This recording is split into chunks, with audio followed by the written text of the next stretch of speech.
Okay. I know what you're gonna say. Also, good none on the morning.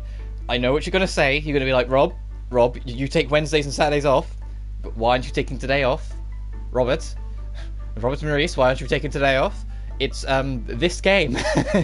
This game has been sitting on my mind constantly. Like after I finished streaming yesterday, and it's been on my mind for a while. Like it just doesn't leave. This game just stays on my brain even when I'm like not playing it. This game has an effect on me. So for the sake of wanting to see this to the end, I've decided to stream today. I ended up, because of that though, my plan yesterday of I was out of asleep for the night. My plan yesterday of having it time to like kind of experiment with a few things and maybe do a bit of grinding off screen obviously won't happen because I was going to do that today. But literally, I went to fire it up to do said grinding and just kind of prep work and whatnot, or just trying to get resources and everything. And almost immediately, just kind of went, "Oh no, I've got that itch. I want to see what happens next in the story. I don't want to wait."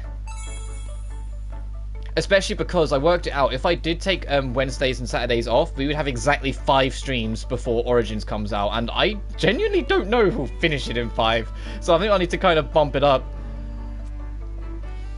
as I go pester Yuki. I'm glad that these two are talking. This gives me hope that like we will help Yuzu and Lime get their memories back of Hinako to get them all together. And then I just cross my fingers that no other like really dastardly evil twists come our way. The other reason why I'm also pushing for this is that in the UK, every single day it's getting significantly hotter. As in, we're expecting something like 33 Celsius by the end of this week. So it's like, there might be a point where it becomes literally too hot to stream, or too hot to justify streaming. And so because of that, I want to stream on the days where it does feel safe and does feel sane, before I completely melt at a later point, which we all know will happen. Like, we can't make any of these, but these are the only quests we've got, right? There's nothing else.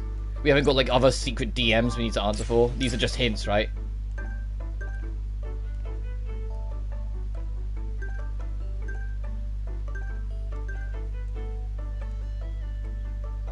But no, I mentioned nothing. I saw that in your Heartscape.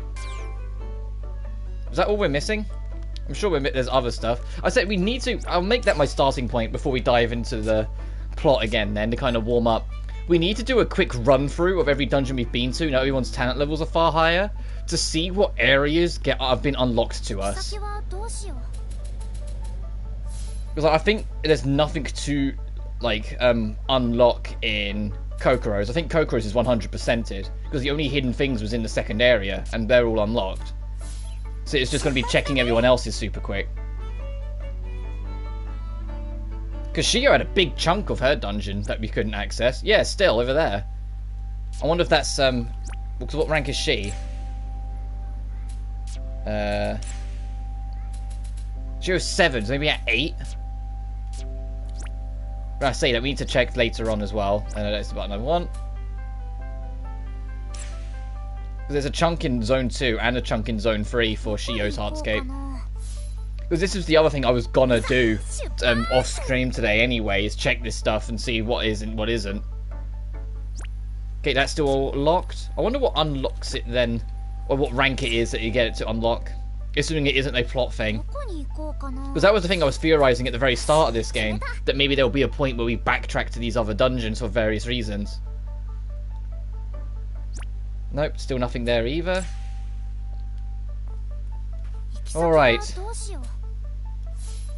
And I think Hina's... There was a spot in... I think Hinako's is the one where there was a spot where there was an item we needed to open a wall that we didn't have. Well, not in this one, at least. And I kept on saying, we need to remember that for when we get a tool for it, and we just never came back.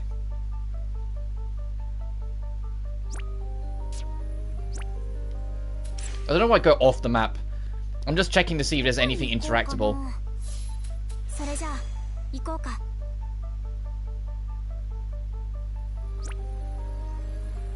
Ooh, there's 2 spots I want to check quick then. Excuse me, enemies. You're really not worth the effort. So don't even try it. It's kind of crazy how like some of these areas side quests require us to come back to quite often, and yet some of these other areas we don't come back to like at all. Like I don't think we've been back to this spot since we did the plot thing around it.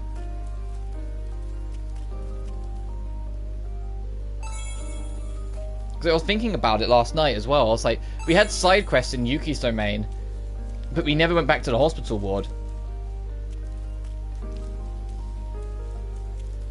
Okay, we can't interact with that at all, so that's not one. So let's go try the other one way over there. I don't want to fight you, enemies. It would be a joke.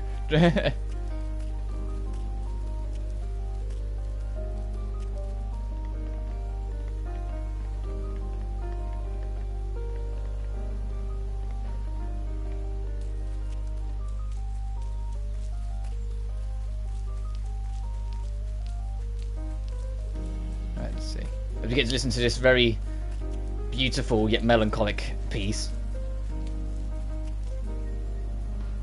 Alright, can we do something with this? Yeah, so this is what the hammer is for. Okay. Nice.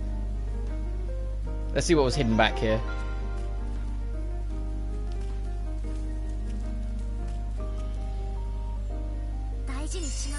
A net? What do we need a net for?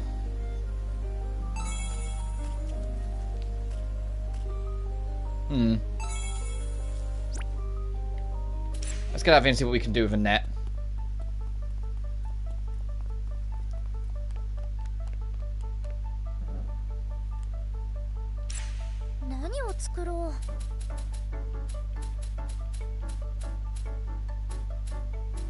Oh, I need to make another axe.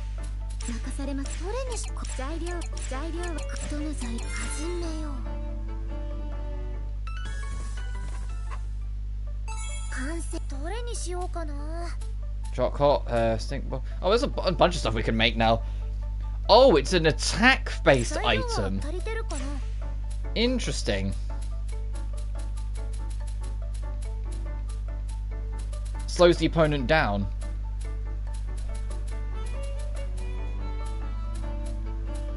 Use this then.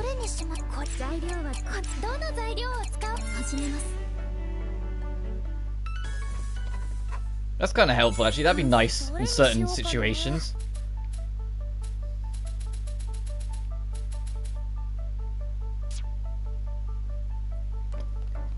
Alright, and let's go back and do our quick run through for everywhere else. Okay, what's Yuki up to? I've become so much more, like, aware of all the girls in the Oasis and, like, what they're up to and what they're doing. It's like I'm actually keep paying attention to, like, they're real people.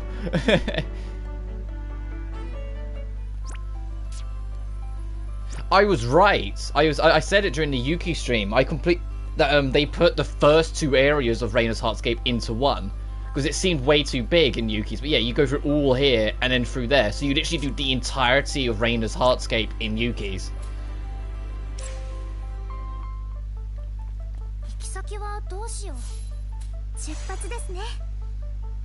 Because this is the second half that linked off it, which is why there were two tunnels you had to squeeze through. Yeah, kinda. Let's check those two to see if we can do anything with them.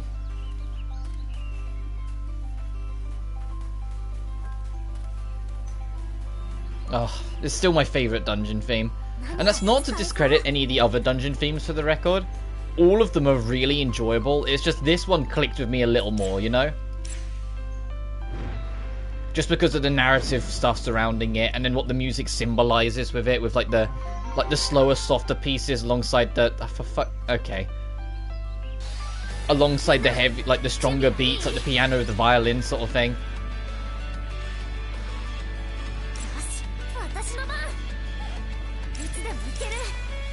All right, let's get this over with. Oh god. So do we really need this as well?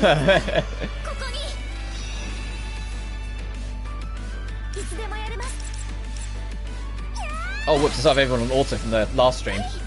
On manual even. No wonder that fight didn't end in 2 seconds. No one was doing anything.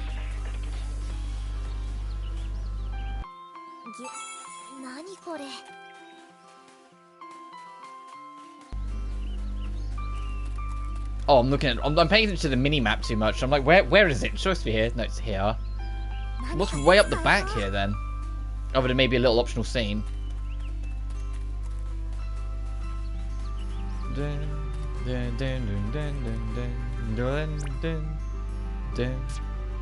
Okay, no. Let's see if we can go get that other one. See what that's a rest repair for.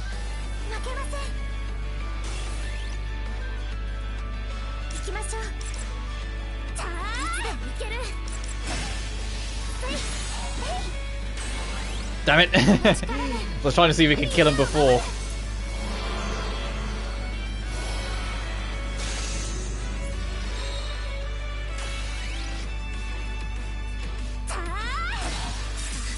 I'll say this guy is a bit bulkier. Never mind, it's dead now. Not that it means anything at this point anyway. Bulky or not, we're nearly level 50 for goodness sake.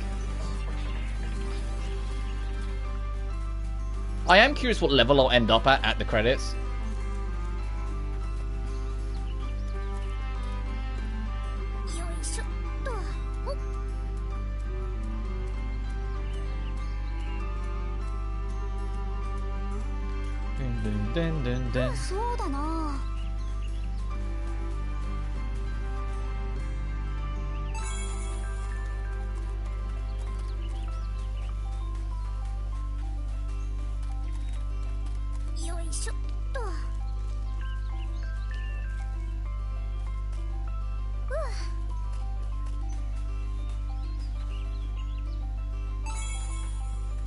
So I know I'm not talking much. I'm still waking up. I didn't sleep that well last night because of the heat.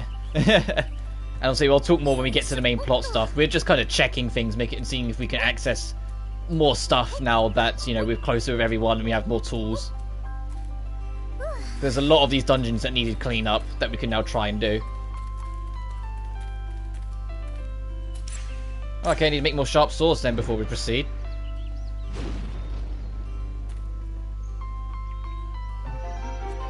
Damn it, I was hoping to skip through the dialogue quick enough to run away from the enemy.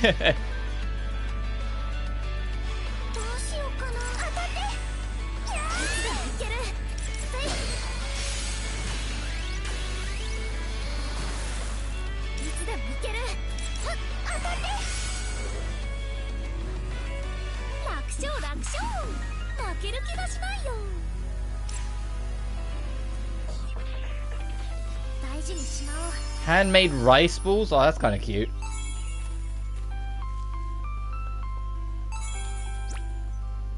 Okay, that's everything, so let's warp out. Let's go make another saw.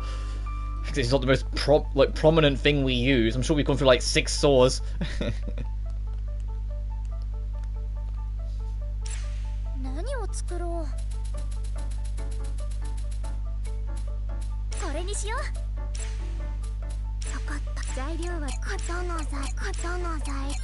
Can make more ether alloys as well at some point. It's a constant cycle.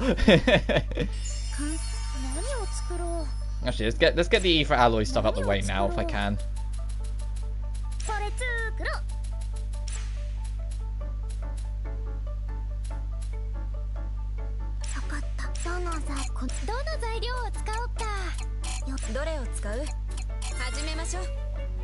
What makes it a masterpiece? Because that's a crafting bonus. It said masterpiece. Or is it that you get extras? I imagine it's just that you get the extras. Right, continuing on. And checking each zone. The observation deck of decisions. Oh, jeez. Reading some of these area names now, like I'm paying more attention to it, and you know what they're meaning and what they're referring to. The context that gets added to some of it's insane.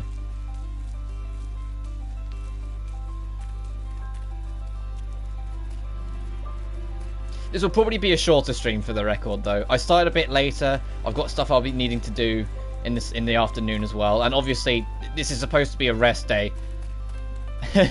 So it'd be good if I rested a little bit, otherwise I won't function for the actual like proper big stream tomorrow.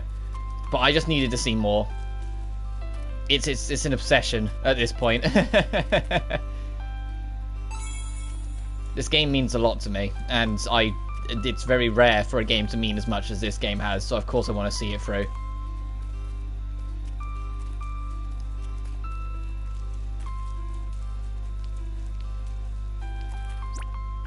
Okay, it's like way past the end point, okay.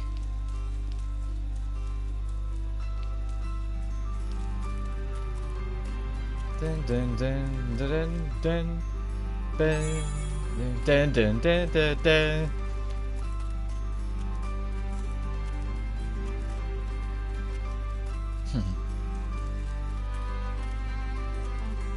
Alright, can we do anything with this? Or is this come back when you're closer with Reina? Come back later, got it. Okay, what about this one way down here? Way down here.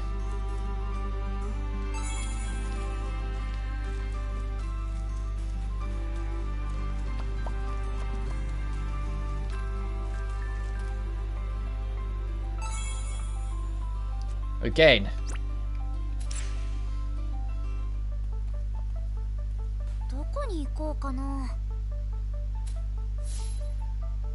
Yeah, we've only been back to Carrara's once since we've finished it. That's a thought, actually.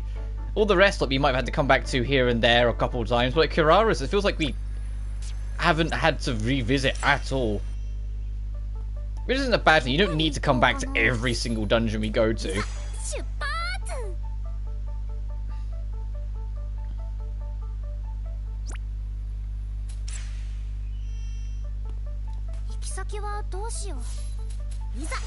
I don't think there was anything here, but it's always good to quickly check. Nope, okay. Carrara's is one that we actually did kind of get to clear it all out on the first run. The Hirahara sisters only had 2 spots, which is still crazy to me that they only got 2 floors. I know 1 per sister, but it's still kind of like, oh, stuff has opened.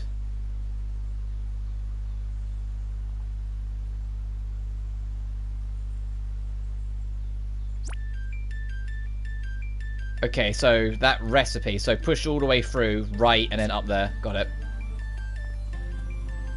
And that probably means that there's something opened in the second zone as well.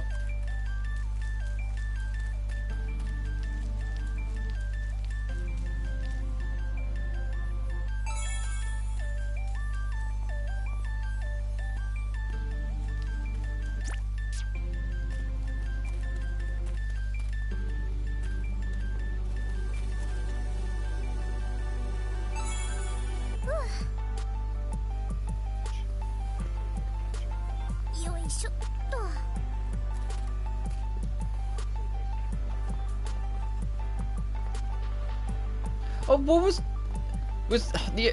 I was thinking about that the chapel actually, or this church that's over there. That they brought up a bunch during the Hirahori like story arc when we was going through it. Was the only thing really that they like met Uta at the gate, and Uta, you know, the sadistic Uta mocked them about the relationship and position of their mother, and that's why they remember it. Like, is there more to it in like the anime or something, or is it literally just that's where they met Uta that one time, kind of thing? So that's why it sits on their mind. A picture book of space? Hey! That's these are things we need for some of the quests. Oh, it was worth doing then. It's interesting that some stuff that you need for quests you can only get by getting closer to them, though. I think it makes sense, but it's still interesting.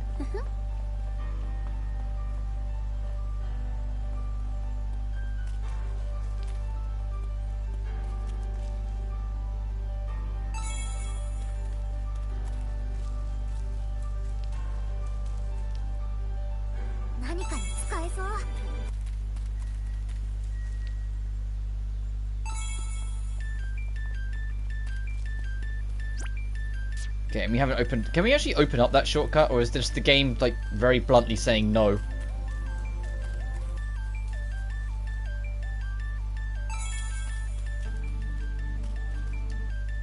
No. It might maybe on the other side. Oh, okay, there's an enemy here. I was like, why'd the game stop? Oh, I got worried for a split second I thought it crashed or something.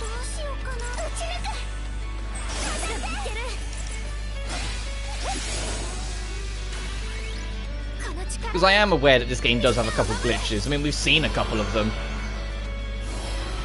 but nothing major, thankfully. And it's one of those things, it's like, there are some games that do have like a lot of glitches or flaws and problems, but you enjoy it so much you don't give a fuck. And this is easily one of those games. Like, yeah, there are slight nitpicky problems here and there, but there's absolutely nothing in this game that I think could compromise how much I actually enjoy it. At least right now.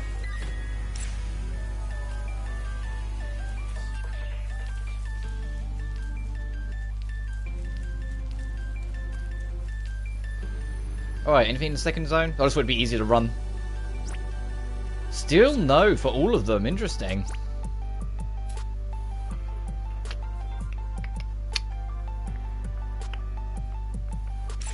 I'll say that one of them might have something, but I'm not going to check right now. As in, that's something they've got a sword to open it. Alright, we can't go there yet. I hope we can go back there soon. And Yuki's kind of didn't have anything. It was very linear and controlled for the whole thing, wasn't it? Obviously, in Rise is the DLC one that we can't really do yet. Also, it's not that we can't, it's level 50 for the last area. So probably after this next dungeon we'll try and do it, give it a go.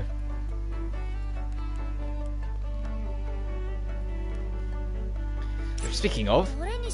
Actually, hang on, take that back. We picked up an item that allows us to craft something. We got a cooler, an heirloom plate. There, that's what I really needed.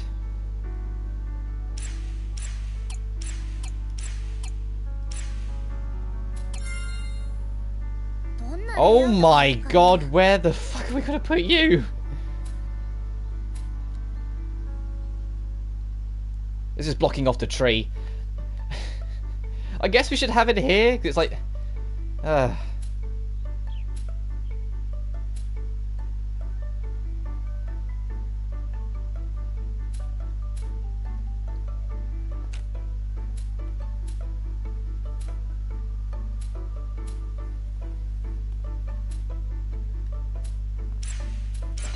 Fine. This little astronaut Oni son.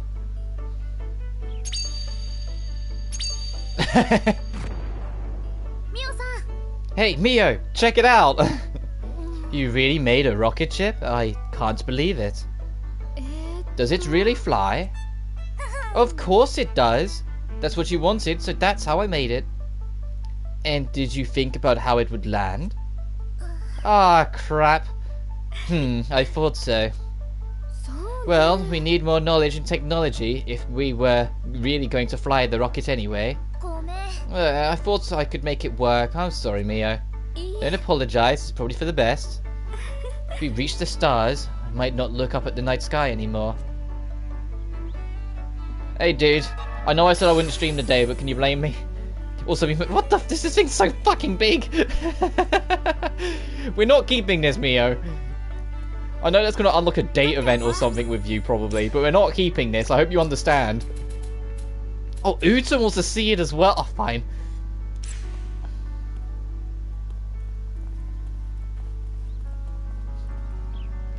Hi, let's go see your favourite rocket ship. Wait, what'd she say? Oh, she said something else. I just missed it. Damn it. Oh, well. Oh, there is one thing. Thankfully, it wasn't spoiled for me, but there's one thing that I've been made aware of going into like, this later chunk of the game. This game actually has two endings. And I was like, oh, fuck, okay. And it's not anything you can do to choose how you get it. When the credits roll, you get your first ending. When if you go into New Game Plus and beat it again, you get the true ending. So I was like, thankfully, it's not spoiled for me, and so there, I haven't spoiled anything for you. But it's just, if you're going into this, I have become aware that I'm going to have to go through this whole game again. I mean, oh no, I'm going to have to go through this whole game again? Oh no! Oh, what's the matter? I left a whole fruit tart in the fridge this morning for Hiyori, but it's already gone. Can't imagine she ate it all on her own, but she does have quite the appetite. I'll have to make another. I'm sure she would eat two whole tarts in one... I'm not sure she would eat two whole tarts in one day. But Hiyori would be so cute if she were chubby. Oh, okay, you're doting on your little sister for a reason. She would, wouldn't she? But that's not the point. You really spoil her.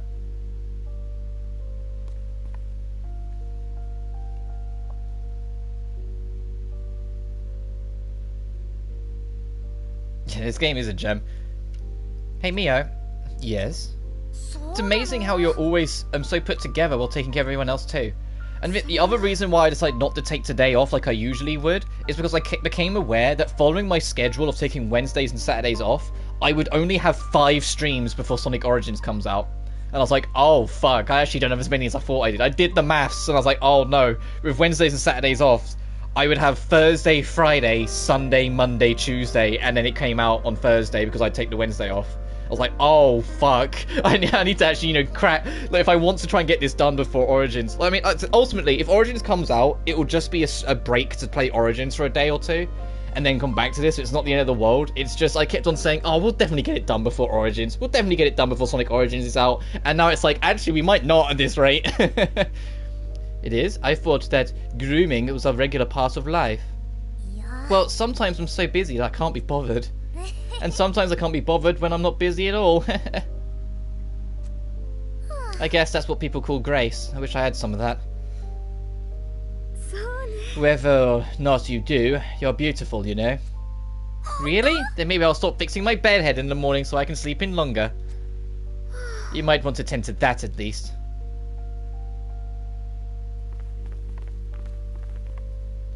And from what I can tell, I did a bit of research because curiosity took me.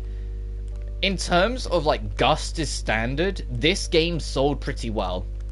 And a lot of people who are like enjoyed the first one and was hoping it would get a chance are seeing this game as like a second wind for this franchise. Like they're seeing it as like this is the chance this series might get to take off. And, you know, be its own thing instead of it always just being the Atelier games from Gust. It's like, okay, if this game had sold as well as it's been made out, and a lot of people are praising it endlessly, and, you know, people are seeing it as like a second wind of the franchise, maybe we will get a third game. But the thing is, if they do a third game, I don't know how I'd feel about it, because you know if they did a third game, it would be a mostly new cast again, wouldn't it? Sort of like how the first game to this game has a mostly new cast, with only like Hina, Yuzu, and Lime coming back. And a couple others from the anime, but everyone else is new. Like, I'm not sure how I would feel about if a third game had a new casting, because I've become so attached to them. Potentially, Camo. Potentially. As it stands right now, it's definitely going there. It's definitely my favourite game I've played this year, and that's including games like Elden Ring. I can't stress enough how much this game just fuels the soul for me. I love it. But the thing is, and it's the same with like when a new Persona game comes around. If it's a Persona game that I thoroughly goddamn love and enjoy everything about it, I struggle initially to shift my perspective to the next Persona game because I'm so used to the previous cast and I end up missing them. Like going from Persona 4 to Persona 5, I missed Yosuke and Chie and Kanji and Yukiko and Naoto, Teddy and Rise. You know, I missed the gang. And it's like, with this, it's like, if they make a third one, maybe have a new protagonist, because, you know, like the first game had Hinako, this had Owl, so maybe have the third game have another new face. But please don't forget about this cast. That was my biggest grievance going into this game from the first, is that, like, Akko, Chi, Shiori,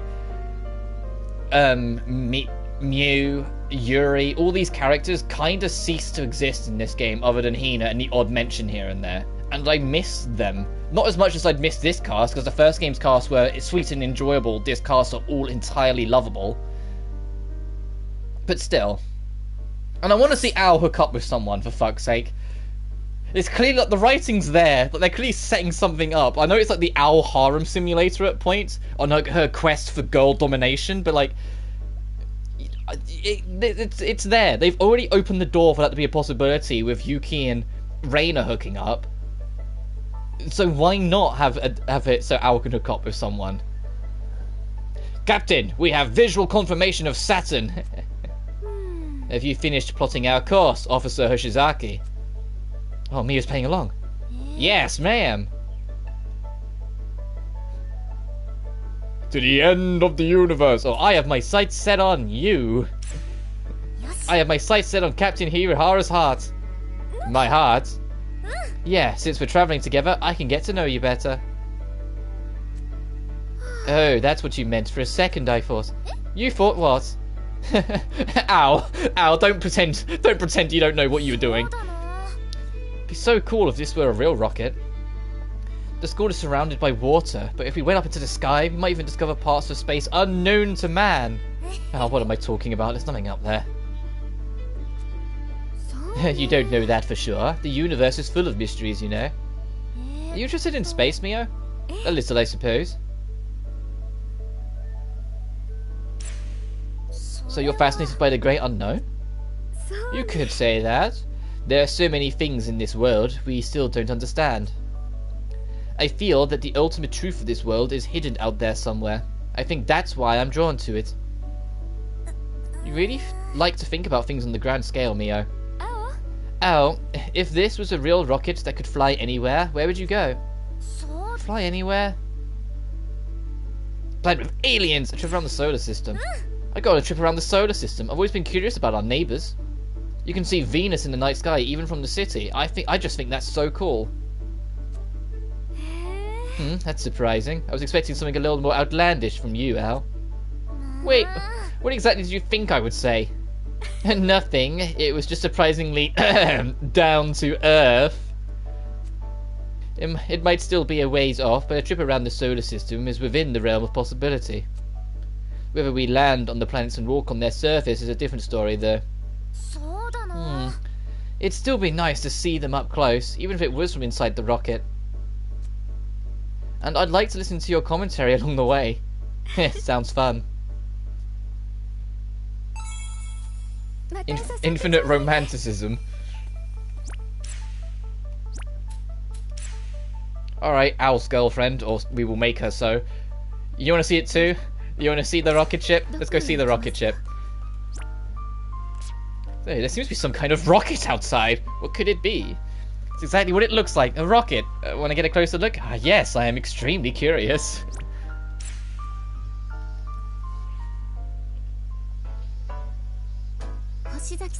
Ow.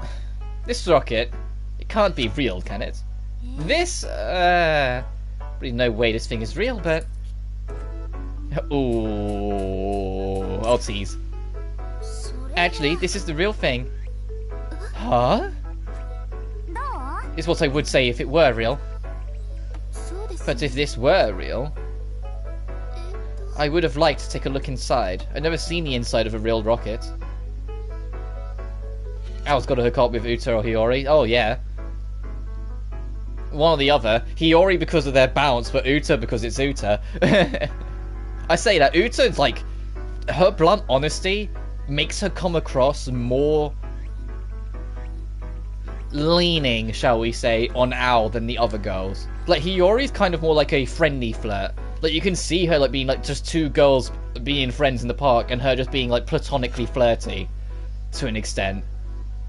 Whilst Uta is like, because of her nature and how she is and how she doesn't understand subtlety, Uta is very much, I enjoy Al's company a lot.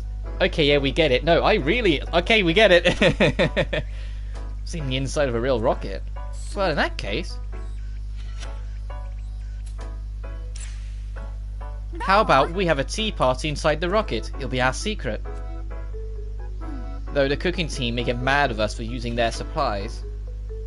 Your schemes always impress me. Shall we? Oh, well, she was convinced easy. She was like, we probably shouldn't.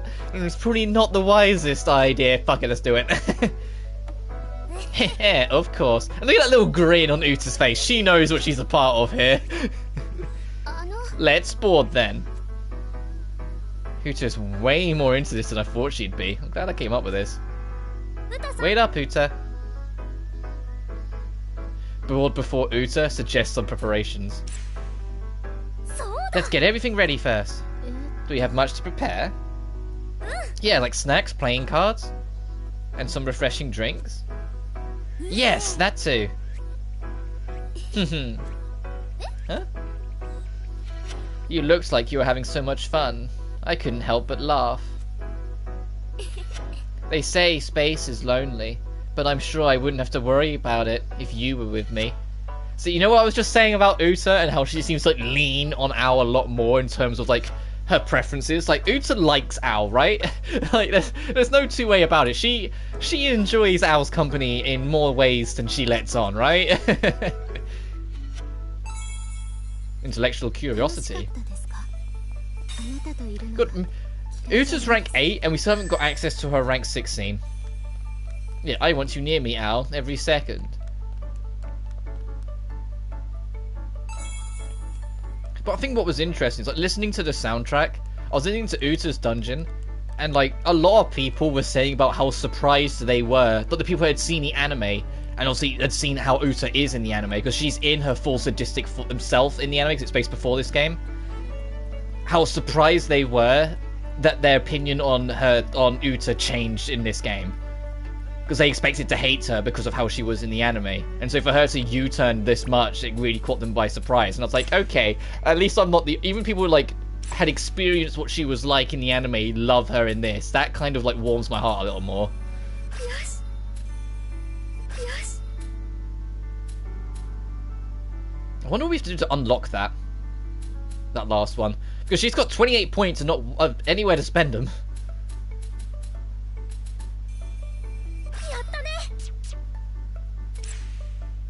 Right, what were those fraggies we picked up? Filter? No. I always go to filter instead of sort. Attack and defense when enemies defeated. Oh, so if you kill one, the rest get easier. And increased chance to activate support skills. Okay, that would be... You've already got one that's like increased chance, yeah. I know it's, that one would be stronger, but still. Alright, what else can we make? Because we picked up another unique ingredient. No. Whilst we were double checking some of the old dungeons. Heirloom plate and reinforced fiber, pure white cloth. Heirloom plate, reinforced fiber, pure white cloth. Can we make any of them?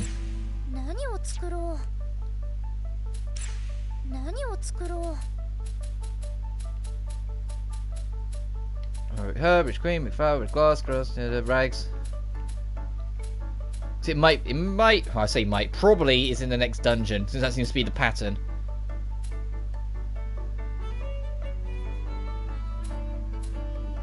Gaming candle, I'm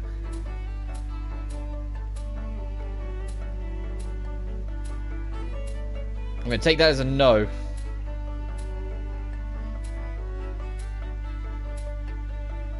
Picture book of space. We needed a picture book of space to make the rocket. I'm glad this game didn't do well. It might sell even more now the anime is subbed and dubbed. Yeah, I want to see this series continue. If they can still nail the themes and characters the way this game has, and it's not to say the first game didn't. The first game did well enough, or did well enough for me to make me want to play this sequel. But if they can get it to this quality for more games, I think it will start to domino in terms of attention. I think more people will notice it and go, oh, actually, this series is kind of dope. Oh, we picked up this from Rainer's dungeon. A rice ball. Handmade rice balls. Sure, at the DIY team.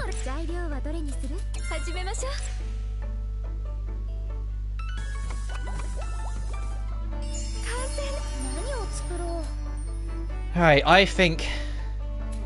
I'm hesitant because I'm actually, let's make this before I forget so we don't have to worry about it later.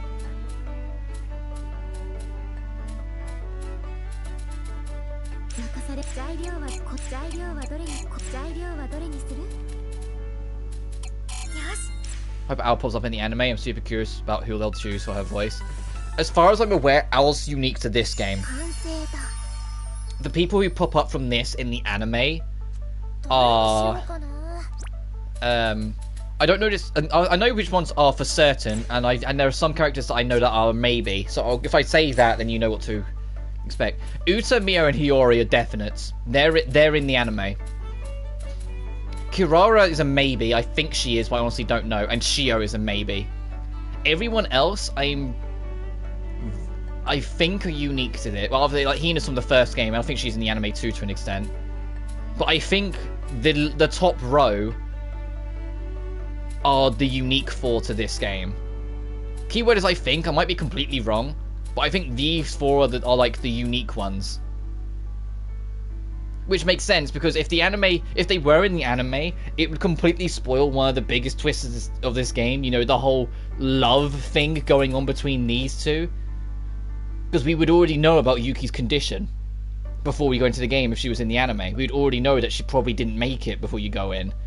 So the fact that it, like, you know, we didn't, I think that's deliberate because there was an anime to learn off it. And the fact that they make out it's such a big twist, if there was already an anime giving that away, they probably would have brought it up sooner. But the fact that they waited to a critical moment to bring up all these things with Yuki, that makes me think, yeah, she's more unique. So I think it is just entirely this top row is like 100%. So I might be wrong on Shio and Kirara. I think they're in the anime, but I'm honestly not sure. Whilst Hiyori, Mio, and Uta definitely are.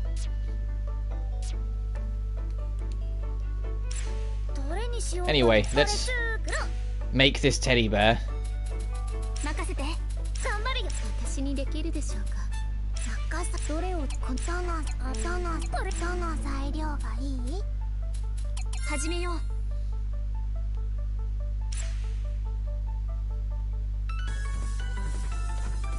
Alright, we made the teddy bear. Let's see what becomes of this.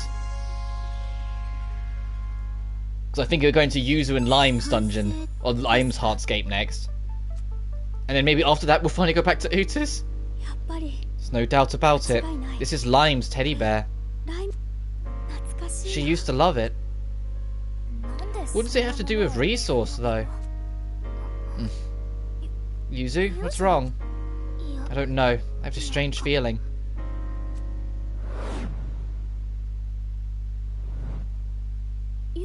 Yuzu?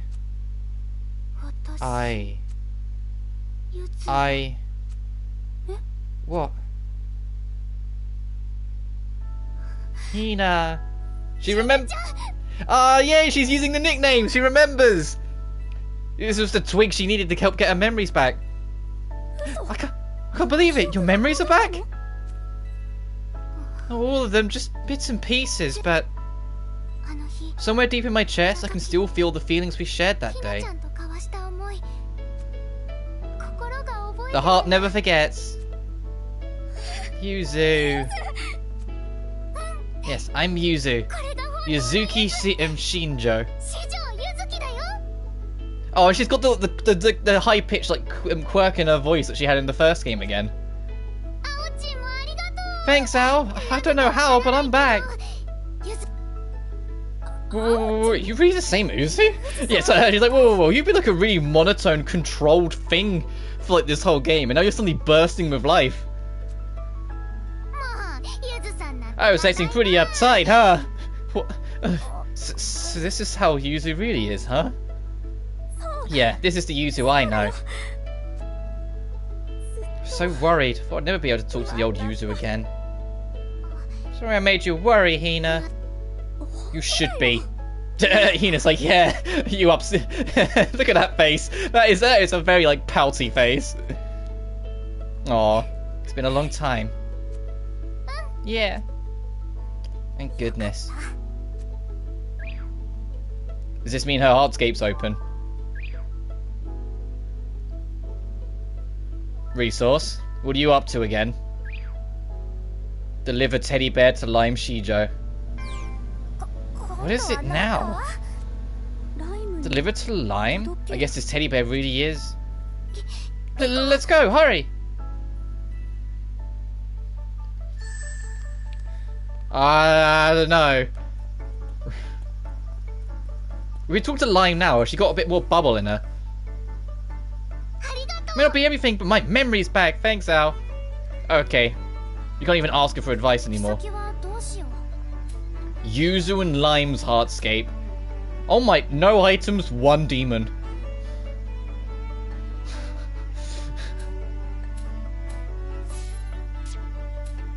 Okay. Now we need to save Private Lime. Yeah, still my favourite group chat. I wonder what it will change to after we do. Because I think they established that like Yuki's the one that kind of rules the group chat, and that she's the one that comes up with all the names for it.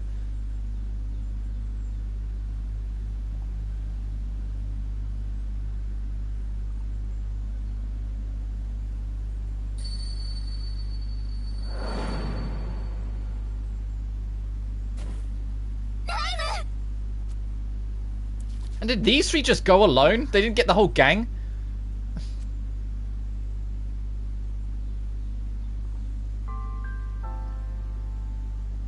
Oh god, I do not remember the voice I gave Lime. Morning, Yuzu. Hina. What is... Lime! Lime! I missed you so much. Hina. Me too. I'm so glad I could finally see you again. Lime, should you be standing? Are you feeling okay? I'll be fine. You don't need to worry about me. Are you sure? You sure you're okay? Yes.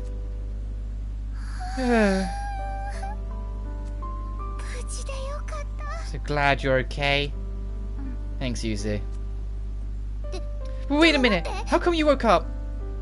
Let's hurry back to the school for now. We'll take Lime to the nurse's office. Okay, I'll tell the others. Is the group chat still called Saving Private Lime? The Heartscape Exploration Squad. Okay, it changed immediately. It's like, well, we've saved, so it doesn't make sense anymore.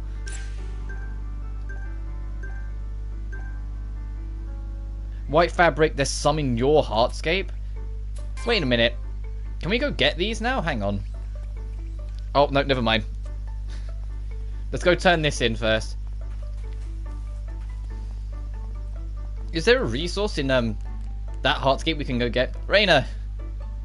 You can never deal with that resource thing. Is it finally busted? Okay.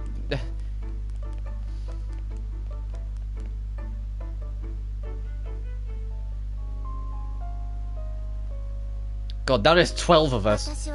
My name is Lime Shijo. It's nice to re-meet you all.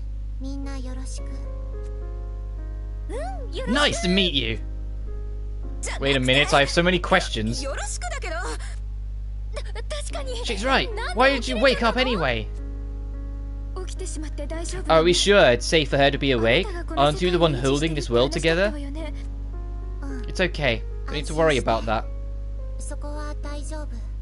We should be trying to change a saved Private Lime. It's okay. You don't need to worry about that. As for why I woke up, you all made the teddy bear for me, didn't you? Teddy bear? That's why you woke up? Why did that wake you up?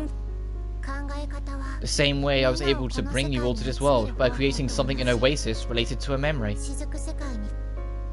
And when my feelings resonated with it, I was able to wake up. The stuffed bear just acted as a catalyst. Well, that was fucking convenient. There's another, more fundamental reason why I was able to wake up. Lime, could you explain to everyone again why you were sleeping in the first place? Sure. The reason I was sleeping is because we failed to bring everyone together here when we created Oasis. You mean, bring everyone together? What do you mean? Hina, Shio, the others, they weren't at school in the beginning, right? Right. It was only the 4 of us. It was only the OG squad.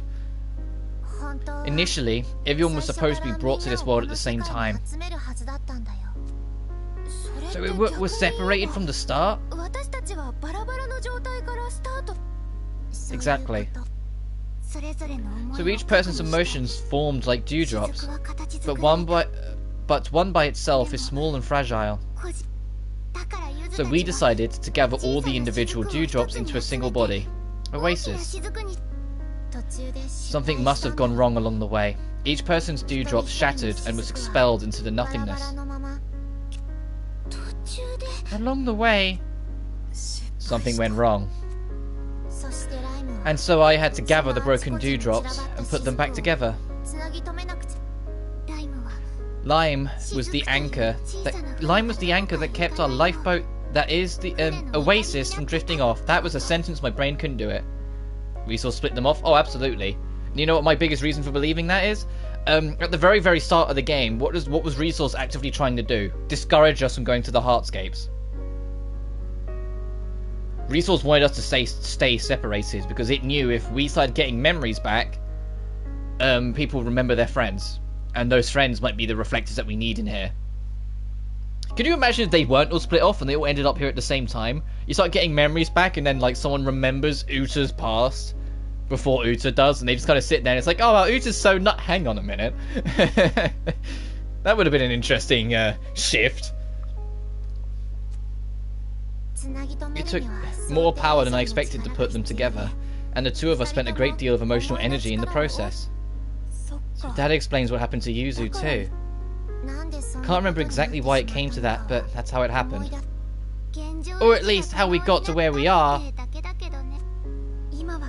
So, now that everyone has gathered here, the burden isn't so heavy?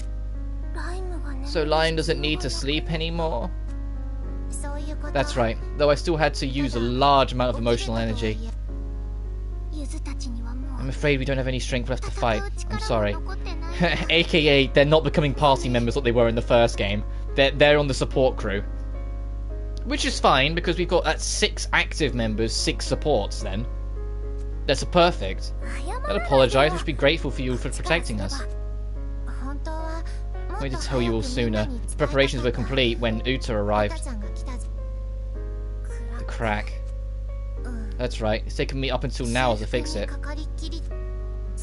Nothing went according to plan, huh? I'm sorry. It's all my fault. It's all on water under the bridge. I'm sure you didn't mean any harm. I'm sure a lot has happened since then. Would you mind telling me about it? Allow me! The dead got that. To be fair, now Yuki would have the most sense of what's going on, considering even if she doesn't know what world system is thinking, she was brought back because of it, so she has a few more inklings about some details. And so that's how I came to be a part of the world system. I see, it all makes sense now. It explains the intermittent attacks. That means we're still in danger as long as... We all decided we're going to survive together. Yet Lime was about to be the practical miss she was in the first game. In the first game, like, one of the hardest things to deal with Lime is that she was very much, why are you bothering with this person? Why are you bothering with that? We just need to restore the fragments. Stop being friends with everyone. Cut off things you don't need. Like, she was extremely practical minded, and I think that was just about to come through just there. I think she was literally just about to say, why don't we cut Yuki loose then? And she would have just said it without thinking at all about how it would affect people here. That's exactly what she was like in the first game, and it always really bugged Hina, which is probably why Hina's the one that immediately challenged her here. It always bugged Hina that Lime was that, not cold, but just logical with everything. Of course, and I won't say that you can't. It wouldn't sit right with me to have to hurt someone in order to survive. Thank you, Lime. But given what you've just told me, we don't have any time to waste. Yeah, we've got to go get our memories back. I get it, now that Lime is awake and Yuzu's back to normal.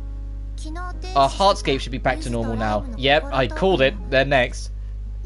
Our Heartscape is in the center point that manages this world. So we should finally be able to understand about what happened to the world we were all once lived in. Let's go to Yuzu and Lime's Heartscape. So, just throwing it... Okay, no. I was going to say, so now that these two are, like, officially in the group, do they become, like, hangoutable characters as well, with, like, their own stats and stuff to level up? But, no, it doesn't seem that way. They're entirely plot characters. Yeah, the bar still stops at Uta.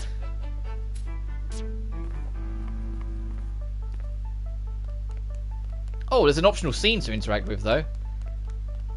At the front gate. What's here? Oh, hello, lovebirds. Oh, hey, Al. Ah, sorry. I'm always in the wrong place at the wrong time. I didn't mean to interrupt your date. Wait, Hoshizaki. This actually works out perfectly. We want to ask you something. Oh shit, oh god. What do you think it means to be in a relationship? Oh, oh, you're asking the wrong person. And to support each other through thick and thin, to know when to encourage them on and know when to kind of like help them realize they're in the wrong mindset. To know when to agree and when to disagree. Like, you can't let love be biased. Neither Reina nor I have ever been in one. Aw, that's kind of cute. Neither you two found like your star-crossed lovers. You met on the first round, so you didn't have to like stumble your way into each other. So we don't exactly know what we should be doing. Even if we wanted to go out somewhere, there's nowhere to go but the hardscape. Well, I see. Well, I've never been in a relationship either. Oh, ow. Don't worry, you'll get your time. Yeah, thought so. Hey, that's mean. Do you want my advice or not? I'd like to help in some way. Oasis allowed them to finally be together. May not have ever been in a relationship, but you can count on me. I'll just think of what I'd write in a fanfic about you two. Ow.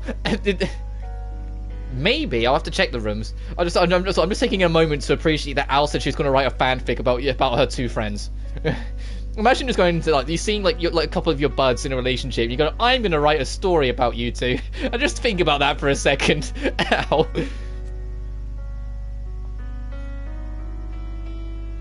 Oh jeez, Reina should give you a lap pillow. You should hold hands.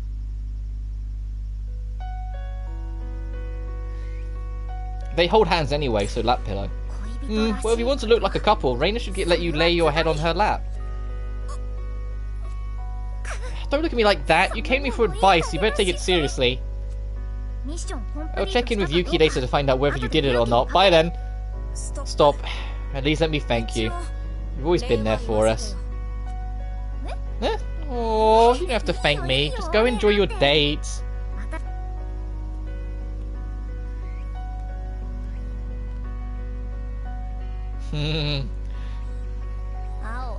What a nice person. So you let me lie on your lap or not? Yuki's like, I'm game. Sure I will. Aww. Alright, come here. Ah. This is... Time to screenshot. Oh, speaking of... on my Twitter, which is a link to it on the description of all my streams if you want to follow me or anything, I ended up like having a post talking about how much I admire Reina as a character in this game and how she's such a goddamn champion and how much I really think she's a fantastic character, with like screenshots to boot, and like half the pictures were literally the screenshots I was taking during the stream of like just cute shit happening and my finger just going straight over to the screenshot button on the PlayStation. And it's like, I think it was like 3 tweets, because, you know, the tweets can only be so long, so it was 3 tweets worth of length of me talking about how much I love Reina and how much of a unit she is, how much I love Reina and Yuki's relationship, and how much I love the LGBT representation in this game. Or the LGBTQ+. Don't want to exclude anyone.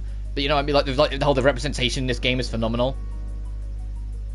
Which, for a no, tiny thing, Sony, hey, you know, like, you know, Pride Month, Sony, you did like a LGBT+ special thing where it's like they put a collection of games on the PS5 store, and it's all games that they feel is respectful or representative of LGBT+ and what LGBTQ+, sorry.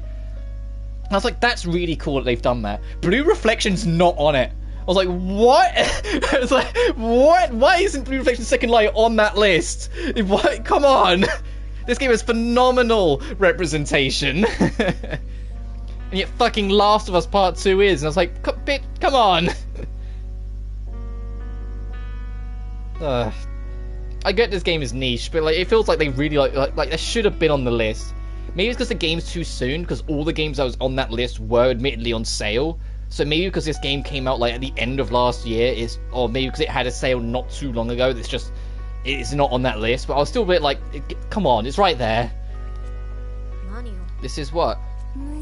Squishy. Are you trying to tell us Reina's got squishy thighs? You saying I'm fat?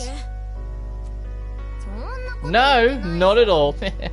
I could just take a nap like this.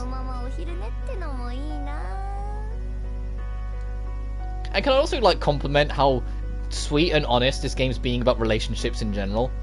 You know, like in most films, TV shows, games, whatever, when a character's in a relationship, it's like so exaggerant and unrealistic. Don't get me wrong, this game's kind of crazy too, but it's the fact that it's like they're two dogs that don't really know what they're doing, trying to find their way through it together. That's most people in a relationship.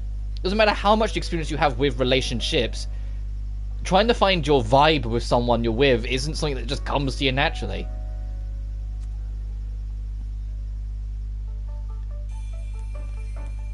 I wonder if I had said hold hands, if that would have boosted Yuki instead. Because we got a boost in Reina for that. Anyway, now we've just had our, more really adorable moments. Fragment slot. Yes.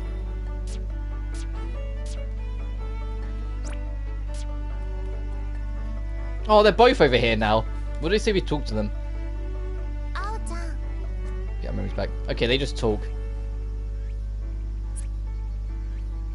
Can we... Hang on. You know what the other thing I'm curious about? And I'll check the change rooms in a sec, I promise. Oh, whoops. Well, we triggered a scene. I was going to see if we could change their costumes. Or if they don't count at all as any kind of character, so they're not allowed to. I think I need to exercise. What makes you say that all of a sudden? My body just feels tight all over, probably because I was sleeping for so long. I can help you stretch. I'll teach you some of the good ones too. Oh, that'd be great, but hang on. You know my body isn't all bendy and flexible like yours is, right? Oh, it's fine, don't worry, I know. Are you sure? Please don't hurt me.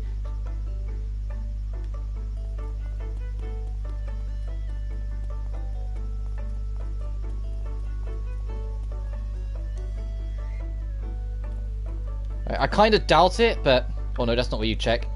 Oh, what? How many resources are back here? I mean, I don't mind if I do. No, okay, it stops at Uta.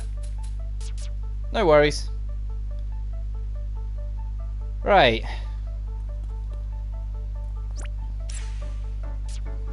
Okay, it's already nighttime. I was about to say, let's go to the bed and change it to night so we can check the bedrooms, but it's already night. Because I'm curious. Because I think they'll open 2A and make it 4 per room. So, ground floor is the Psycho Gang. And there should be... If there's 4 beds, then I'm right. Okay, no, there's not 4 beds. So... Hiyori, moi, Kurara, Yuki, Kokoro, Yuzu?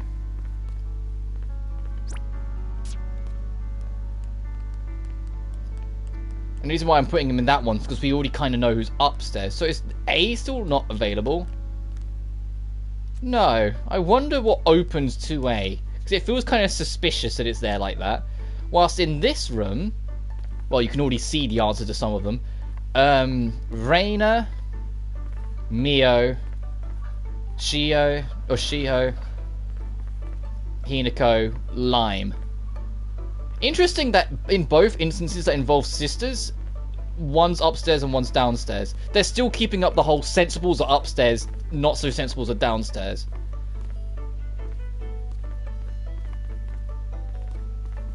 But seriously, 6 per room is kind of claustrophobic. I would struggle personally. I'd be like, let's just break this open. Someone find a crowbar.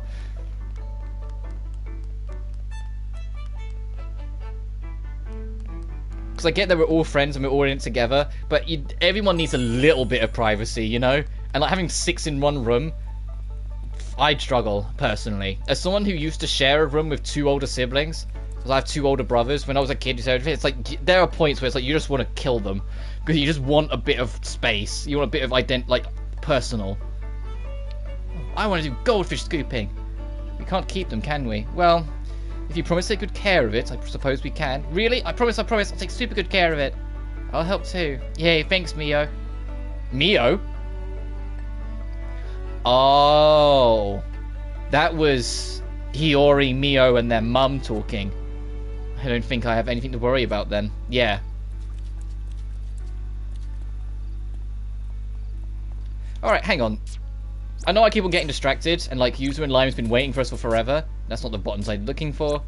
But Kirara was saying that the resource for the thing she wants built is in her heartscape.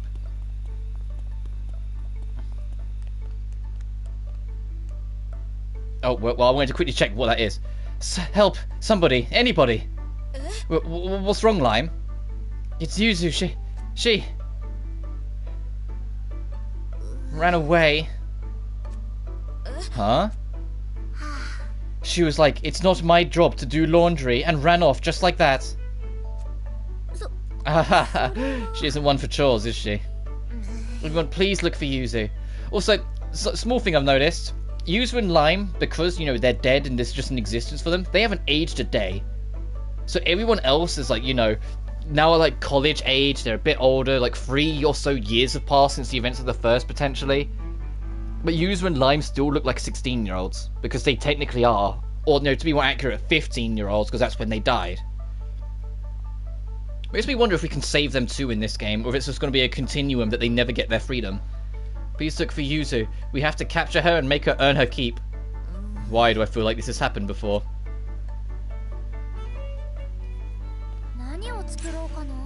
Alright, so you're missing only the pure white cloth. And she's saying that's somewhere in her dungeon? Okay. I need to stop saying dungeon. I'm so used to it from like any RPG ever.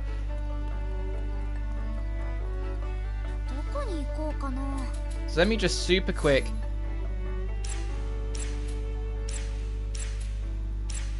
Are you sure, game? Are you sure?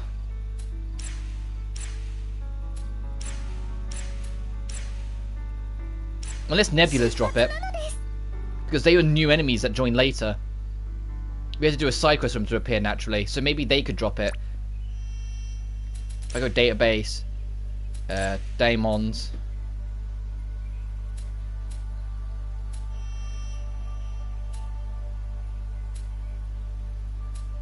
Oh god, where's Nebula?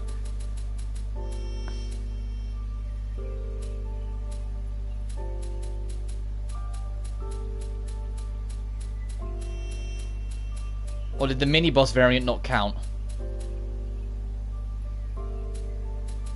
I don't think the mini-boss variant counted. Okay, we need to go find them naturally then. But we know there's one in here, and I know where the one we fought as the mini-boss is, as the optional fight. So maybe that will drop what we need. To encourage exploration again. Which makes me wonder if it's a similar deal, which I can check now, with Hiyori's request. Table and chairs for starters, some plates called for drinks. Some plates in Yuzu and Limes. Okay, so that's the come back to it one.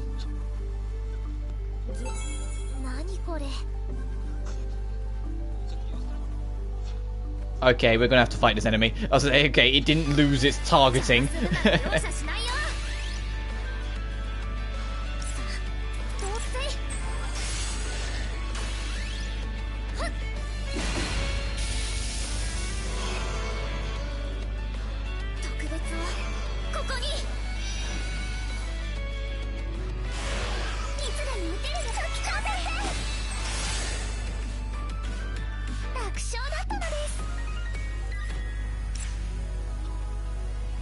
Oh jeez.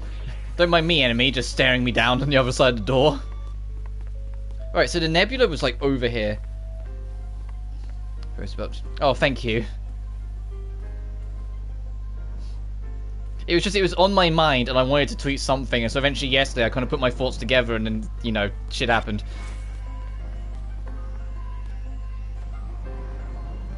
Right, the nebula... Okay, it's clearly not here because there's no red marker. The nebula was here. So let's go look around, see if we can find it. Because I think that might be the enemy that drops what we need. The pure white cloth that Kirara wants. No. Are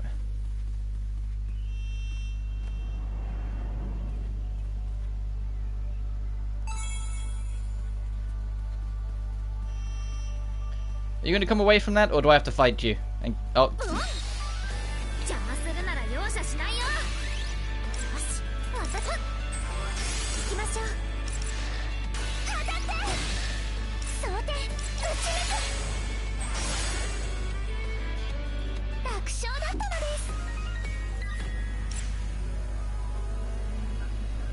Now what's passing by? Oh, it's the The week of noisy vehicles.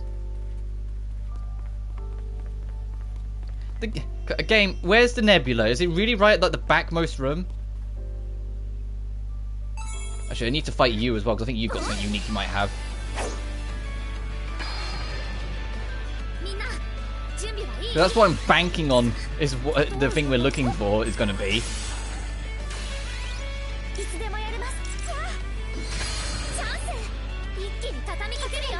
And the only reason I'm doing this, if you missed it when you like checking my Twitter and whatnot, is Kirara has specifically stated that the thing that she wants is in her heartscape. And it's like, wait, what? But we don't. But I don't have it, so I've come back to look for it.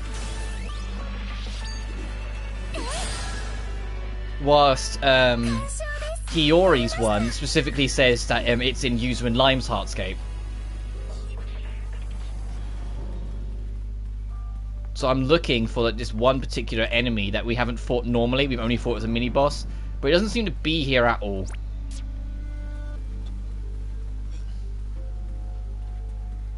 And we know it's not a normal pickup resource because it would have said so on the map.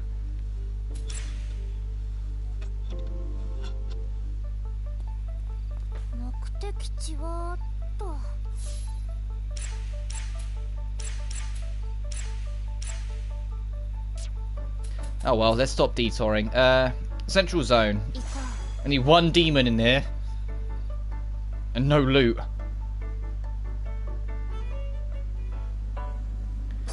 That reminds me.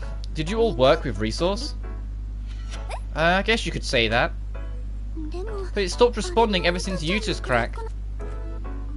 What happened to it? Resource finished serving its purpose when I woke up. It's me, after all. What? That's why you suddenly said make this teddy bear? You wanted your teddy back? Your Resource?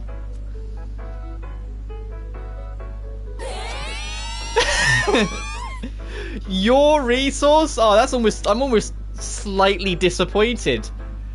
Like, even Yuzu next to her is like, To be specific, she's like a second personality that I created by detaching some of my emotions. Really? So you're the one we should be annoyed at? That you never give us info when we ask for it? Oh, but come to think of it, Resource was the one who told us to make that teddy bear. Is that really enough? I didn't once... Like, at no point in the game did I feel that Resource even remotely resembled Lime. It does make sense that Lime would know more about this world than anyone else. Then why was you trying to discourage us from going into hardscapes at the start of the game? That was my biggest reason for being sus of you. I get that it's like a double bluff. They make you super suspicious of Resource to then kind of be like, actually no, but still. Originally, motorbike please, I created it to pass on information to everyone while I slept. But it was damaged in the crack and took a long time to recover. Why didn't you tell me? This is the first I'm hearing of this. So Resource not trusting... Yeah, that's a good point. She was consistently doubting Resource more than anyone else. I came up with the idea while I was sleeping. How was I supposed to tell you? Also, her twin sister. You know, just putting it out there. They are twins. I know they're easy to tell apart because they have their hair so different, but they are twins. So how did you have such a disconnect? I know there's sibling rivalry, but come on. In any case, that's how I was able to gather and spread different kinds of information. Resource was only capable of simple exchanges though. That's why I had to narrow down the functions, hence why it wouldn't talk about some things. That explains why she wouldn't answer some of our questions. It was a spur-of-the-moment idea, but I'm glad it did its job. Its job? Does that mean we can't talk to it anymore? That's right, all the emotions created and used to create it have been used up. That's kinda sad. Huh? You really gonna miss it that much? It had a really nice personality. But wait a minute, what exactly did Resource say? I'm gonna respond to Mum.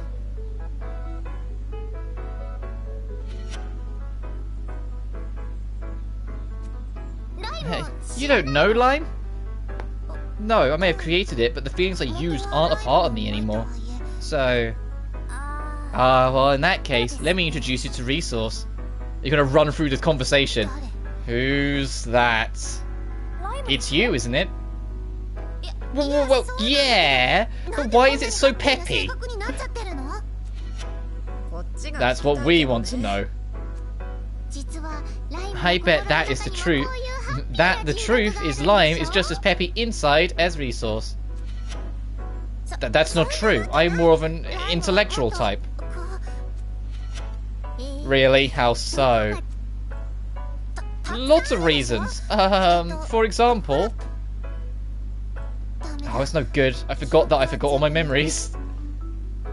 Hey, we're gonna have demons to deal with soon, you know. We have to stay alert. Yeah, we know. Do you really? No point in exhausting yourself by trying to be alert at all times. Yeah, this is just right for us. Oh my... Okay, I don't know how far along you've seen the first game, but this is literally the central zone from the first game. When you got the ability to free travel to any dungeon, which you didn't get straight away, you had to get like chapter 7 or 8 before you unlocked it.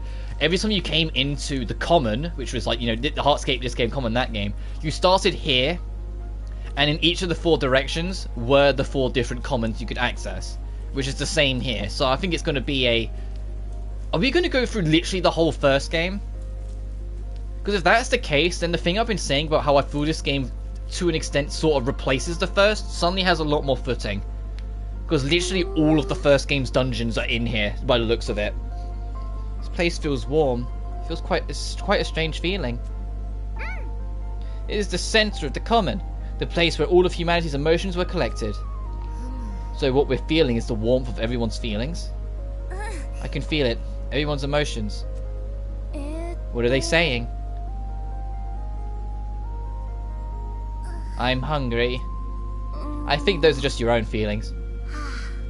We're in our Heartscape, remember? This is just a model of the common. No one's emotions are actually here.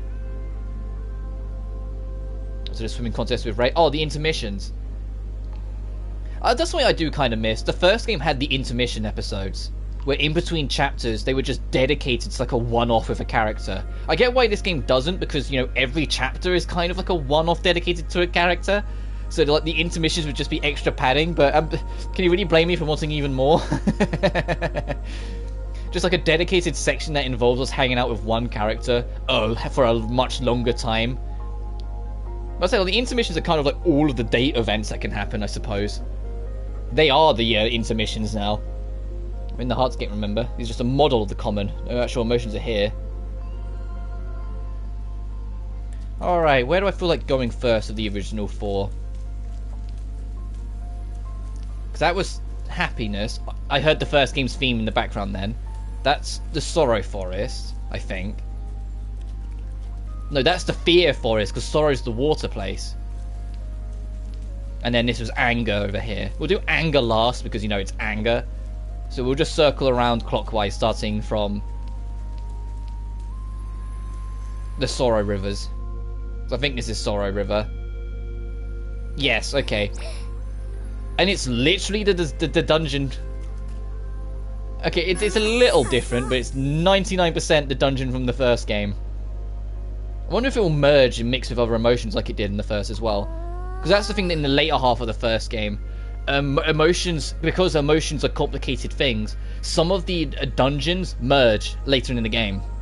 That you'll go into Sorrow and there'll be like lava themes as well, because, you know, anger from the Anger Zone is merging together.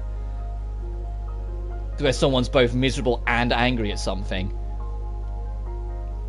I can hear it. It's a lot slower, but I can hear the dun dun dun dun dun dun dun dun. Are those buildings in the distance? No, they're stone pillars of some kinds. Maybe they're ruins? A fallen civilization, perhaps? That's quite tragic. If they are ruins, they might be all sorts of sunken treasures. We should dive in and take a look. Don't even think about it. This place is much cooler than everywhere else. You'll catch a cold.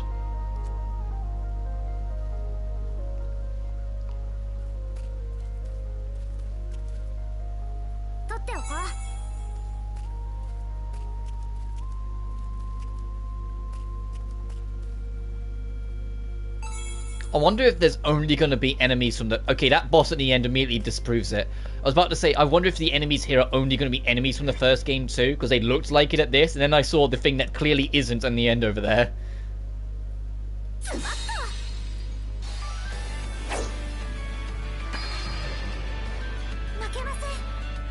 I wonder if it's just going to be one zone, or if we're going to go through all 3 variants. Because each of the zones had 3 variants of the level design that looped. If that's the case though, and they do all 3 variants for all of them, this area is kind of ginormous. Because that would mean there'd be, including the central zone, 13 zones.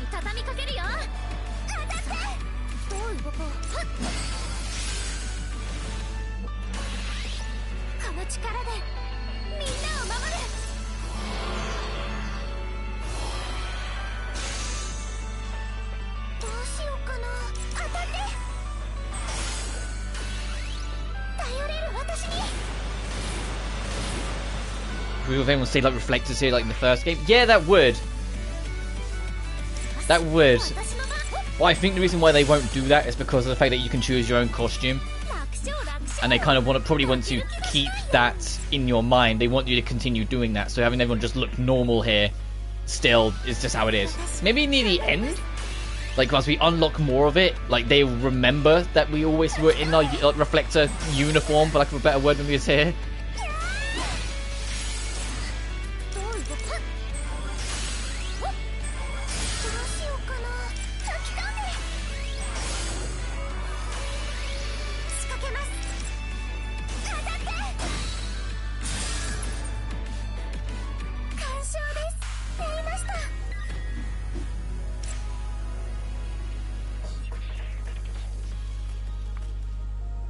Like, obviously this wasn't in the first game, so there's some level design changes, but the theming, like general structure, where it was like a corridor with things that bump off it for this zone, is still the same.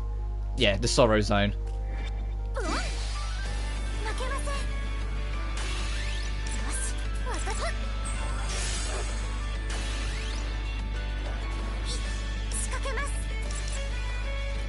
And after this dungeon, I imagine we'll be above level 50, call it a hunch.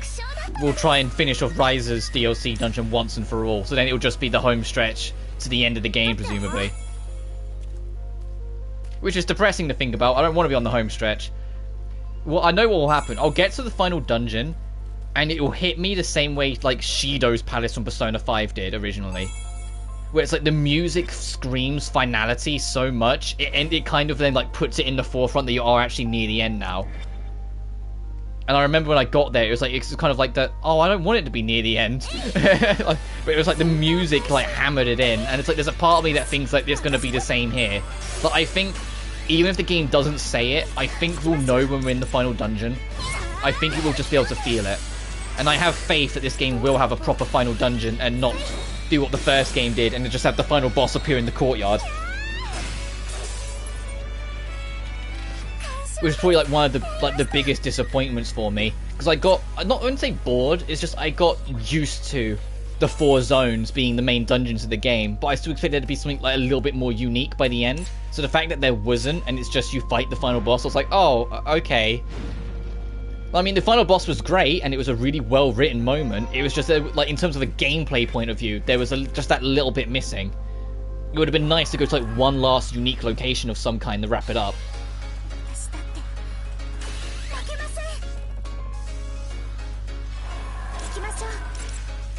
Alright, how resistant are these guys?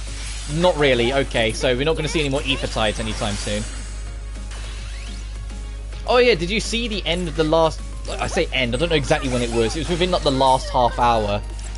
I showed off one ether tide and one resonance tide. And the resonance tides are kind of insane. The ether tides are what's required for the trophy. And I managed to get one of them and figure out how they work. Its combo has to hit 15, and people have to be at least rank 3. But the resonance tides are like an upgraded version that spends a lot more meter, but it's a lot crazier. And I did Hina's with Owl. Hey, pure white cloth, the thing we need for Kirara's thing. But I did Hina's one, and it was amazing. It summons this ginormous, like, record player. You know, those like old traditional record players with the giant trumpet-looking thing coming out the top of it. And Hina was dancing on it whilst Al was spinning the crank to make the disc that they were standing on spin. And it was like, and Hina was singing like da da da, and it powered up this big beam that then fired off at the enemy and did insane damage. And I was like, okay, the resonance tides are cool. I wish they weren't DLC. At least I think they're DLC, because they're so much more interesting. Because the Ether Tide, I did Shio's, and she just charges up to the enemy and does like 6 hits. And it's like, it's a special like animated 6 hits, don't get me wrong, but it's not as crazy as the Resonant Tide. The Resonant Tide had so much charm to it.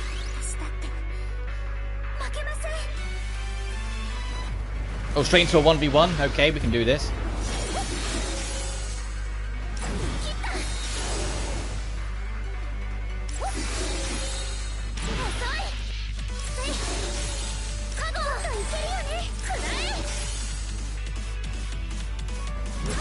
Okay, too late.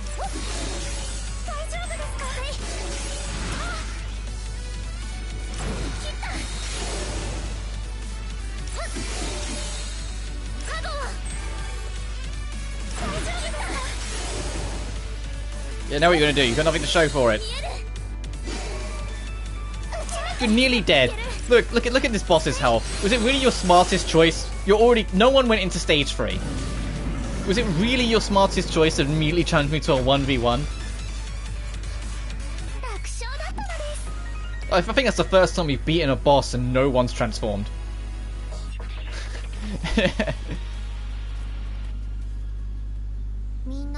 It's our duty to protect everyone's emotions. Those words struck me. As the Watchers of the Common, it's our duty to protect everyone by any means necessary. We were desperately searching for a breakthrough in a dying world. But we weren't able to find anything with the two of us alone. There wasn't much time left. Yeah, don't 1v1 Officer Al. We'd almost given up hope, but there was one possible solution. That was Oasis.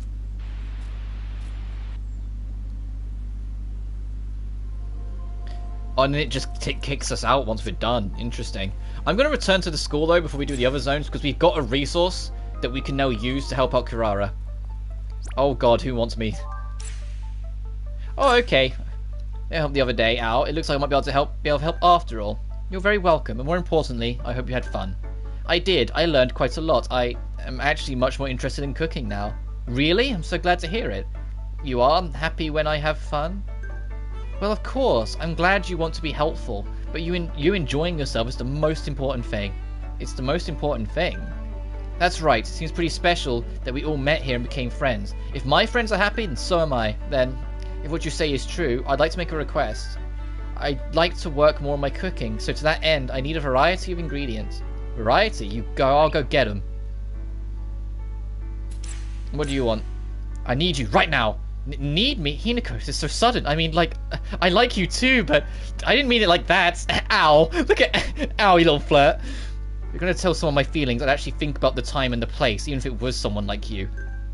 You say it like a compliment, but anyway, what do you need me for? I want you to come fight demons with me. My leg moves fine, but it still feels a little stiff. Ah, I see. Alright, let's get to it. Thank you. I love that part of you. Love? Okay, okay, time to go now. Ow.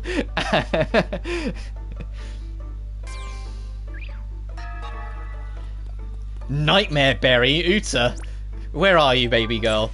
Where are you? Why do you want nightmare berries? Library.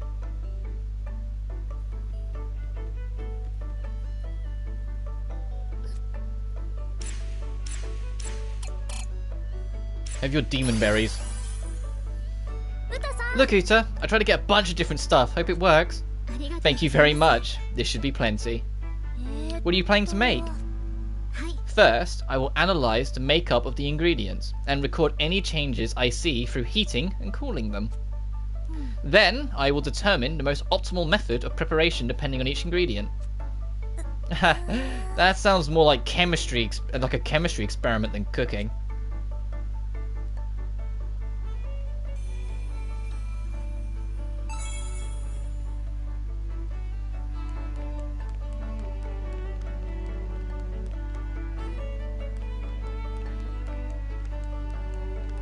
Can we build both of the things we need? No, we still need an heirloom plate for Fiore, but we can make the home theatre like we're in fucking school club again. Literally, it's, look at this. The projector in the back, the chairs in front. This is literally like I'm at school again. Where am I going to stick this? Thing is, if I can get all the resources to max out the cauldron, I can then get rid of the cauldron. We never hang out at the campfire, so I'll put this here.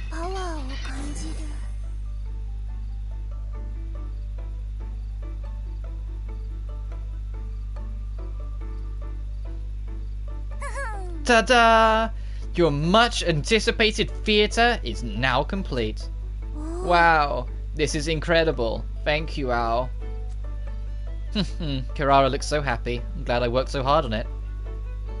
Shall we watch a movie now? Wait a second. What? Let's get some drinks and snacks. I really want to feel like we're at the movies. That's an excellent plan. Am I the only person who doesn't do popcorn at the cinema/theatre? I don't mind having a drink. Like, I'll bring like a can of Coca-Cola with me or something. Not that I'm sponsored by them.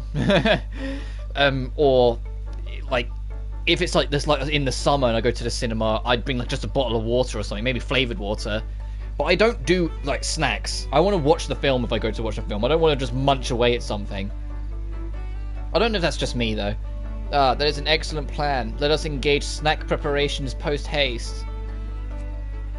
Yeah, affirmative. Like, I went to watch Sonic in the cinema. I mean, twice.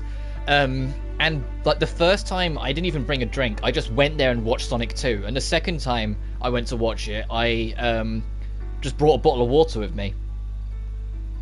Obviously, I imagine it's the same everywhere, regardless of where you are. Don't buy your snacks from said cinema/theatre, because it will be far more expensive than anywhere else. Nice. Jesus, Kirara's ranked 9. I think she's the highest ranked member in our group.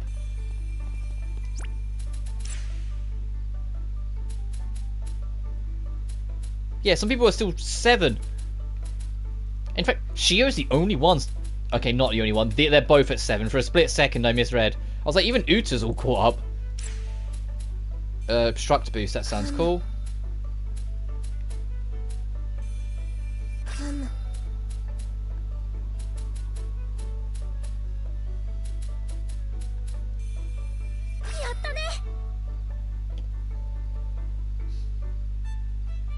I love this game. Why don't we just fight some demons together?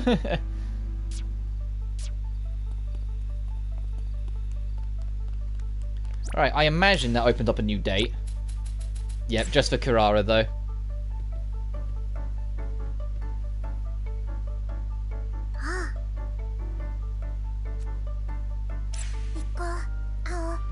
Is there anywhere you want to go?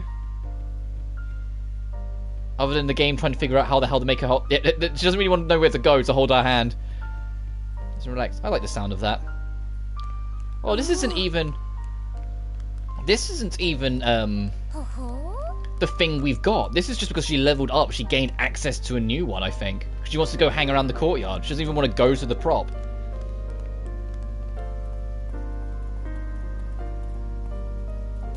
Well, courtyard... It's not that she wants to go to the courtyard. She wants to go to the dock. It's rare to date Shio. Yeah, it certainly feels that way. We don't hang out with her as much as some of the others. We don't hang out with Hina as much either.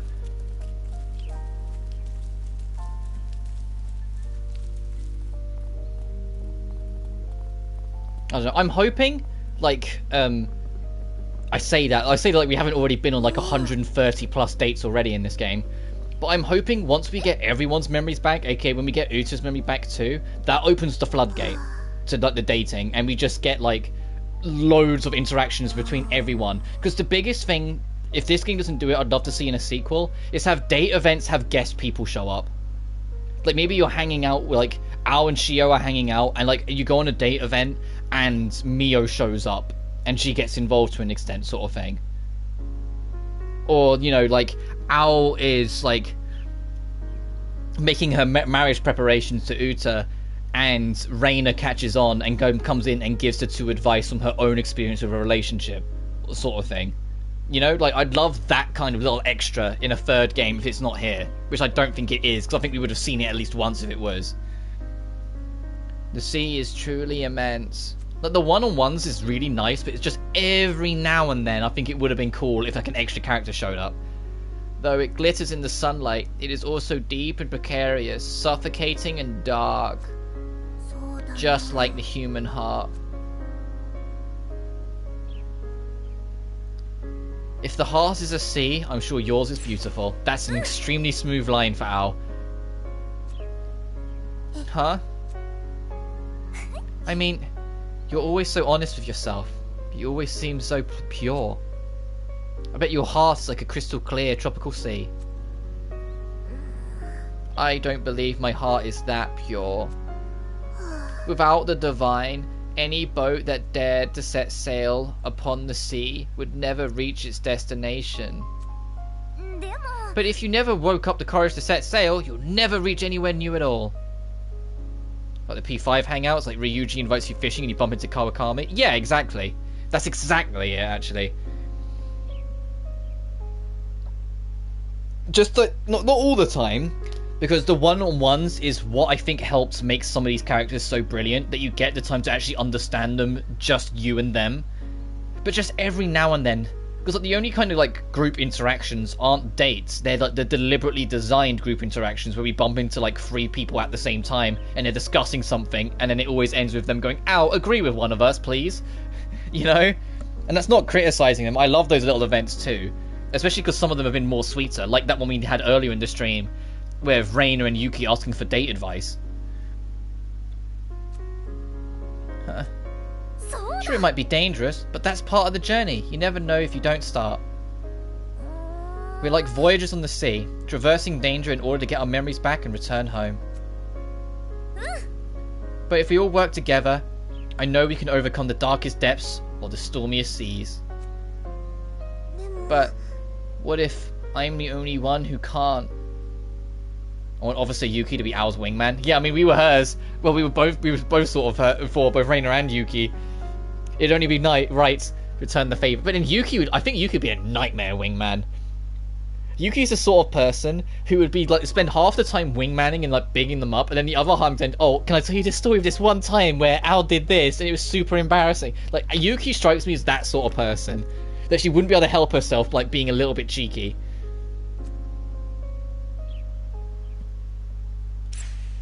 I'll be right here, ready to lend you a hand and pull you up with me. Really? Really? There's nothing you have to try and overcome alone. I'll be by your side if you ever need me. Thank you, Al. What's with all the sea talk all of a sudden anyway? I grew up far away from the sea. This is the first time I've ever seen so much water. Ah, gotcha. Doesn't feel like the sea to me without a beach. Like a tropical getaway. That's the point. We have all this ocean around us and there's no beach. Because you're not going to sit in the bushes. That's not the same. I was kind of surprised that that isn't a thing. That there isn't anything that even remotely resembles a beach here. Exactly, with an ice-cold glass of tropical juice.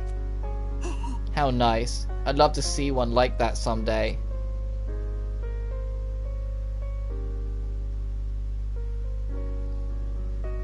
Why is it in the third person, this option? Usually it would say, like, then we should go together. Or, yeah, you're right. Why is it agree and say you should go together? Like, is that just me? We should go together. Huh? We can have our own little summer getaway. Does that mean you want to see fireworks with me as well? I suppose it does mean that, yeah. Is that so? Very well, I shall accept your invitation. Awesome. I don't know when we'll be able to go, but it's a promise. We'll see the real ocean one day. Yeah.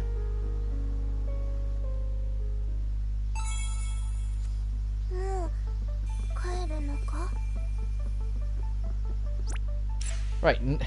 Yeah, I was saying now it's the one I thought it would be. The theatre. I wonder if Kirara's gonna be the first one to hit rank 10. 行こう And I wonder if she's gonna be the first one we find out what actually happens when you get to rank 10.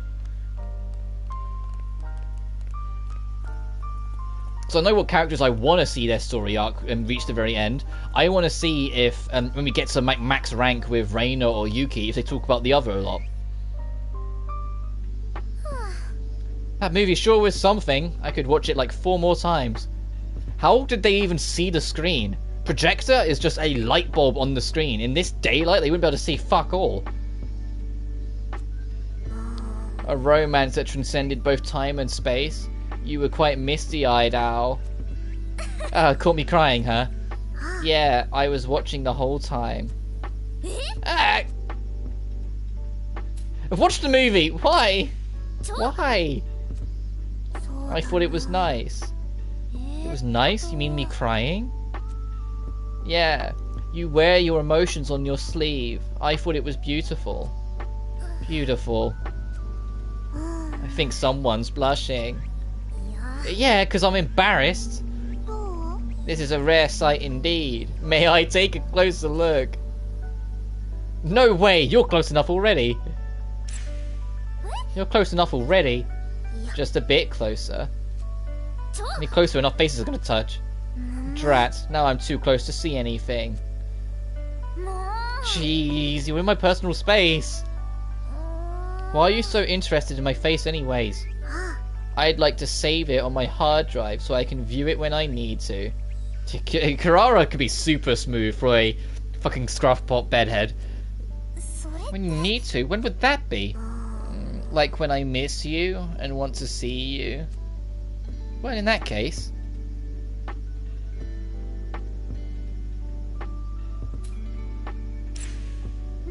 Then I should save your face too. Mind if I get a closer look? Be my guest.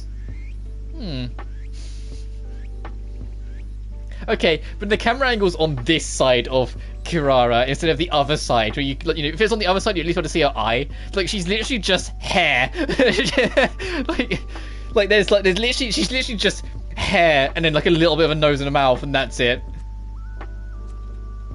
Wait, why don't I just take a picture of my phone? The power of technology. Aww. Here we go. Say cheese.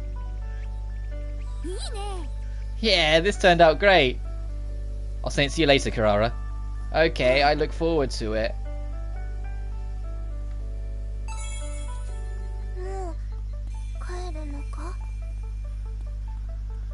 The other thing I'm kind of curious about, because we haven't changed it back to the other in a while, I want to see if we change it to the night pool, if there's new scenes with people. Because the last time we had it in night pool was literally, you know, yeah, I did. If you see me pause on a screen on my own for a second, it's probably because I hit the screenshot button. Storage, nighttime pool.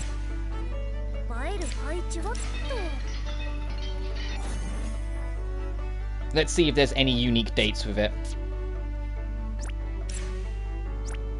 There are! How did I know? How did I know? I was like, hey, it's been a long while. Both Best Girl and Mio want to hang out.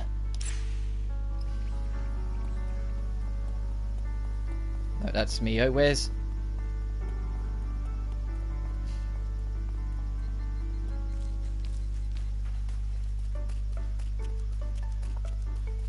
Hey, let's go swimming.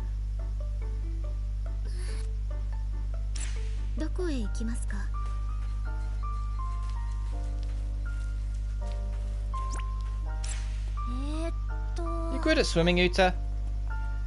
Just want to see this play out. I don't know if I'd say I'm good or bad, but I certainly don't hate it. That's the most neutral goddamn answer I've got. So comfortable, it's inexplicable. It's pretty addictive. Shio and Hina still elude the dates. They're picky. Yep. Now then, would you mind pushing me into the pool, Hoshizaki? What? My pleasure. Oh, she wants to experience like that child goofiness. Wait, what? What is it? Please hurry. What are you asking me for? What's going on with you? Don't worry about the little things now. Push me. That face is a slightly worrying one, Uta. I think you're getting a little too into this. That is the face of "you're mine."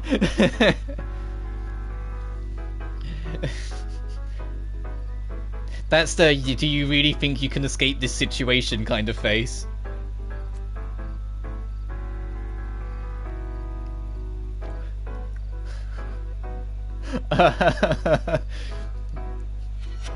Like, there's a specific sentence that people use online for this sort of thing, and I don't want to use it because I feel like it's a bit aggressive. But like, this is the epitome of like the F me eyes. I know I swear a lot, but you know what I mean. Like, but I almost feel embarrassed saying it. Like my cheeks are aching just saying it. It's like I'll say it's the fuck me eyes, isn't it? It's the "you're taking me now" eyes. Oh, I don't know if I should like push her or keep her close.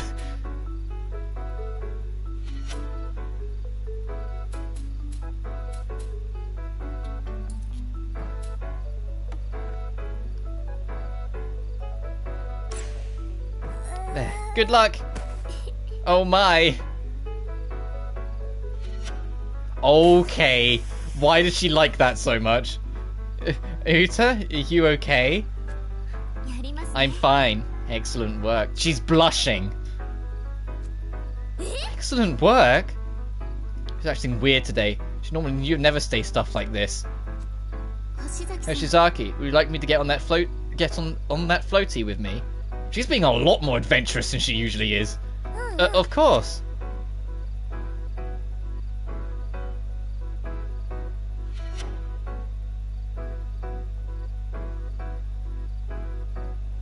Water is scary, don't you think? She's got a permanent smile on her face this entire event. She's plotting something. I love to see it. Also, how is her eyeliner completely untouched? What eyeliner is she using? And where can I get it? What's this all of a sudden? They call water the giver of life, but it just as easily take it away. Right. You know, I'm not the strongest swimmer.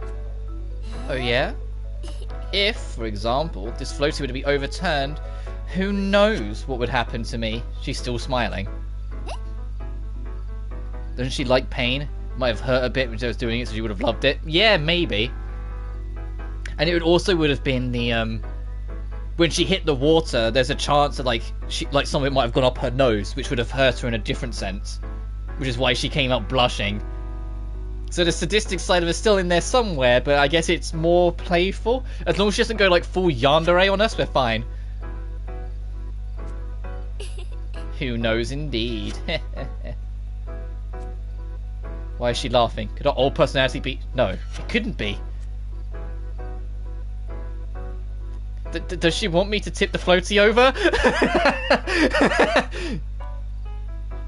I'll feed into her. I don't really get it, but fine. Oh my.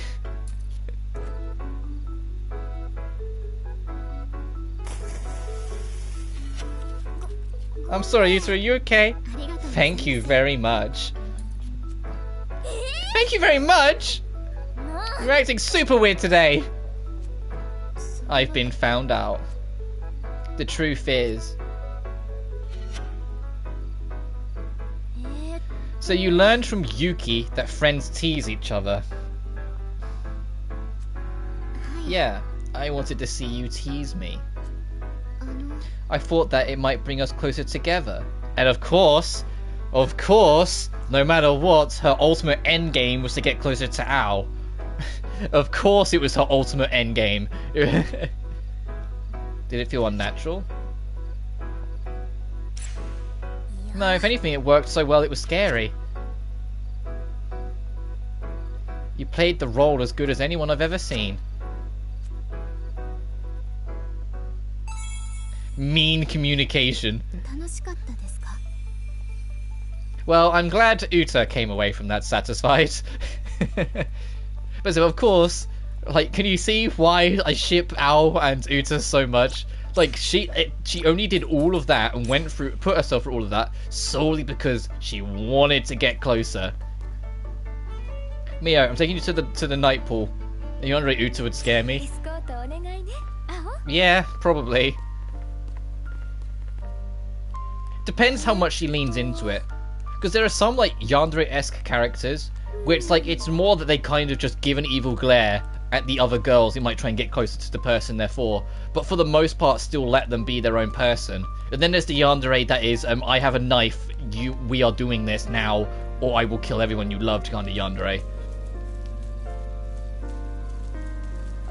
Like, I think, like, I know I'm biased because she's, like, you know, the waifu of waifus, but Kurumi, I think, was a good tsundere in the earlier Data lives, where, like, she was psychotically obsessed with Shido, but she saw the other girls as friendly, as competition, not as threats. That she didn't see them as, I need to destroy them. She saw them as, oh, you're after Shido too, are you? Even if Kurumi's reasoning for why she was Yandere was because she needs Shido's powers and not because she's actually obsessed with Shido. She's using him. Can't use the paw in the rain. Seem disappointed, Mio. I think Hiyori seems more disappointed than me. Alright, let's see what this one is with Mio. A night pool. It's quite beautiful, isn't it? It's totally different from swimming in the daytime. Yes, I think I might even prefer it at night. It's quieter and more romantic. Talking while the starlight reflects off the water. What a great way to spend time, don't you think? I thought you'd say something like that. There are some things that you can only experience at night. Though at the same time, the night can hide things as well. Be sure to watch your step in the dark, Al. Also, it seems that the temperature has dropped since daytime, so... You're turning into sister mode again. Mio, no worrying aloud. No worrying?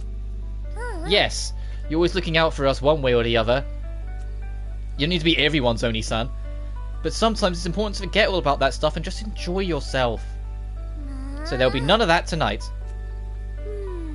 You don't need to say that. I'm not always that on edge. Oh yeah? Alright, then I have a question for you.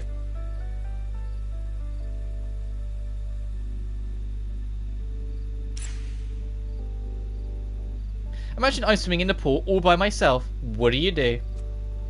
Let's see, I'd get a towel and a drink for you.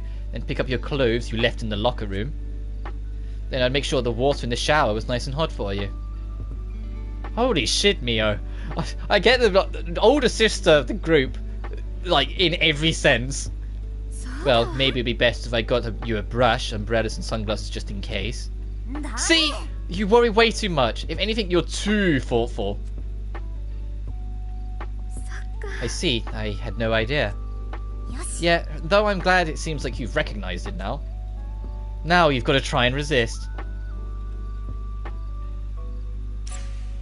Let's see if we can start with the easy stuff. Try acting super aloof. So if your legs crossed. Like this. Now make it seem like you really look down on me. But, ow, are we trying to make us seem more aloof? Are we trying to make us seem more aloof, or is this a kink starting to come through? Is this right? Perfect. Now...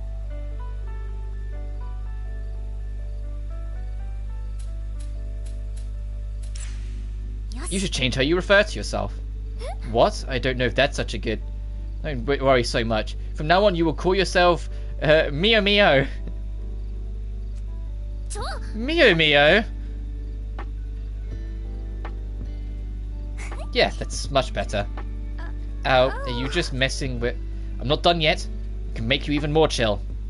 I don't have a good feeling about this.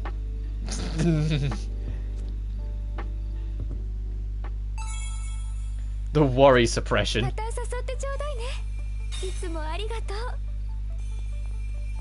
Got me a zone 9. Actually, what can we do at talent level 9 with you?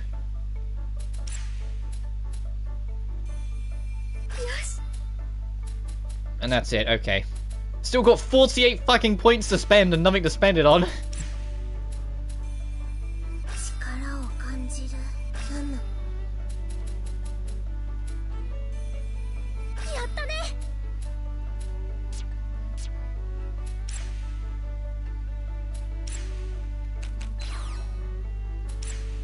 Okay, recovers HP and charges ether after each time around the order ring while supporting. That's amazing. What? That's insanely good. Get a health and ether boost every time each time the ring goes around. What? Hang on.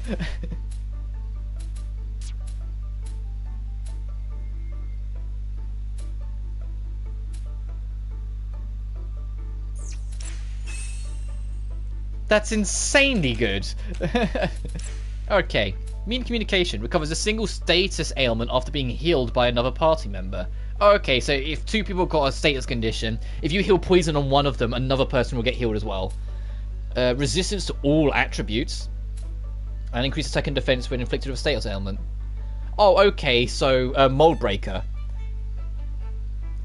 No, not Guts, sorry, from Pokemon. With Pokemon, Guts is a status condition, an ability, sorry, where if you have a status condition, your attack goes through the roof.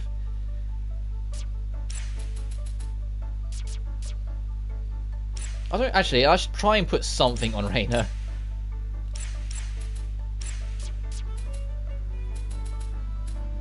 Sure, just have a damage boost.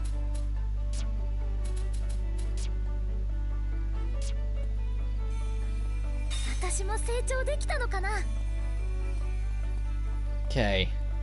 Now I have effectively wasted a lot of time. Actually, we can't make the other thing yet, can we? We're missing, like, one piece. I said we should probably get back to the actual dungeon we were exploring. We just got detoured for another stretch of time. Yeah, we need an heirloom plate. Okay.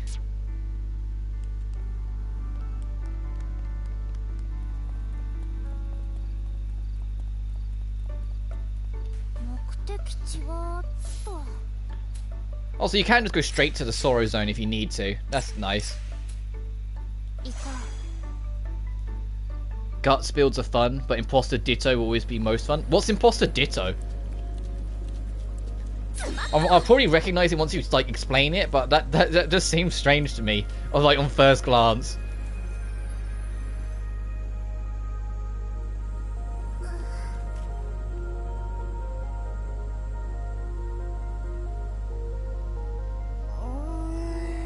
Is this fog? It's so hard to see around here.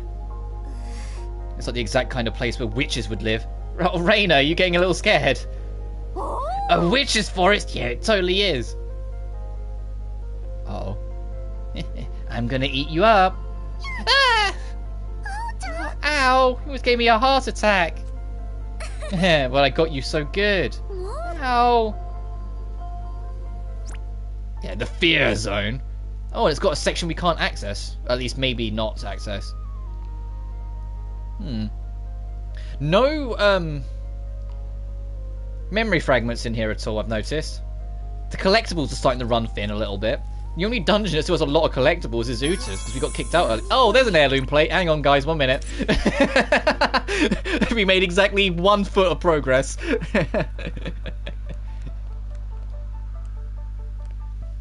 Hang on.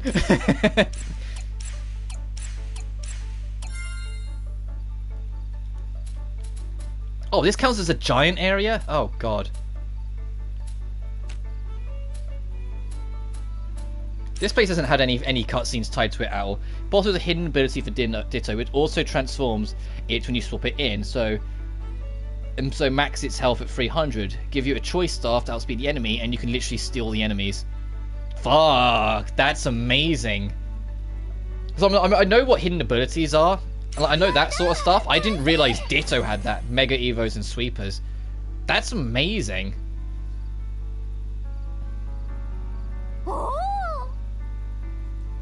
Yeah. If someone like has like a sweeper unit right out front, you just throw out a fucking Imposter Ditto, have the right setup, you could literally just turn it on them.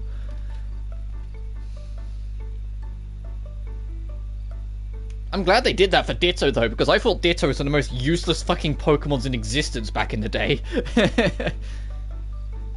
Oh, this is awesome! A whole camping set. Haven't got the tea and snacks yet, but we can chill out here for now. Looks comfy, huh? Yeah. Please, Lady Hiyori, have a seat. Really? I get to be the first to enjoy this? Of course, I made it for you after all. So I want you to use it first, Hiyori. Well, if you insist. Lady Hiyori, how are you finding your accommodations? Well, it's not bad, but I think it's missing one thing. Something's missing? You're not sitting in the other seat. Ah. As long as we're here, want to chat for a bit? I'd love to. And then they didn't. And I was like, it'll be in their date. Oh, at least 2 people are in on this. Coco wants to go on the date. Mio wants to go there too. Oh, okay. Okay, time for us to not go back to the dungeon for another half an hour.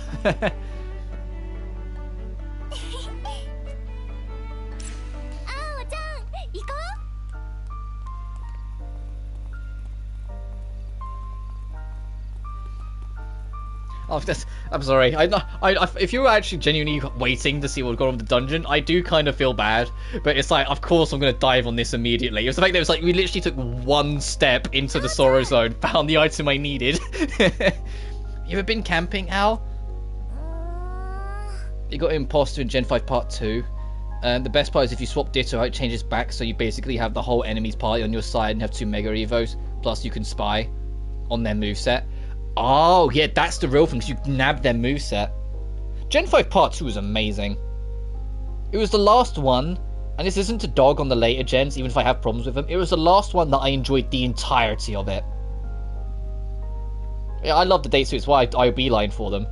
But it's like Gen 5 Part 2, it was like from start to finish, I loved it. Whilst Gen 6, I think is the weakest gen out of all of them, in my opinion. And that's even including, like, some of the issues Sword and Shield had. But I genuinely just... the game bored the shit out of me from start to finish, and I've never wanted to touch it again since launch. I wasn't the biggest fan of most of the new Pokemon. There were some like additions that I liked. I wasn't the biggest fan of Mega Evos at the time because so little Pokemon had it in X and Y. Like they expanded on it later as games went on, but back in X and Y, very few Pokemon had it, so it felt like it limited your options, but you kind of had to have one to survive some of the end game. And so it felt like the whole pick whatever team you want kind of went out the window a little bit because everyone picked up that Lucario. I didn't care for the music, I thought the soundtrack was a lot weaker, and I felt the champion wasn't interesting, unfortunately. And the villain was just Discount Cyrus. So like a lot of X and Y just kind of went with it for me. Gen 7, I liked the ideas. I've never actually played Ultra Sun and Ultra Moon to see how much they improve or worsen, because I've heard mixed things on Ultra Sun and Ultra Moon. But I played Base Sun and Moon, and I enjoyed them.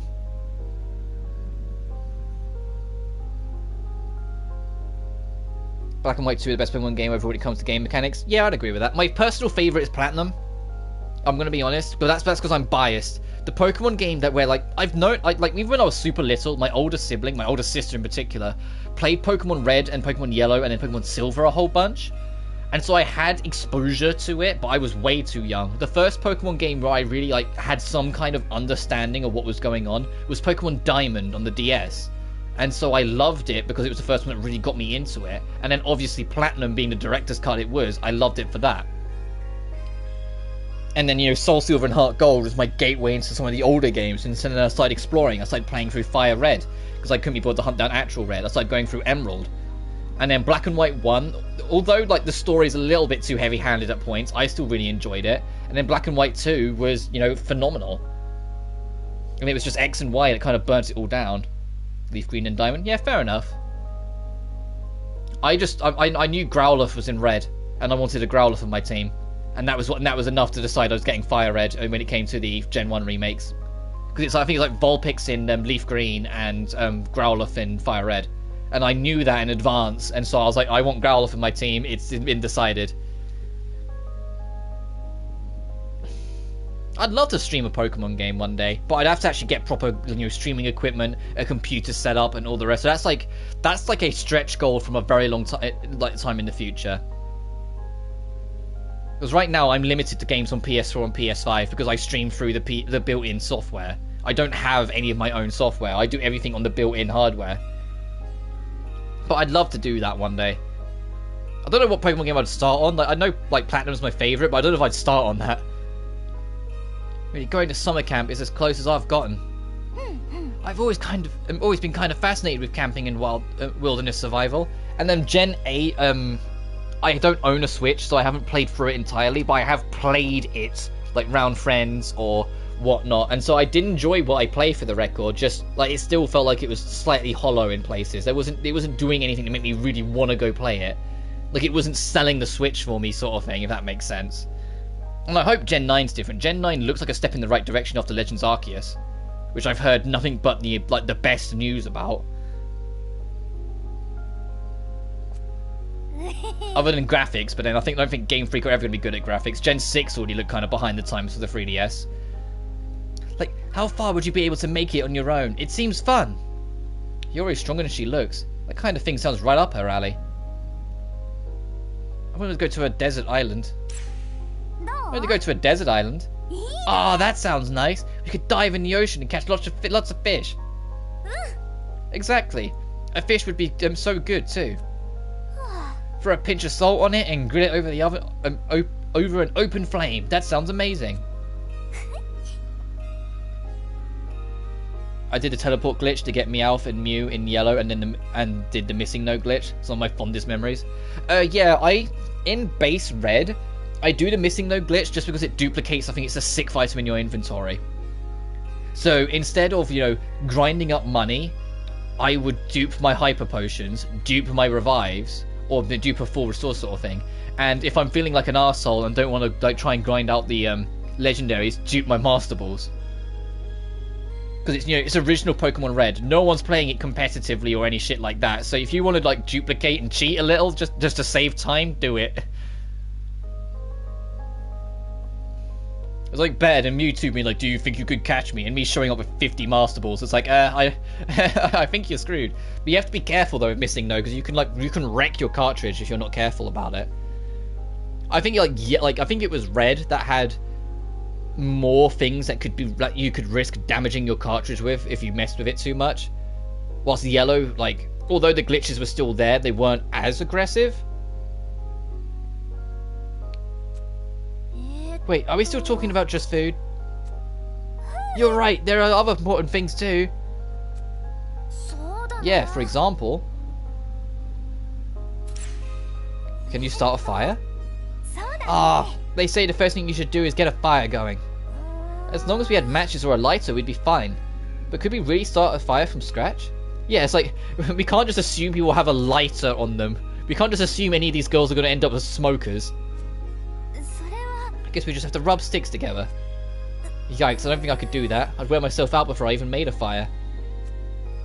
Leave it to me then. I'm sure I could do it. Oh, my hero. But if Mio and Kirara were there, I'm sure they'd know how to start a fire easily. That's for sure. The more we talk about it, the more it makes me want to do it. Gen 7 nailed the travelling with friends thing. The anime does, and Gladion was an amazing rival. Never played Ultra Sun, Ultra Moon, and never played Gen 8. Always returned to Gen 4 and 5 though. Yeah, I like the rivals. I prefer rivals with a bit of they think they're better than you to them. The ones that are super happy annoy me. Whether it's the fact that Hao and Hop are literally one game apart from each other and they're near goddamn identical, as just extremely happy and in your face goofy rival that picks the starter you beat instead of the starter you're weak against. It's how did this happen? They're both of their names start with a H or 3 letters long. They share animations literally. It was literally a copy-paste rival. It's come on. And so I'm hoping that girl we saw in the Gen 9 trailer has got a bit more flair to her. Because I genuinely miss... The reason why Gary, Blue, was such a good rival in Gen 1 is because you hated his fucking guts. Yeah, he was always a step ahead of you, no matter what. Every time you made it to a gym, his name was on the list as Victor's before you. He was always a step ahead of you. And the only time you ever got a chance to show him you meant business is when you beat him up. And then when you did win a match against him, what did he do? He insulted you, turned and walked away. He went, smell you later, and then went. It's come on. And he even made it to the goddamn champion's chair before you. And so it made him a good rival. I miss that. Like, Gen 2's rival was pretty good, was Silver. But he wasn't the same, because like, the Gen 2 was such an easy game until you get to the end. And so, like, all the rival battles were so manageable. Gen 3 was just whichever gender you didn't pick, so it felt like they didn't have much personality to them. Barry was, like, the first super happy-go-lucky rival, but I think it was fine then, because it was a one-off. And then Gen 6 had, like, Gen 5, sorry, had, like, the team, where you had the three of you, but you fought Sharon less and less, and Bianca more and more. Gen 5 Part 2 had, like, a Return the Form, I forget his name. But he had I forget his name entirely, but he was a good rival. He was fun to fight against. He had a lot of attitude to him. His boss theme was sick, but then the whole of Gen 5 soundtrack is great. Then Gen 6 had the whole, like, you're a group of, like, 6 or 7 of you, and none of them matter. At all. Like, I didn't find any of them interesting. The only one that's even vaguely interesting is the one that's, like, the most rival-like of the lot, and that's just, once again, the Gen 3 formula of whichever character you pick, it's the opposite gender becomes your rival. It's like, and I want a rival to matter again, because I didn't care for... I know some people like Hal, but I didn't care at all for Hal, and I didn't care at all for Hop. Gen 1 was the most broken thing, small things like Rap locking you in place, or criticals being based on speed, so Persian and Slash would get stab bonus, we always get criticals. Yeah, I remember beating the 8th gym with like a radically under-leveled Ivysaur because of the speed boost and getting crits. It wasn't even a Venusaur. I think it was yellow. And I had like a level 26 Ivysaur. And I got like 4 crits in a row and all of them one-shot the enemies. And I was like, what the fuck, this game? And I don't know how it happened. But it was literally, you know, despite the fact that, you know, the 8th gym, they're like 20 to 30 levels higher than 20 levels odd than you. If you got to pick one in your 20s. And Ivysaur just one-tapped all of them. And I was so baffled by it because I was guaranteed, because it was a throwaway run. I accepted that I'd lost, and so I was like, you know, I'm just gonna spam attacks and wait until I die, and then go grind up some more. Because it was like it's like other members were fine. It was just they got unlucky and things like that. And the Ivysaur just like cleaned house, and I was so baffled. I was like, what? And it was only later on that I realized it was because Gen 1's busted as fuck that it could do that. But yeah, Rap holding you in place made Gym 1 a nightmare, because that Onyx would just spam Rap, and it became such a brick wall.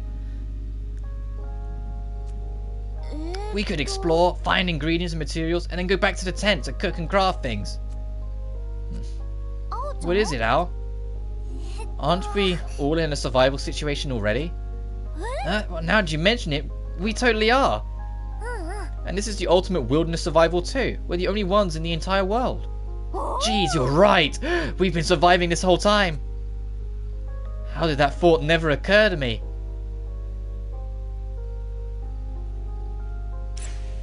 Maybe we've just gotten too used to life here. Living here is starting to feel pretty normal. You might be onto something. It was such a shock when I first came here, but now... I don't think we would have made it this far without everyone here, though. Yeah, that's the thing. Like, obviously, you'd end up here. You'd miss, like, your friends and family from outside the bubble. But these girls, theoretically, have been here for weeks, if not months, at this point, right? With how many days and nights pass by. Like, there's no way the game's going to be like, they've been here for 6 days. No, they've been here for at least a couple months, I think. You would just accept it as normal. It'd depress the fuck out of you that you can't see your family, but you would accept it. Gen 2 Rivals was my favourite. You treat his Pokemon as tools. Then as the game progressed, his Golbat became a Crobat, which can only be done by max happiness, showing he'd changed. Yeah. Because it was and the thing is, a lot of people miss that, because that's only in the optional fight in the Kanto. And the reason why I say optional is because you can completely skip Mount Moon and get every single gym still. Which resulted in me often forgetting about it, because when I go through Gen 2, I often do skip Mount Moon, because who wants to go through there? I already have my team and everything set up. I'm just doing gym cleanup at that point. I don't think I would have made it of anyone here, though. There's happiness to be found in not being alone. Yeah, that's so true. I think so too, Al.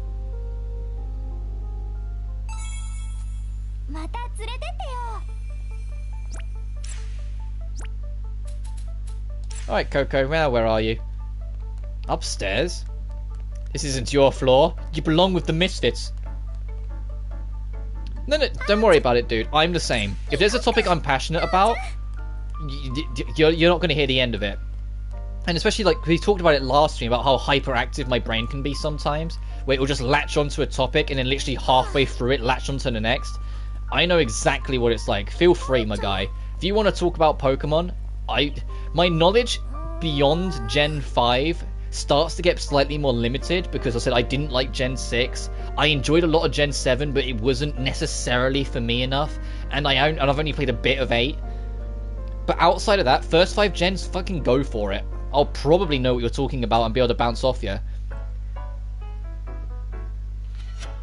I feel like I end up saying this a lot, but it's always okay to just talk about your own stuff in chat and I'll bounce off it. I'd rather that than me like hyper focus on this game and never talk to you guys, you know, or like shut down conversations because it's not relevant. Like I don't like that shit when other streamers do it, because some do. They try and keep it relevant to the game, and I'm like, no, let's have fun with it. Let's just talk about stuff as we go and have some fun. You ever gone camping before, Kokoro? I went a few times with my family when I was little. Have you? I went once or twice with the family. It's pretty rough, don't you think? Like, when you're in the middle of nature like this, there are bugs everywhere. You don't like bugs, Al? Don't really prefer to avoid them if I can. You seem like you wouldn't mind them. I suppose. Oh, well, the lens flare is like really... I can't say that I like them, but I don't hate them either. Oh, ow, there's a bug on your hand. Ah, get it off, get it off! Best part of camping was always the food, I think. Something about eating outdoors makes it so tasty. There's curry, barbecue... How about Barbie? Oh, come on. You can't go out in a hot weather without a Barbie. Come on. Come on, it's like, it's obvious. Camp barbecue is the best. No, I bet it takes a ton of prep. There are some campsites that rent our gear, so you don't have to bring much with you. Oh, huh? Though it seems like you'd still have to pack a ton of ingredients. Well, I guess I can't deny that. You seem to know a lot about camping, Kokoro.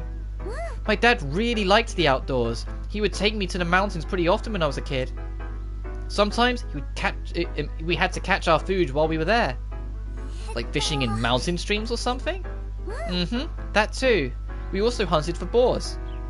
Boars? How? With a rifle? Bang. Oh yeah, right, you are a marksman. That adds a whole new meaning to eating local. Sounds like your dad was pretty wild. Yeah, you may be a little different, but I'm always proud of my dad. Aww, Coco. Just like, I was talking about parents a minute ago, here we are. I see. It's rare for anime games to, you know, remember that parents exist. Oh, that works out, you're right here.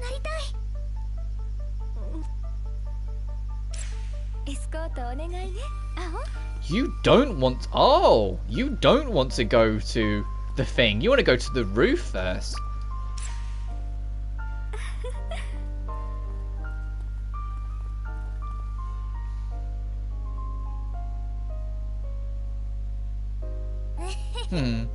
Hey, Mio. Oh. What is it, Al?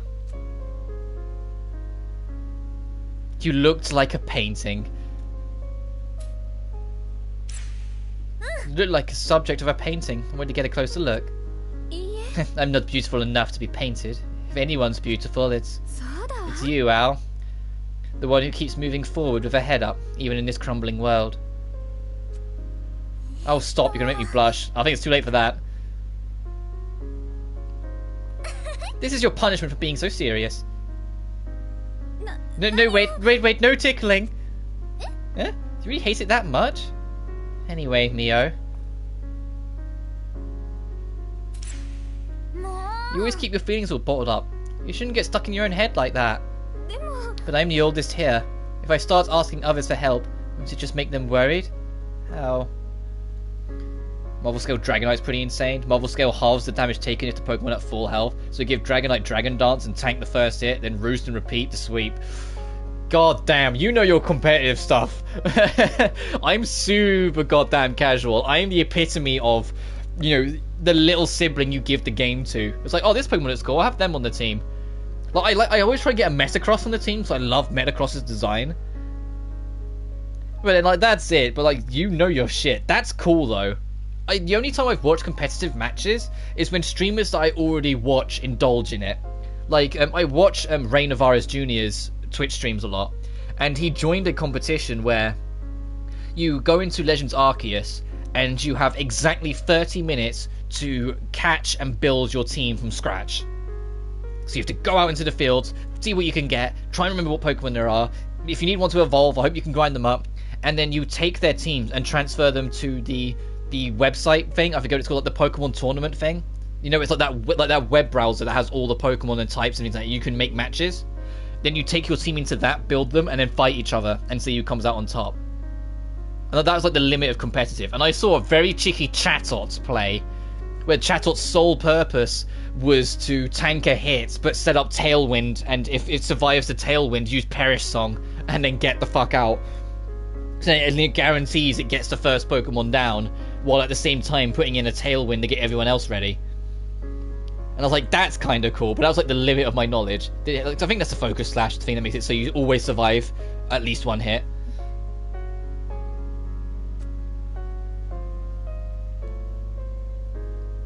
Hey, whenever you need someone, I'll be there, got it? How are you so strong, Al? I'm not. My head is spinning. I feel like I have a huge weight on my shoulders. I should be the one giving you support, but there's nothing I can do. What? I can only be open about my weaknesses with you because you speak your mind to me too. As friends, we're equals. I guess it feels like we have a very mutual relationship, like we're equals. So it makes me happy whenever you talk to me. A mutual relationship. I never thought I'd have such a thing. You do now. Let's make it official. We're proclaiming our friendship from the rooftop. And I'm not so sure about that. An equal relationship. Putting it out there, why doesn't Yuki, like, stand on these steps? At least like a romantic date or something with Reina. You know, try and make up for the fucking height difference.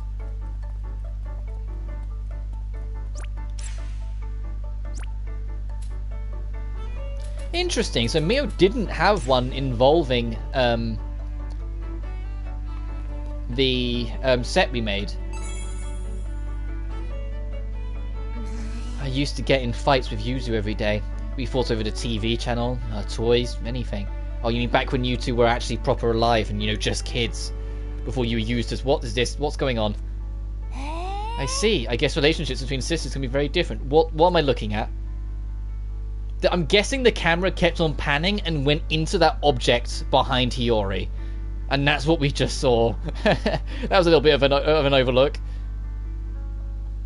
But yeah, Lime and Yuzu, before they became science experiments, they were just normal twins who went to school and everything. And they just died in an accident in that experiment, which got their souls linked to the common, which is why they're always linked to all these spiritual realms. And I really hope that at some point we can find a way to get them back. It's already been established now, through Yuki, it is possible to resurrect people, right? So, take the next step. Get these two back saved. Oh, Hiyori and Lime. What an interesting pair. Were you talking about something important? Nah. Nah. Just that I wish I had an older sister like Mio. What's that supposed to mean? Who knows? Don't brush me off like that. Where did... Fucking... Coco, where'd you go?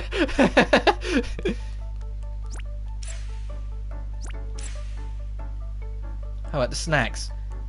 We were just having our chat and she walked off.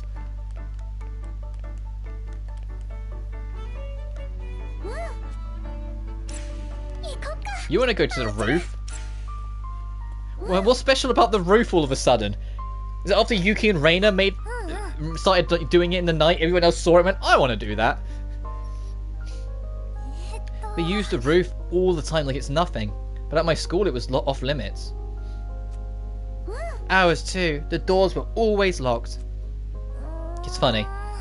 You see it all the time in manga and anime and stuff. Really? How so? It's a place where people meet. A lonely protagonist heads to the rooftop to avoid people, but instead meets a lonely girl. Or something like that. It's the perfect setting for a special encounter. Meeting someone special, huh? Do you ever wish for things like that would happen to you? Kind of, I guess. Though since I've came here, I've had quite a few moments like that. A dream come true. That's right, the same goes for me. It reminds me of when you first came here. You did a lot of thinking alone here. Wait, you knew about that? Looking back now, those are some good memories. I was surprised when I heard you yell from the rooftop, all of a sudden hearing, "I just don't get it!" Yeah, to be fair, I can imagine Al did do that when she first ended up here. You heard that too? That's so embarrassing. Please just delete it from your memory. Nope, never. It's one of my most precious memories of you. Back internet died. Oof. Oh, unfortunate. Yeah, I was saying the only time I watch like competitive competitions with Pokemon is when like a streamer I already watches indulges in it. Like Ray Navarez Jr. When I watched him, he did something where it was like you had half an hour to catch Pokemon in Legends Arceus, and then whatever you caught, you brought into the World Tournament thing. You know, the web browser Pokemon game.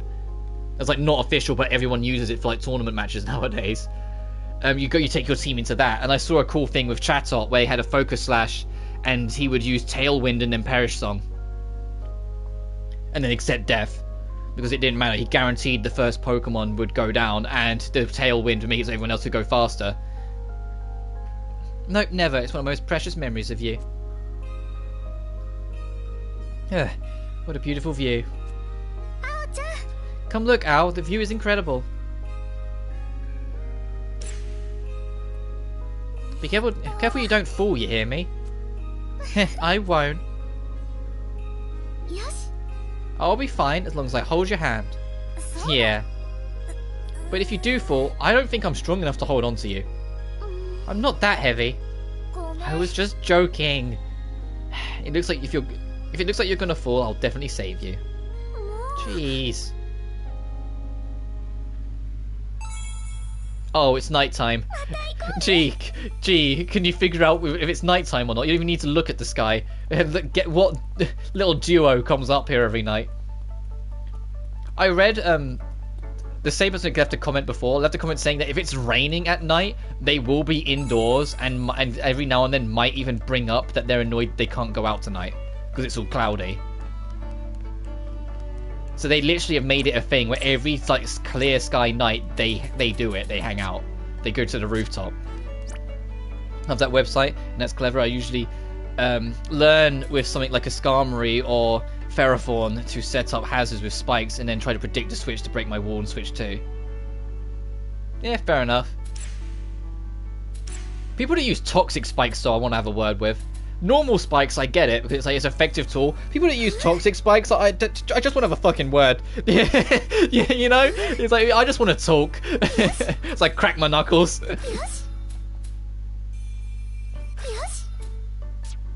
It's my oldest brother, and for the record, I'm the youngest of 4 siblings. Even though all of them are technically halves, I've never seen them as halves. Like, all of them either have a different dad or different mum. I've never seen them as halves. They're family as far as I care. Increased damage dealt to the enemy. But my oldest sibling, no, date, he was super competitive, my oldest, and like he did fucking toxic spikes. And I think it's like from a young age it was installed into me to hate people that use toxic spikes. He also did like fucking parafusion strats. Like he was that kind of dude. He was a nightmare to fight against. Or like you get to his last member of his team and you'd be like, alright, I go, alright Jason, my brother, I've got you now, I'm finally about to win, and he uses sand attack and I'm like, you bitch. It's like, you bitch, and he just like accuracy stalls me so I'm missing all the time and then cleans me up. 1-on-1, increased defense but decreased attack. Cures all status ailments with shifting gears for the first time. Nah. Alright, any more dates or we all... Is everyone satisfied? Actually, it's night. Let's rest for the night.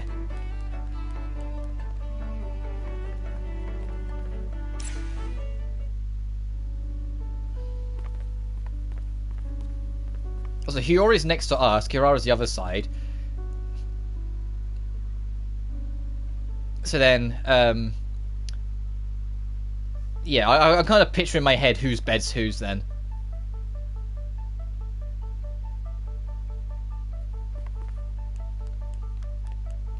Right, now that we've well rested, let's actually get back to the dungeon I said I was going to get back to instead of avoiding it constantly.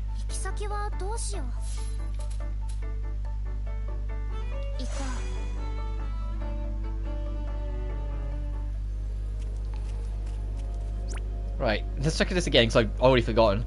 Fear zone, we can see if we can do something with that, but call it a hunch because there's up arrows in it. I think we need to access like a rider, like a glider sort of thing. I have a Vaporeon with Toxic Brine, Wish, Protect, and Leftovers. Build with Defense and HP trained up so that Vaporeon exists in people's nightmares. Swept my school and Vaporeon with you years ago.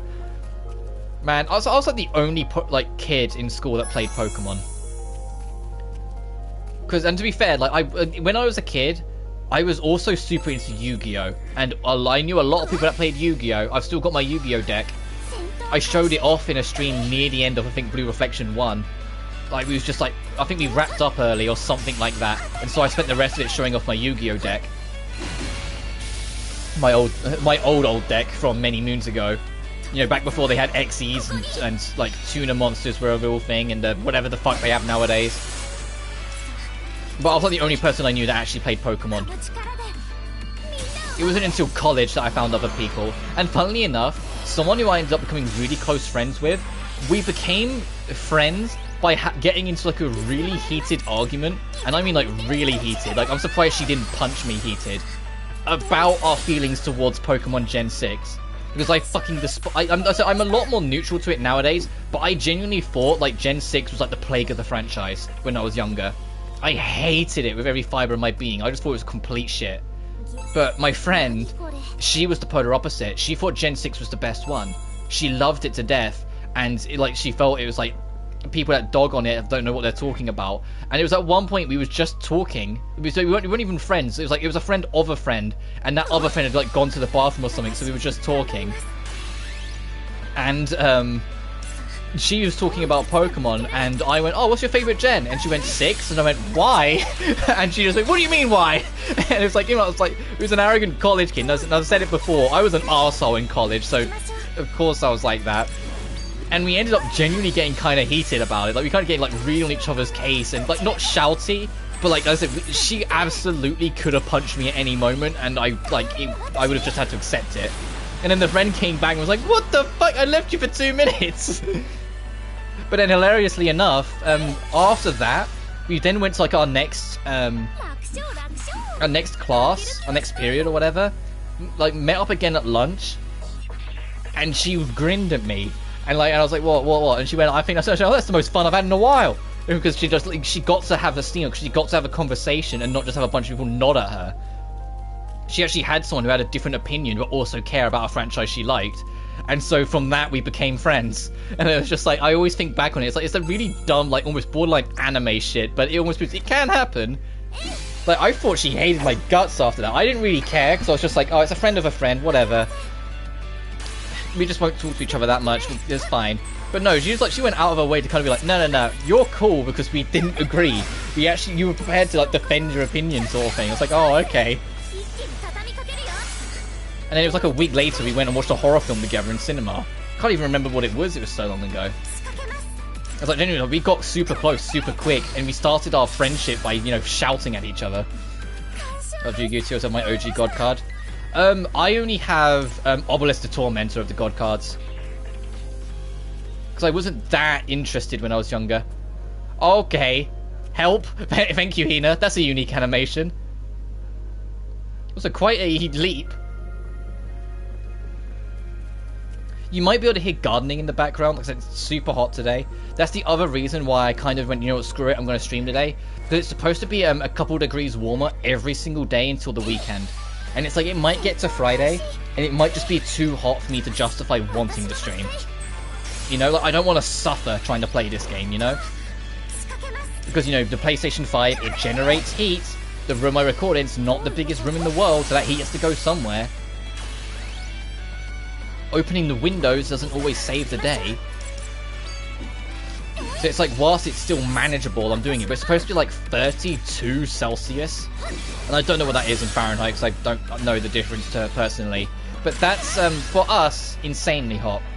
And keep in mind, UK houses are built to hold in the heat for winter, not spare us from the heat in the summer. We don't have air conditioning in 99% of the places in the country. So these are built to like hold heat in. So when it's already like 32 degrees, the house feels like 38. And I'm not even exaggerating, it feels, obviously it's not, but it feels like it's like 37 or 38. It gets unbearably hot.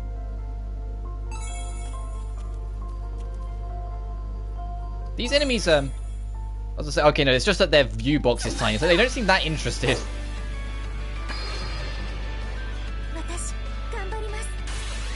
But I was a cheeky fucker who used Greed Quasar with OG Yu-Gi-Oh! You get it set up, and then every single monster it destroys, its attack and defense goes up by 300 times however many stars the opponent had on that monster. So you take down a 3-star monster, you've just got 900 extra attack and defense. So it eventually started to domino. If I could get the ball rolling with Greed Quasar, you better goddamn hope you have a skill or trap card that will actually get rid of the fucker, because otherwise it's just going to keep on stacking up. And because we were kids, who, you know, couldn't just buy the specific cards we wanted, most kids didn't have things like Mirror Force, or Magic Cylinder, or, you know, like Raigeki, and things like that to actually be able to counter me. I had Raigeki, you know, because people really hated me.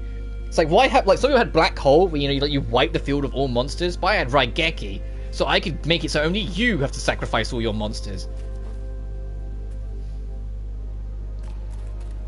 Yeah, thanks for the pull-up, Hina. So, who jumps first? Is Hina always one that jumps first? And she's just got, because, you know, like, athlete, she can just make the leap?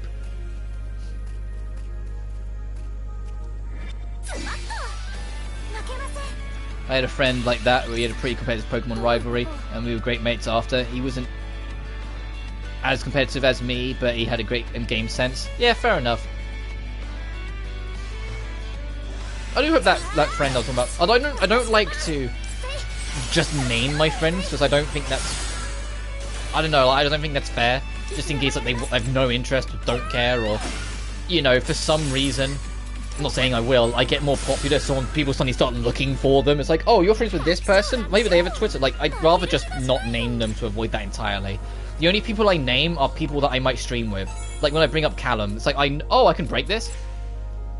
Because I've streamed with Callum once, and we want to stream more often. It's just waiting for our schedules to align. Because he's in his, I think he's in his last year of university. I love Red Eye decks. There are so many ways to get your best cards in the field straight away, and Red Eyes was my favorite in the anime. Fair enough. Oh no, I was more Kaiba. I had a dragon deck that led with 3 Blue Eyes. And I had a Blue Eyes, I had a Neo Blue Eyes Ultimate Dragon. So, you know, not just the usual, I had Neo Blue Eyes White Ultimate Dragon. Before I started streaming properly, I did a one-off stream where I played one of the Yu-Gi-Oh! Video games and did a Kaiba impression for the whole thing, and it demolished my throat. That was years ago. I had a lot of fun, but never again. But I had like a dragon-themed deck, because I actually, in the game, in that stream, I used my real-life deck, and only used that for the whole thing. The only exception being is that Neo White Dragon, or Neo Ultimate, isn't in the game I played. Only normal White, or White Ultimate Dragon. So I had to swap them out. But that's fine. Normal White Ultimate Dragon is still really good. Why Shining Dragon is my baby, though. Yeah, fair enough. Okay, you're blocking off... I hope these things are going to be worth fighting for.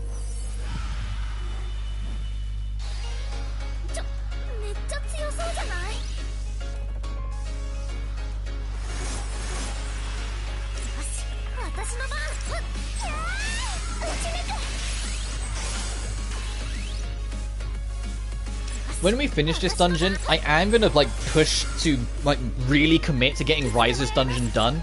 Because in the first game, a lot of optional content cut off post-Chapter 10. And I know this game, we have one extra optional dungeon that's DLC that's supposed to only be available after Chapter 10. But I don't know if Riser will get, like, locked off because of it. And so, for the sake of making sure that doesn't happen, come next chapter, or come the end of this chapter, even if I'm under-leveled for it still, or which I doubt it because we need to be level 50 and we're like level nearly 49, I'm going to like completely narrow in on trying to get through the Riser dungeon, so it doesn't get missed or left behind.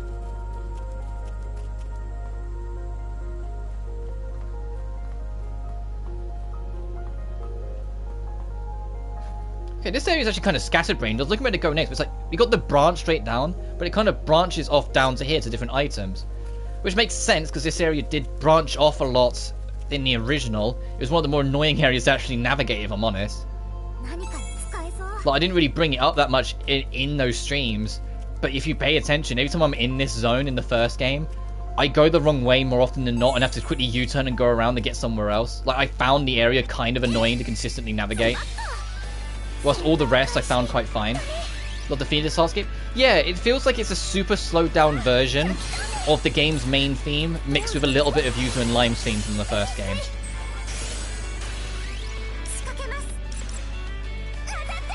I still stand by the fact that my favourite dungeon theme is Reina's, but it's like Kokoro's dungeon theme I love because it feels so instantly nostalgic. Like, it feels like you belong to be there and it's very inviting. Like, Shio's, I love the fact that you can hear, like... I'll say you can hear it in Coco's as well, because Coco knew Shio, so it's a connection. It's a tease at their connection right from the start. But you can hear, like, the sound of, like, train tracks and, like, a train station announcer at one point. I like the fact that there's, like, noises alongside the music, and it's actually a part of the music. Like, it's not just random sound effects that occasionally play. No, they're actually, like, a huge part of the music itself. Like how you can hear, like, a heart press machine in Yuki's. You can hear, like, a train announcer in Kokoro's.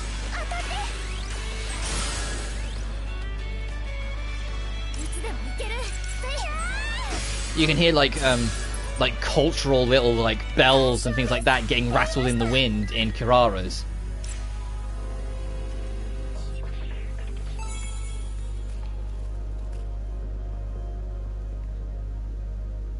And Uta's theme, Uta's dungeon theme is right up there as well. Just because it's like, it's light because it reflects who she is now, but there's an element of intensity and pressure because of who she was. So it's like there's like this element of, like, uncontrolled chaos with the whole track. But Kokoro's Heartscape a few weeks ago and it felt like I'd known it for years. It's weird. That's what I mean. It was like instant nostalgic. It felt like you belonged there, so it was really inviting. And for an opening dungeon, if you can do that, like, props to you, because it's not easy. But it was like, it's such like an autumn feeling, like the leaves are falling. There's a cozy atmosphere to it. There's not too big. You go in and out. You spend a lot more time in Kokoro's Heartscape than, like, anyone else because you tutorialize, so you come in and out a lot. You get to know, like, the basic run of your characters and get your first introduction to them all. Like, heck, when the game starts proper, like, you get that little bit at the start where, like, Al drops her phone, picks it up, and then suddenly she's in the Heartscape.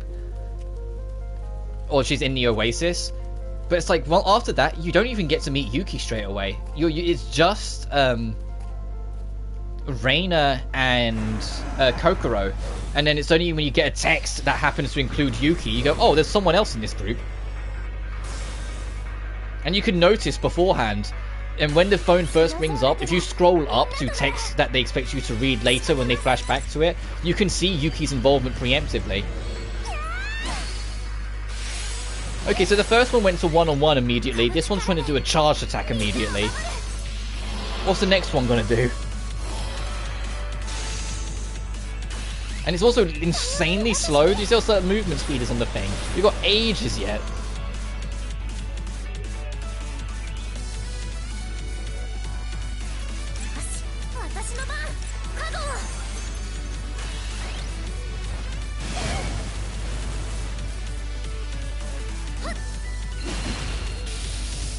I need one that's, like, extra tanky so I can do more ether tides for the trophy.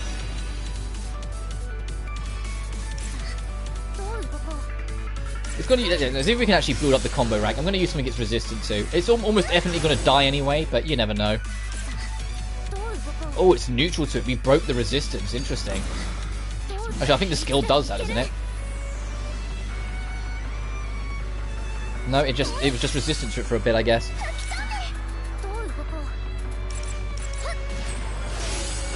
There's no way this thing survives to 15 hits. There's no way this thing survives to 15 hits. Oh, it's going to charge up again, though, maybe.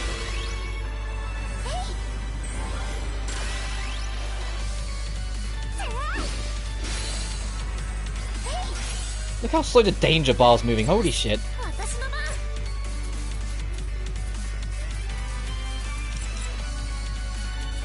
Sure.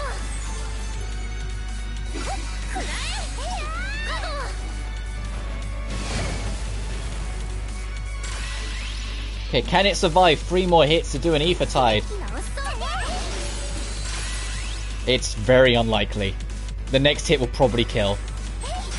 Yeah, fuck! Literally just on 15, damn it!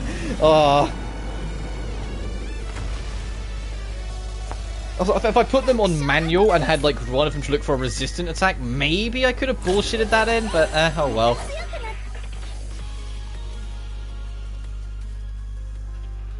A world with nothing to oversee it, slowly being reset. In order to save it, we decided that we would act as overseers instead. We created a small world and became its overseers. We thought if that absence was filled, the world's problem would be solved. In order to create this small world oasis, we needed the cooperation of all the reflectors.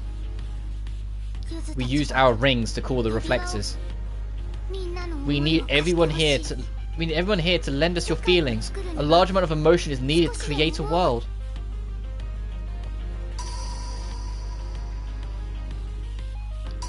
Oh, so that's how everyone ended up here. Literally, they used their reflector rings to like signal the bat signal of the other ring users. Regardless of whether they were good or bad, get them all in. In the midst of the dying world, only a few answered the call. So all the rest died from the Ash Syndrome, good to know.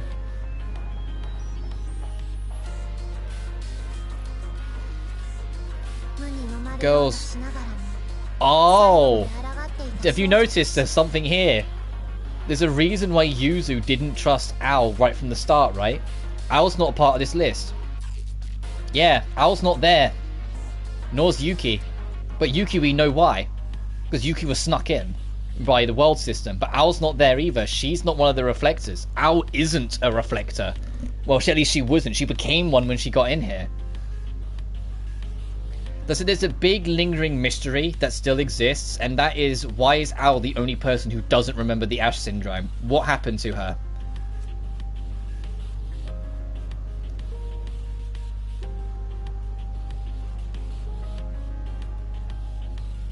And is it something that can be solved? We will create a new world with them. Connect our hope to the future. To reach tomorrow.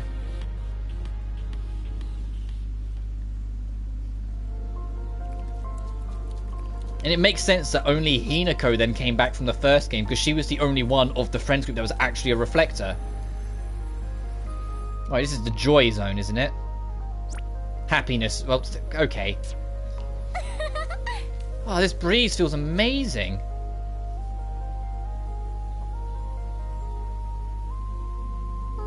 Ah, this feels wonderful. The weather is gorgeous, the temperature is just right. Oh, I could live here for the rest of my life. This may be the most dangerous place we've been to. It has the power to render us all useless. We've taken all kinds of enemies, but the battle we face here will be our hardest yet. Dang, I'm about to fall asleep. I'm gonna go run around to stay awake. Great, ow! Whoa!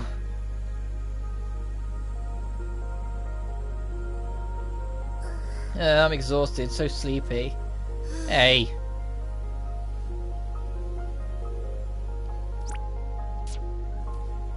Oh shit, hello.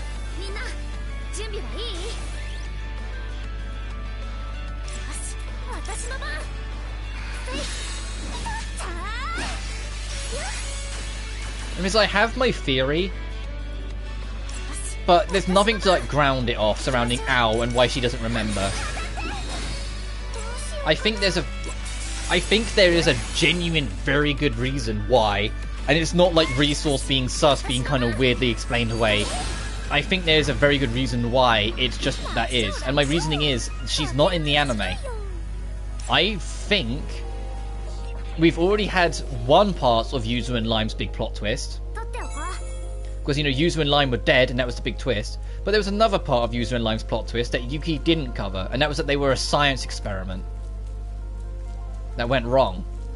I think Owl's similar. I think she's a science experiment gone wrong. And I wouldn't be surprised if the twist is actually, when she leaned over to get her phone in the prologue, like at the start, before she ended up in Heartscape, back when she was in the real world, she leaned over to get her phone, someone attacked and or kidnapped her.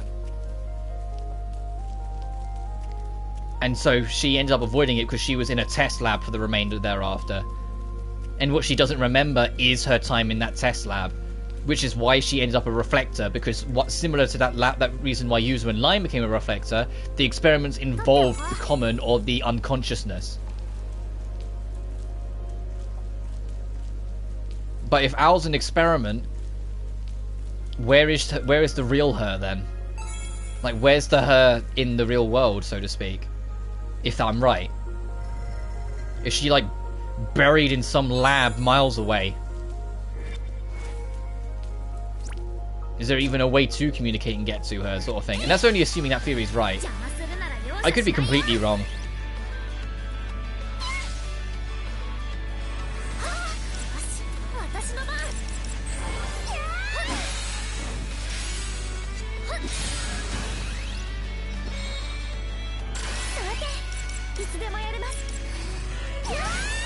But I have nothing to go off that. Like, there isn't anything in the game that I feel like supports that too much. I'm only using the fact that Yuki had a similar twist to Yuzu and Lime, that maybe this whole game is being a bit of a round two to some of the plot threads of that last game. And so having a different character carry one half of the twins twist and the other carry the other half makes some sense. We're just hopefully, unlike Yuzu and Lime, you know, Owl's alive from her scientific experimentationing.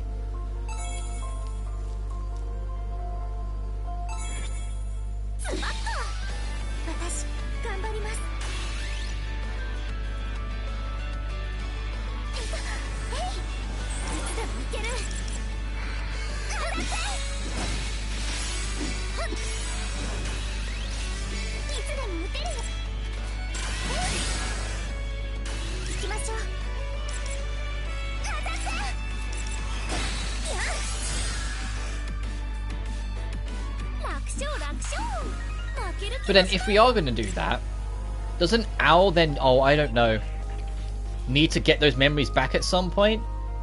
Is Owl going to get a Heartscape later on?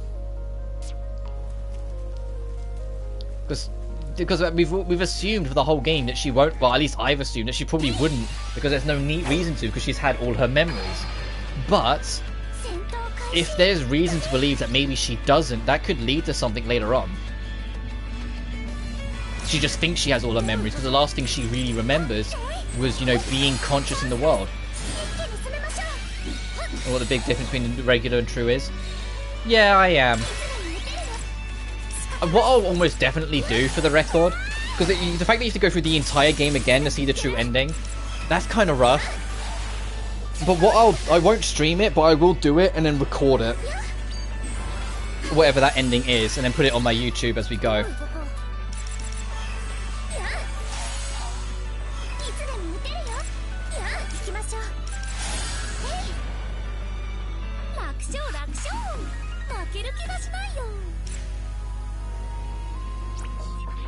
I also like, it'd probably take a while though, for the record, because I can almost guarantee you I'd go through most, if not all, of the dates again.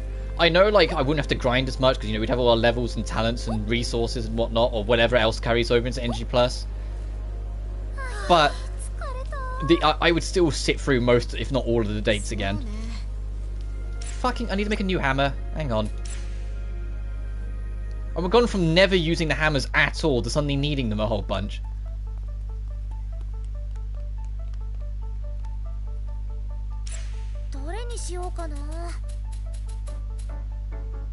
Why can't we mop anything? That's supposed to remove obstacles too. Why can't we mop something? And when's we going to use the quick killer? That also removes obstacles. Neither of these two have had any purpose yet.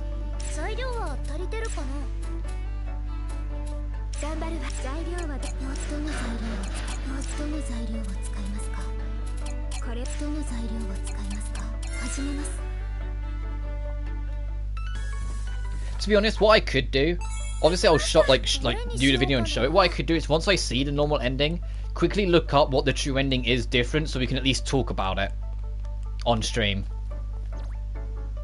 Oh, whoops! I didn't mean to press photo mode. I was just clicking in the sticks impulsively. Then, does that sound like a good plan?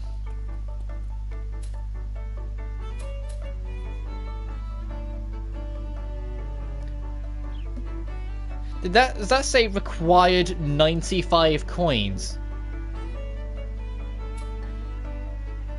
I'm gonna say no.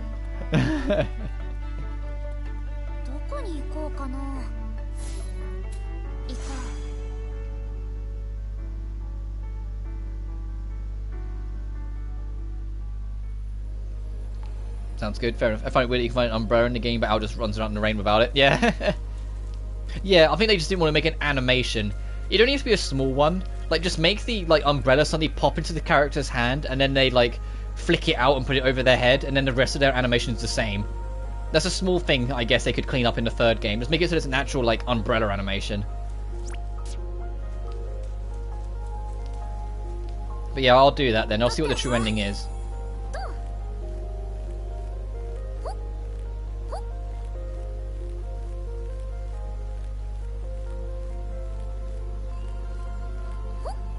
But the fact that, and I was going to bring it up in the last stream, but now I know that there's a true ending, and you have to get it in New Game Plus, it reminds me even more, because the other game I'm thinking of did exactly that.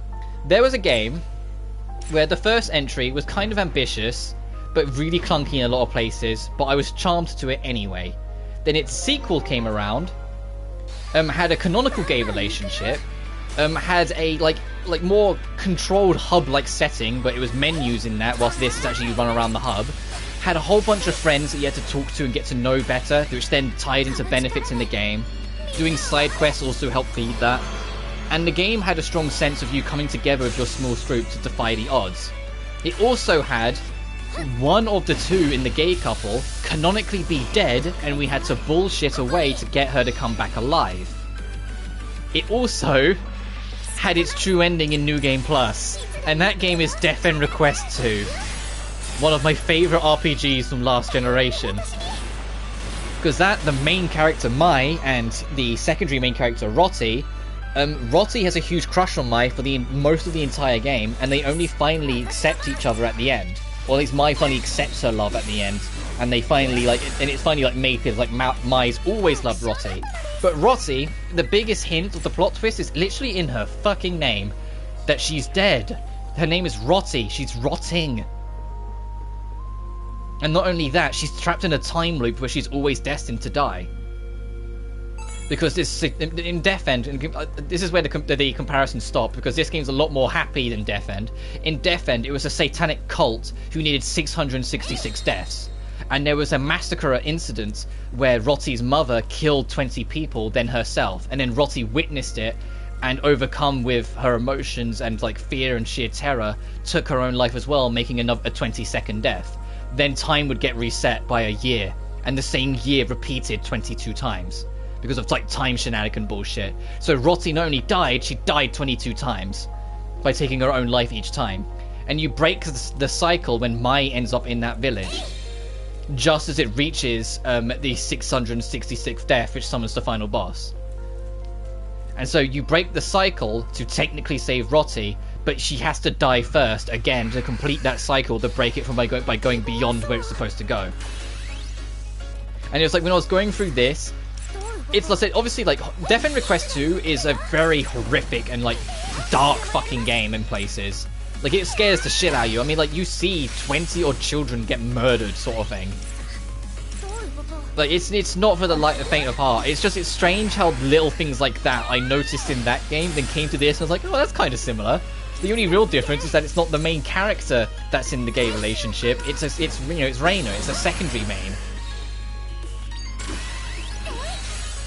And this game's more open about it than it is in the first. In the first, Rotti will go, I love you, and Maya will go, yeah, I feel the same. But she won't say, I love you too. Or at the end, they hold hands and they smile at each other, but they don't say anything. It's a little bit more like a slightly more implied, I guess, than shown. Whilst in this, it's like, no, you can't. There's no denying. There's no putting it to one side. There's no ignoring how Reina and Yuki are with each other and how much those two truly, truly love each other.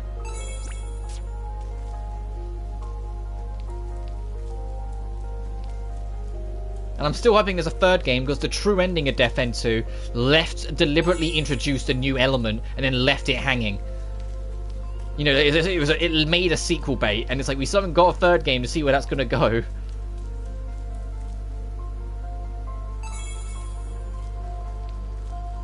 And also, another comparison, Death End Request 1, it was someone who was kind of like more familiar with the world and what was going on already, because they taught Hina how everything works super quickly. Whilst in the second game, this one, Ao entered as a complete stranger and nobody and had to just figure shit out herself. In the Death End Request games, Sheena understands how the World Odyssey works pretty quickly, whilst Mai, the protagonist of the second game, is kind of a fish out of water. She just ends up in this cursed town and has to figure shit out as she goes. So it's like there's a more, like, it's kind of weird, the comparisons that they kind of weirdly tie up for like a horror JRPG and a JRPG based on empathy, that they're weirdly sort of similar.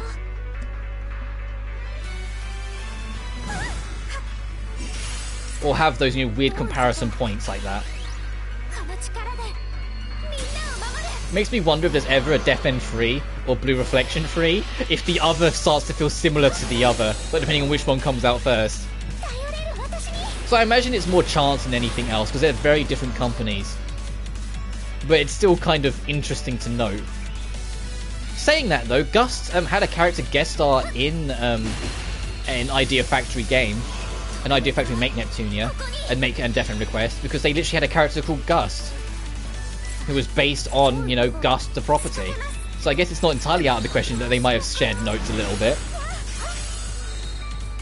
Not that I think they did, but you know what I mean. Alright, let's see if we can try it again. If I put you guys on manual, do you guys have anything that resists? No. What about you? You do. Okay, we have a plan.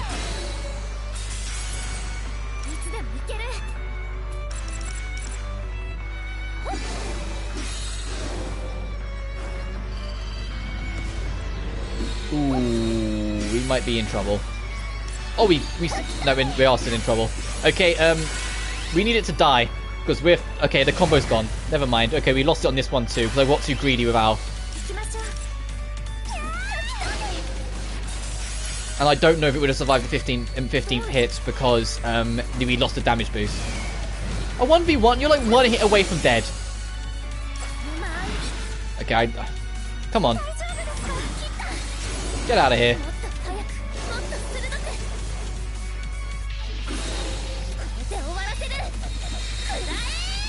It's because, like, once it hit 15, the game's gonna do everything in its power to make sure it doesn't happen. We know this. Alright, let's see what the next memory that might hint at the future is. But I hope if the plot is gonna start getting super crazy soon, it waits until at least after Yuta's Artscape. I want to have at least... I know I'm being greedy here. I want to have at least one more chapter of just going crazy with dates and hanging out with people and having good times, you know? We formed worlds around the fragments. That's how we began to call dewdrops. What we began to call dewdrops came about. Oh right, yeah, Heartscape was just a name we came up with, so maybe dewdrops are what they're actually called. By themselves, dewdrops are small and fragile, so we gathered them together. Like rain flowing down a window, the drops absorb one another and grow. By uniting our feelings, we would make something stronger. That's what I had in mind. But the end of the world did not wait for us.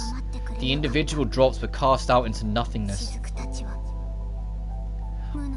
I know this dungeon is essentially going to be a lore drop, but are they officially confirming the world's over in the real world?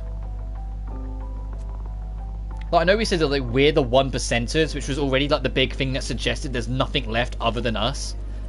But is that like legit confirmed, do you think? That the world is 110% over and we're like the last ones here?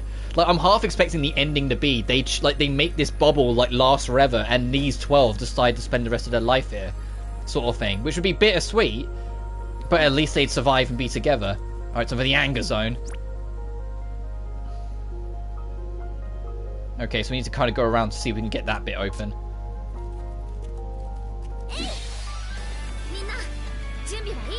But that's assuming wherever Al fits into all of this.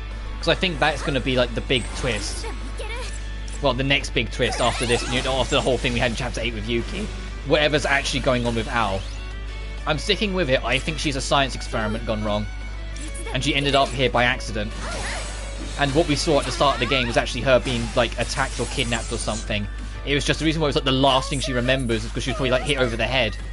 And before she woke up, she's already strapped to whatever machine.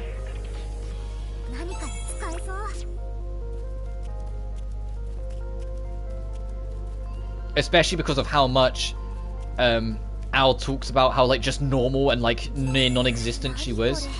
If she was that non-existent, other than her family, she might not have even been noticed to be gone. And so she might have been an ideal target to be kidnapped, to be experimented on.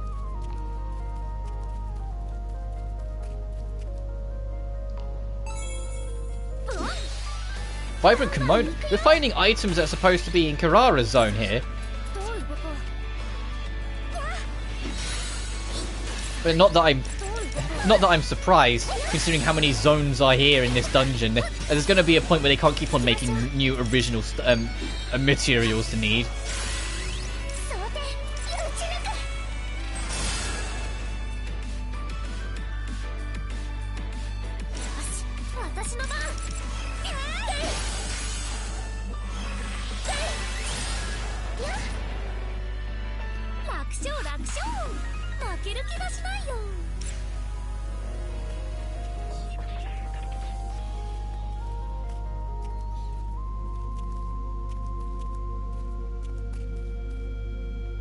Yeah, this is very familiar, having to go up on the cliff edge like this. Is there the ability to just jump off the edge like there was in the first game? Which is why these holes in the fences are like? No. Well, I suppose that makes sense. In the first game, they made it clear that in the common, your physical strength and attributes are far, like, greater than any normal human. Whilst in here, they haven't said that. So they are, as far as we know, still just normal humans here. Like, they don't get any enhancements or anything other than their reflector power. Like, their magic abilities. So if they jumped from that height, it'd probably still, like, kill them. So any character you think you need more development or you want to see more of? In this game? I don't know. I'm kind of happy with everyone. In the first game, fucking... Pick your poison. I felt like a lot of those characters were slightly underdeveloped. And it was only like the first... It was only like Yuzu and Lime, and then like the last couple with Yuri and Mew that felt like they were really fleshed out. Everyone in between got like their moment in the spotlight and then were benched. But like in this game, it's like... I love Al. I think Al's character development is coming up. She's already gone through quite a bit, to be fair. But I think the real thing's coming. Kokoro, she had a big influence in the early game because she was her link to Shio and our link to... was it Hiyori or Kirara? I think it was Kirara she also linked to. No, Shio linked to Kirara, Koko was Hiyori. Reina and Yuki, need I say more? Those two have had a beautiful character arc. Shio, I guess? It feels like after Shio's chapter, like, yeah, she was our link to Kirara, but it feels like after that, she's just been the housewife. Now that I think about it, she hasn't had too much. Like, she's been around and she's still involved, but it's like after her bit, we kind of moved on. Hinako as well, but I think Hinako gets away with it because, she had the entire first fucking game. So, like, her stepping it down and not having as much room of development here makes sense. Kirara, maybe. But I feel like Kirara, like, hers is always present. It's just the thing that she needs to develop on is more subtle than some of the other characters. Like, Kirara is all about confidence at the end of the day. It's all about social confidence. So it's just the more you see her hang out with people, the more you get, like, you take her to dates and whatnot, the more you're already feeding into that character development, so I think it's fine. Hiyori and Mio, I think, like, they have a fair bit. especially because of their links to their mother. But I think the reason why they don't have like as much as some others is because, you know, they're in the anime.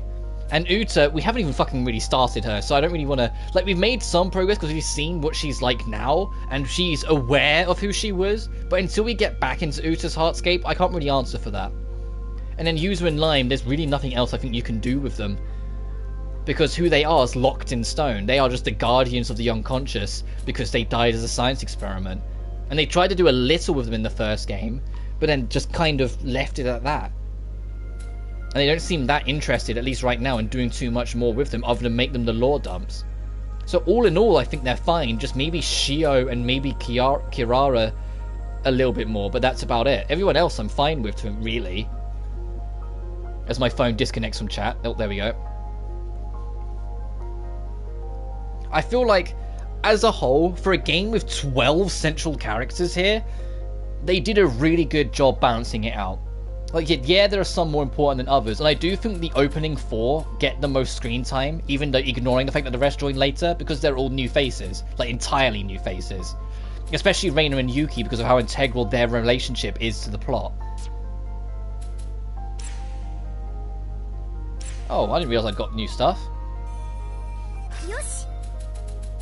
Oh, I did take them on dates and then leave again, didn't I?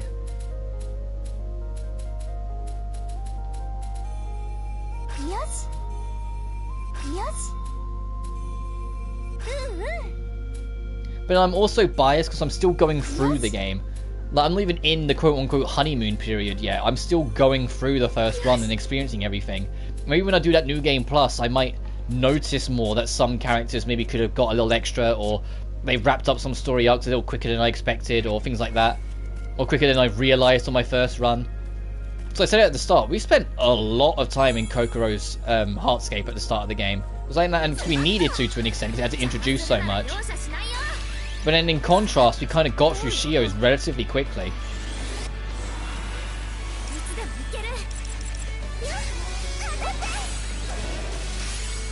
But then I'm also, if I say out loud, these characters are fully developed, they don't need them anymore, it means they'll never come back. So forget I said anything, they all need more character development. I want to see, at some point, like maybe like a third game, a time skip where Reina and Yuki get married. I know that's like really like overly cheesy and wholesome, like even for this game, but I want to do it. I want to see it. If Tales of Arise can give me that, this can give me it. And Tales of Arise I assumed wouldn't at all, but that shows like the main love interests actually hooking together, and then during the credits they show them getting married sometime later. And it's like, if that game can do it, and that game's far more like gritty and serious and moody, the game about empathy that's super lighthearted and wholesome can too, you know? Have a big gay wedding, and like all of like this game's cast be there and like happy for like Yuki and Reina. And then like have the bit at the end where they throw the flowers back, and it's like if you catch it, whoever you catch it with, it like lands in Owl's hands, and it's like before the marriage happens, you could choose with Owl like where she is in the crowd, and whoever, she always ends up with the flowers, but it's just who she's next to when she catches them. So you can make it so like it catches them and she's like next to Uta or something. Or you know, Hiyori, or Shio, or the other members, or Coco. It doesn't have to just be Uta. I will say though, I think it's a testament to this game's writing, how much I adore Uta as a character on her own, and how much I feel I almost relate to her. And want to get to know her better, and want to have Owl hook up with her more than anything. Despite the fact we still don't know anything about her, and she was introduced to us as an antagonist. Remember, when she was first introduced, I went, oh, I guess that's our main antagonist. I assumed she was going to be the big bad of the game. That was like actively fucking with everything, and that's why things were the way they were. So to have my opinion of her get changed so much after only a few streams kind of is a testament in of itself to the writing. Love to see more of Shio. I like her character, and her arc felt relatable as being tied down to something you have to do compared to what you want to do. Yeah. She wanted to continue chasing her dream of ballet and whatnot. And that's why it took her one day on the train trip, but she was locked down with family troubles, so had to do it. Which is why I love the symbolism of the train tracks stopping at the shop. Because the journey she was going on ended when she got there. She had to give it up. Alright, is this another hammer? Okay, so they like the hammer, got it. Make sure you bring at least 3 hammers into you when you get here.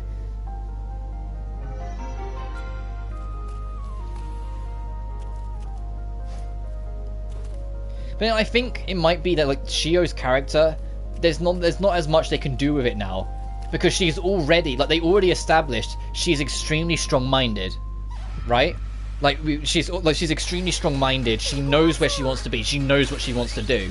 So her just coming to terms with her past, after that, what else could you really do with that kind of character if you've already established they're strong-minded? It's not like Yuki, where she's so overly kind and caring that a dark piece, like a dark information or message, she would think it would be better to lie about it than to face it, which is why her whole Heartscape even really kind of existed, because she wanted to lie and keep up this illusion instead of being honest and facing reality, because she didn't want to hurt people. But so there was more to work with Yuki. Even now there's still little things to work with that I'm sure will go on as we go.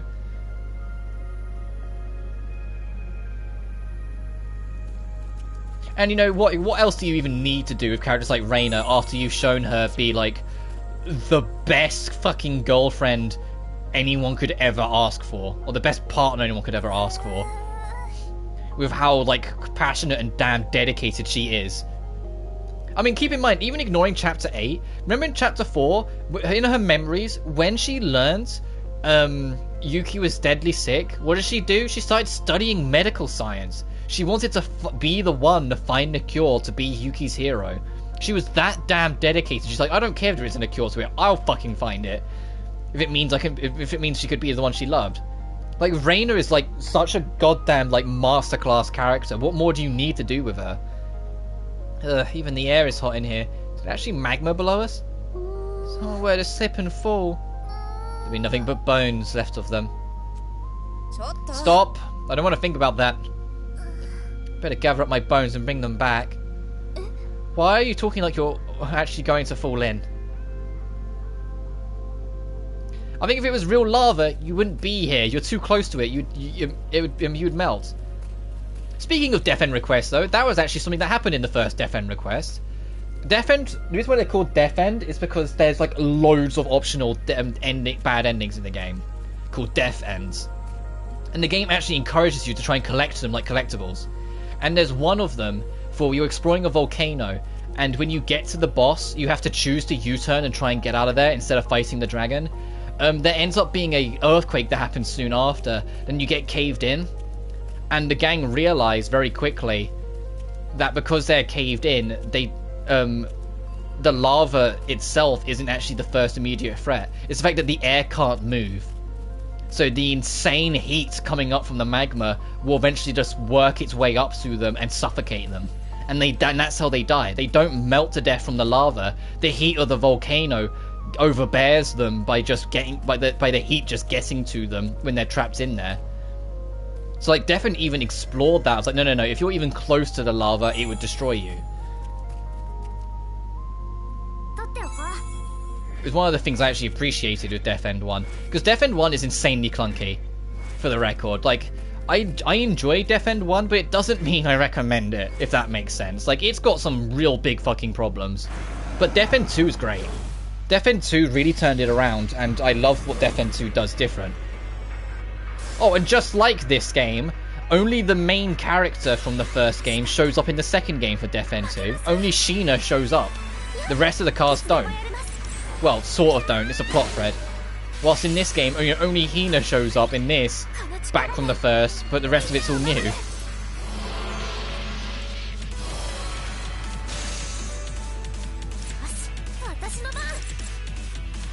The only thing different is that Death End Request actually has an English dub. Whilst this obviously doesn't. And I'm going to be honest with you. I kind of like smoke is more dangerous than the fire. Yeah, exactly. I'm going to be honest, I usually, even if it's like a sequel, if there's an option to play between a Japanese and English, I will play it in English. But if there's a third Blue Reflection and there's an English dub, I think I'm too used to the character voices at this point. I think, like a Yakuza game, I would play it with Japanese voice. And I just do the voices again, like I always do. I don't think I could, like, force myself to... Get out of here, fly. So there's a little fly that's gone into my room. I don't think I could force myself... Okay, that's what I was waiting for. That's why I didn't attack straight away. Close enough. And I'll use the neutral to see if I can get that combo count actually up.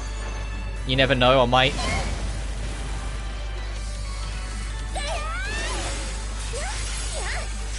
Oh, no chance. No fucking chance, yeah. The combo damage gets way too high by like 12 to 14. You need something that's insanely tanky to get that. Alright, level 50, which is actually perfect. Oh yeah, I got a trophy, True Reflector. Get Owl specifically to level 50. Okay.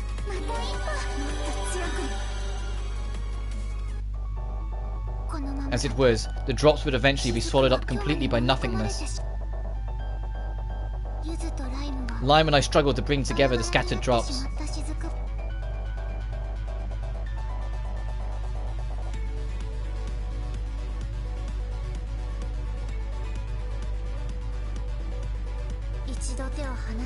Yeah, I prefer... Because, like, I've talked about it before, but a lot of the reason why people don't like dubbed is because of things that happened decades ago and don't fucking matter anymore, but people still hold on to it and think it's nowadays. And that's the 90s and 4Kids dubs. Where 4Kids, it wasn't the fact that the dub was rough, it was the fact that they rewrote the entire script instead of localizing it. Instead of just localizing it. So there were things, like, although there were some things that were similar, a lot of small, like the main plot stayed the same, but a lot of the in-betweens changed. Because 4Kids, the name implies, turned every single anime they could into something really kidified. And so it's why, like, Yugi doesn't summon 8 monsters to, like, overkill Weevil after his life points hit 0 in, like, season 4 of the anime, yet he does in the Japanese version.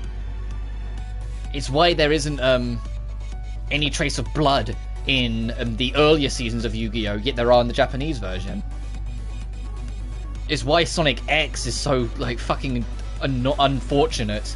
Because the Japanese version actually played Live and Learn when Sonic and Shadow turned super at the end of the arc of the Space Colony arc story piece.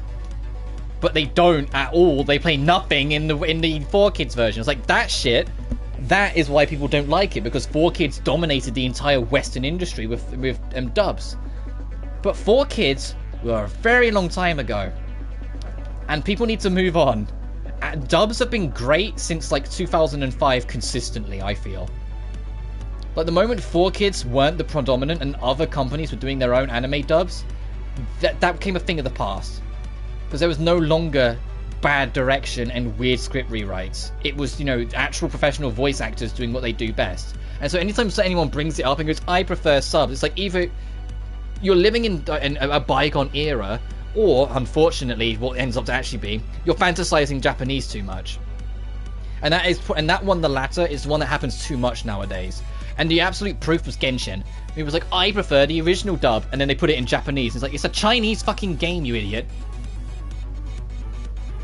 Isn't said to have killed his father with a knife in the Millennium. Robert in the dub, and it's just banished him to the Shadow Realm. Yeah, the Shadow Realm only exists in the dub, if I recall.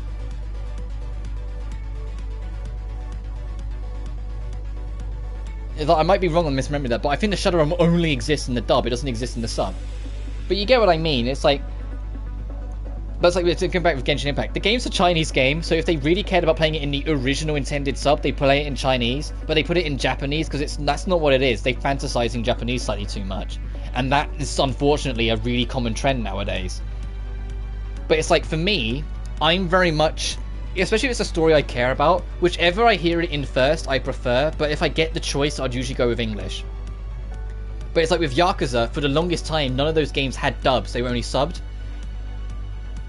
So I find it awkward when playing it a newer one, where I'm so used to it always being subbed, to play it in dub.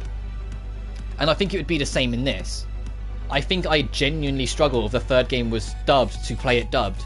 I mean, don't get me wrong, I hope it's dubbed, because it means it would open more doors to a casual audience, because there are some people that struggle to play games where the language they speak isn't the one being spoken to them.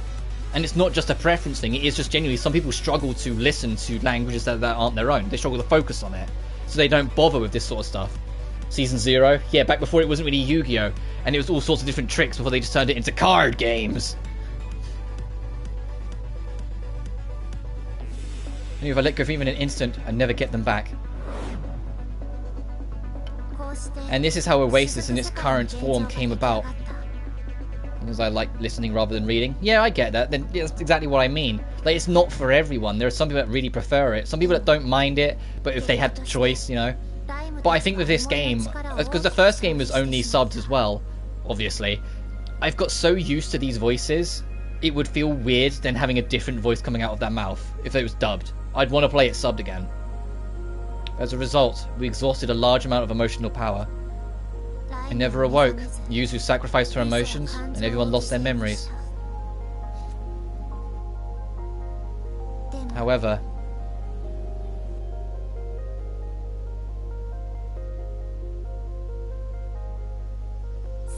we survived.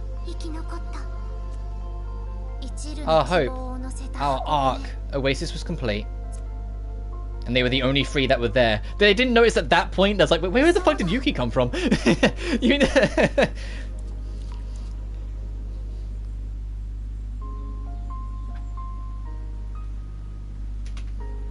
Those memories, they're from when this world began.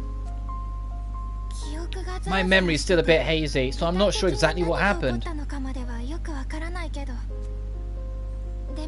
But when I saw those memories, I began to remember, bit by bit. We're the few that answered the call. As much as I don't want to admit it, that is correct. We weren't able to stop the ash from falling. We really are the last. No. Even if we don't want to see it or accept it, we have to know the truth. We have to go to the deepest area. I'll open the gate. But Lime and I won't be able to completely suppress our hearts. Going further in, of course, means demons defending the area.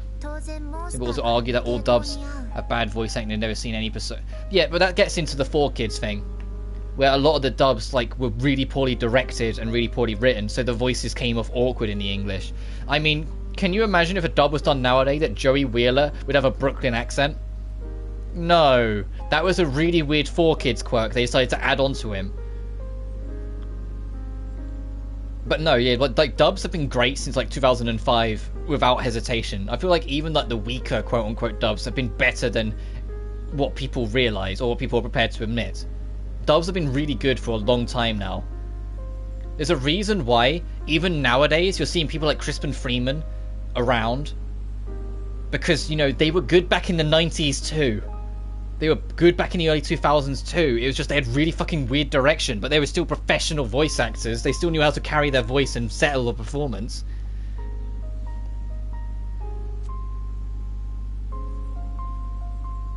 It's okay, we will handle it. Lime and I can't fight, so we're counting on you.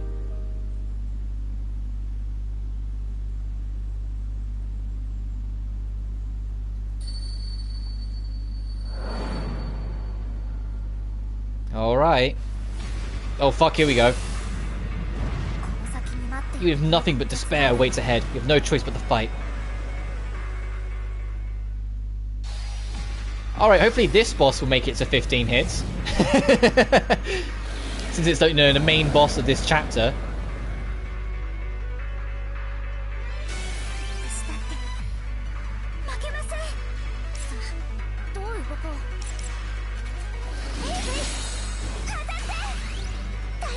I'll get to the next safe zones. After we beat this chapter, Dan Green was amazing as Yami though.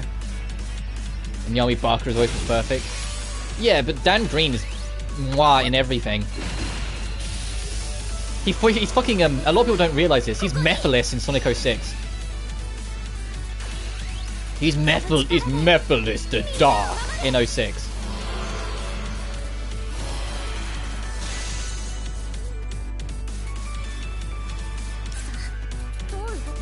Oh, it's the same thing as oh, I forget his name. The guy who plays Kaiba. He's also James in Pokemon. And Brock, actually. Yeah, Dan Green is Mephiles. Think about it. If you put Mephiles' voice in your head, it sounds like him. But yeah, and the dude who plays Kaito is also Brock and James in the first game. Oh, okay, just in time to not lose the combo. I was a bit worried because I was getting a bit too gun happy. Is there anything that we have, or is it literally only okay, it's, oh, 1v1. It's okay, time to mix it up. No wonder I love Mephiles' dialogue so much. Yeah. I mean, you can hear it in your head now, right? Oh, he didn't... The cheeky fucker. It hit its turn and it didn't attack. It wasn't even a recovery bit. It just didn't swing. Look, it didn't swing on that. Interesting. Oh, okay, that time I wasn't expecting it to.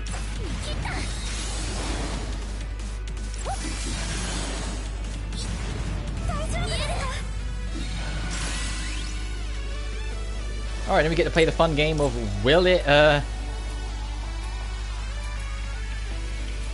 we make it to 15 or not? Or will it die before then?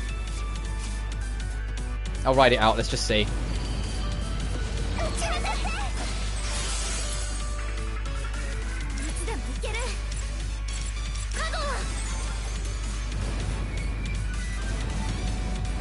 We've seen Shio, so for the trophy, it'll probably be Coco, assuming we do. Okay, it's going to be close. Never mind, it died again at 14.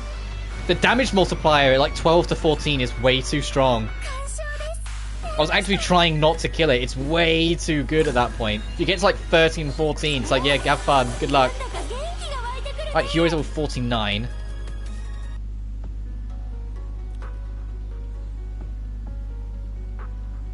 We did it! Thank you, everyone. The place used to control Oasis is just up ahead. Eric Stewart was in a lot of 4Kid stuff, I remember right. I think he stopped being James in Gen 4 seasons because I remember his voice changing a lot, but I could be wrong. Yes. James, Jesse, Ash, and someone else. I think like Officer Jenny changed voices after Gen 3.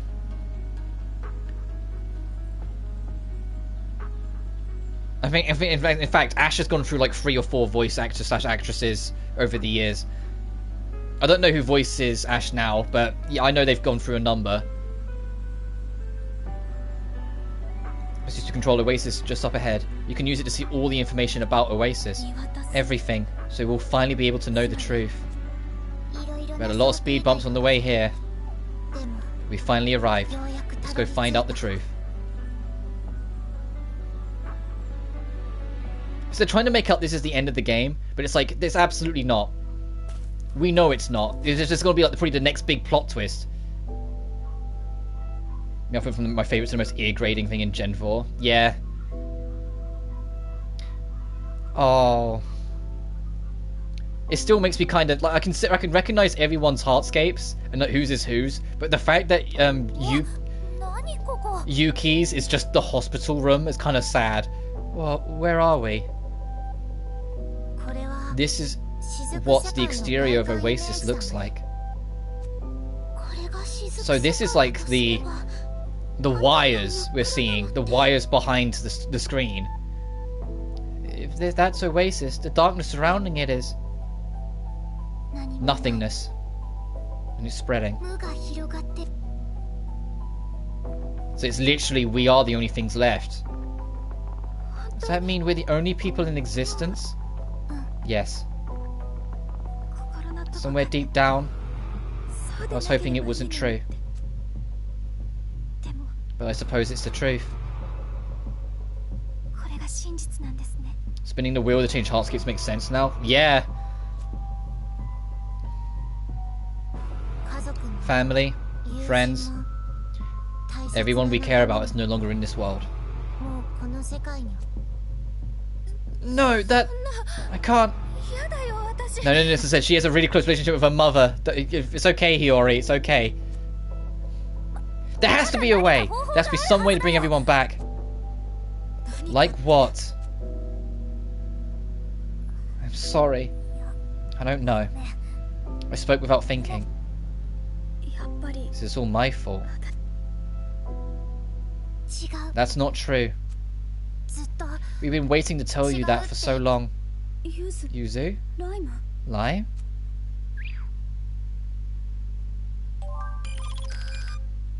Oh, we're done here.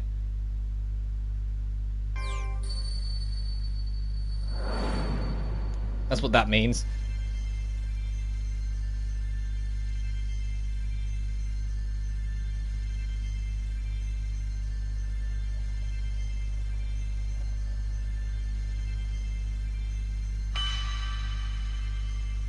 Yeah, because Hina... The reason why Hina blames herself is because Darth was like the ultimate god of everything, and Darth put two options in front of Hina: let the evil consume it, or all merge into one collective conscious being. And she refused both of them and said, I'll make my own choice. So beat up Darth and said, let everyone just live their life, and whatever happens, happens. And then whatever happened, well, the ash started falling. So Hina blames herself because she was the one that didn't take any of God's options and fought to make sure no one had to. 確かに今 Our situation now may seem hopeless. 大切な We've 人 lost たち everyone we を失 love, って and we're the only ones left. だけど But we're still alive in this world. As long as we live, there will be hope. 生きて希望をつないでる I'm just enjoying the piano, sorry. 'Cause it's just it's the main theme again. But slowed down. The leitmotif working at it again. それって You were there when we all made our decision that day. あの決断 If we がなか hadn't, ったら our world would have ユズた disappeared. ちの世界はなくなってたから Yuzu. ライムたちが That's why we put our 沈む hope in 世界に希 Oasis. 望を託したのだって絶対に We 無理 fought だ back って against 状況で impossible も抗 odds ったの because of the feelings we received from ひ you. なちゃんが The only reason we are here now is because we didn't want to give up the hope you had given us. ライムたちは今ひなちゃん Hina, we're sorry you had to deal with everything on your own for so long. I'm glad we can finally say that. ようやく言えるあの日の Your 決意 decision は that day wasn't just yours. ひなちゃんだけのも It の was じゃない mine and Yuzu's as well. We all share responsibility for it. だから So let's share this burden between the three of us. Yuzu. Lime. とも Oh, the OG trio's back together. ゆずライムただいまひなちゃん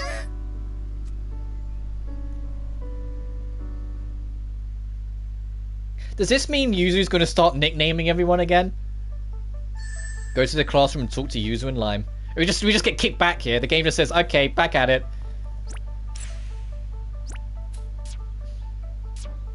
どこに行こうかな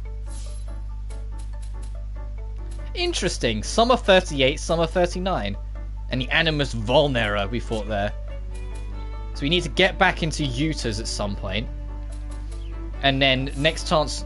I won't do it now. I want to see what's talking about. When dates open up again, I will save and finish.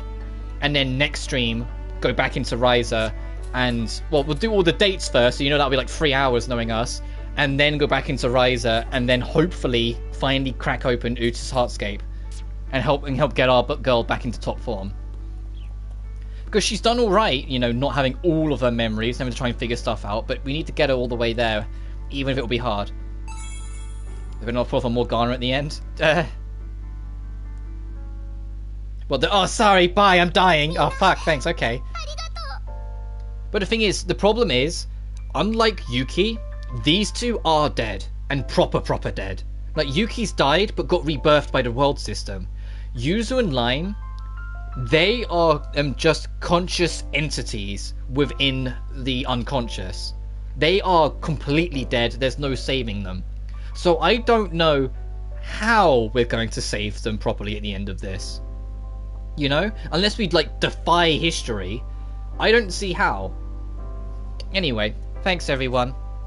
It's thanks to you all we were able to recover our memories. I should be thanking you too. Oh, all's well that ends well. Now that we've gotten our memories back and learned more about our situation, let's go over things one more time. We faced two major crises up till now. The first was when Hina fought the Sephira. The Sephira tried to merge all humans into one being. Yep, well, I was talking about earlier. We were able to stop it thanks to Hina's help. But the second crisis occurred after reflecting the Sephira. Without an overseer, glitches began to occur in our world. Yes, and in order to eliminate the glitches, the system decided to reset the world. Both games talk about our world as a computer program all the time. Like, it's like a PC, and eventually the gods are pulling the plug here to reset everything. Then you like format it or hard reset it. They talk about glitches and systems. They always talk about their world as a computer program. That's when ash began to fall. Particles with the power to annihilate the world. The ash that accumulated in the world saved its power and then released it all at once. And so the world began heading towards destruction. We looked for a solution and found nothing. That's why Yuzu and I used everyone's power to create Oasis. I thought I could stop the glitches by becoming the overseer of this little world. But that was naive. Even now I'm barely able to hold it all together. Then there's no point in going back to the outside world. Our only option is to find a way to escape the resetting of the world and continue living in Oasis, correct? Uta was saying what I was saying earlier. I feel like the most ideal ending at this point is to make it so everyone accepts the Oasis and stays there. But then that could be stagnant. We need to find a way to actually save the world. I've said it before, but this world can't be sustained forever either. And there's the problem. Unless we found a way to make it last forever, that's not an option. There must be a way. Can't we bring the world back somehow? Could we rewind time? It's true, the world was once rewound. Hina and Mio were there when it happened. Mio? Wait, what do you mean Mio was there? Am I missing something? She wasn't there in the first game, I don't remember her there.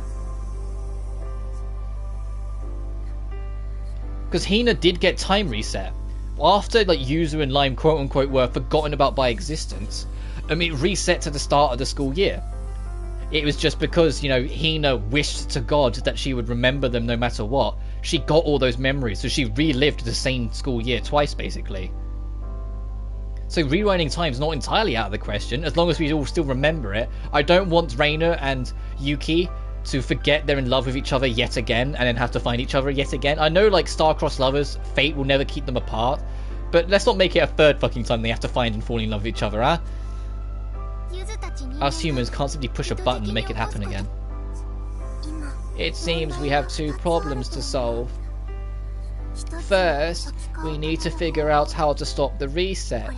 If we can't do that, nothing else matters. Second, finding a way to restore the world to how it was, if there is a way.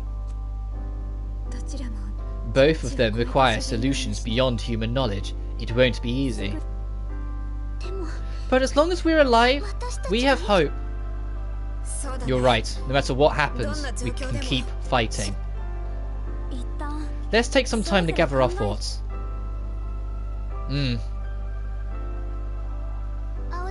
Oh, Uta, wait. Before you two go off to be lovebirds, sorry, there's something else I wanted to talk with you two about. Can you meet me on the rooftop? Us? Okay. Are they going to bring up... Hinako has felt insecure for a long time. Yeah, having Yuzu and Lime are the only ones who can help her. Yeah, Yuzu and Lime are her closest friends. They're the ones that kind of helped her find her bubble. But this isn't the end. I should at least talk with Yuzu and Lime. I think they're going to bring up Yuta's Heartscape. It's like, I think we need to try and break back in.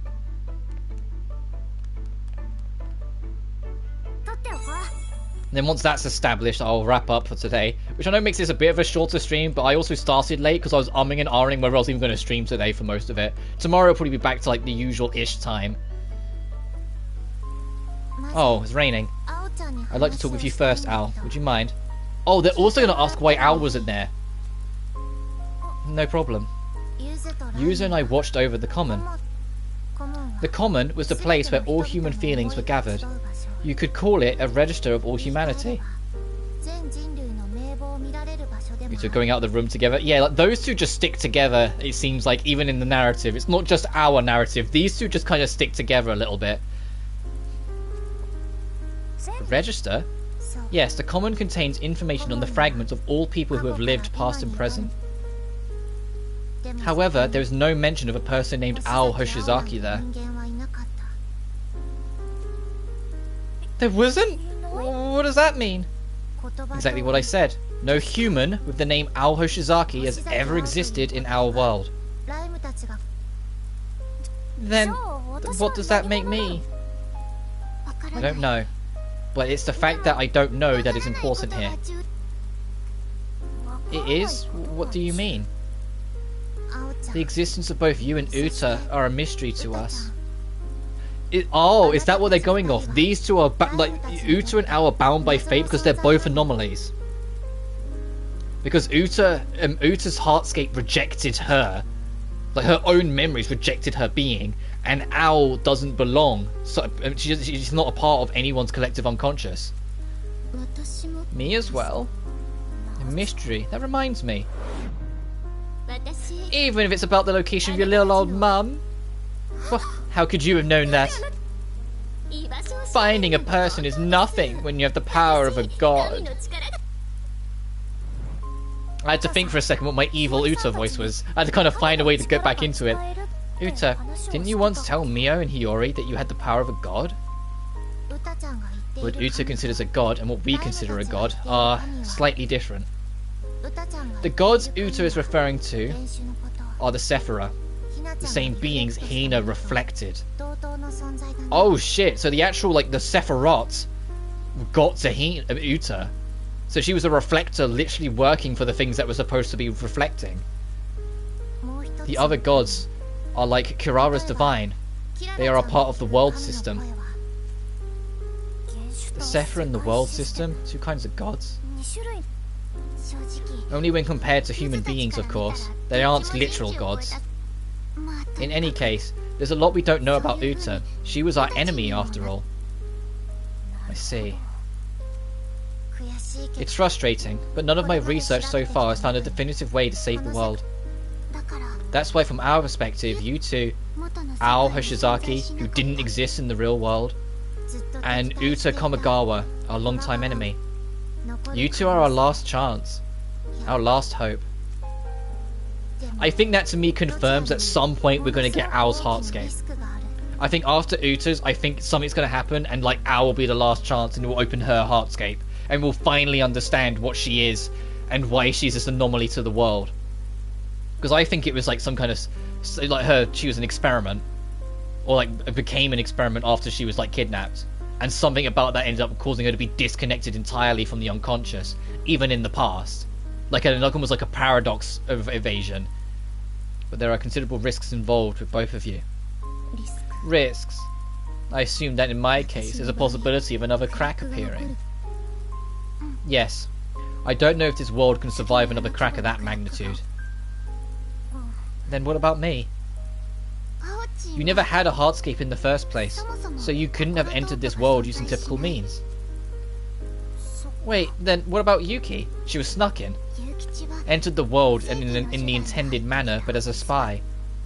Yuki's heartscape was created at the same time as Oasis. But you, on the other hand, seem to have entered through some kind of back door after it was already created. Are she saying that she somehow stumbled into it when she dropped her phone? Is that it? That's kind of underwhelming, if I'm honest. That would make sense. Then that would be why I don't have a heartscape. Which means we need to create one for you. Unfortunately, it's very dangerous. Dangerous?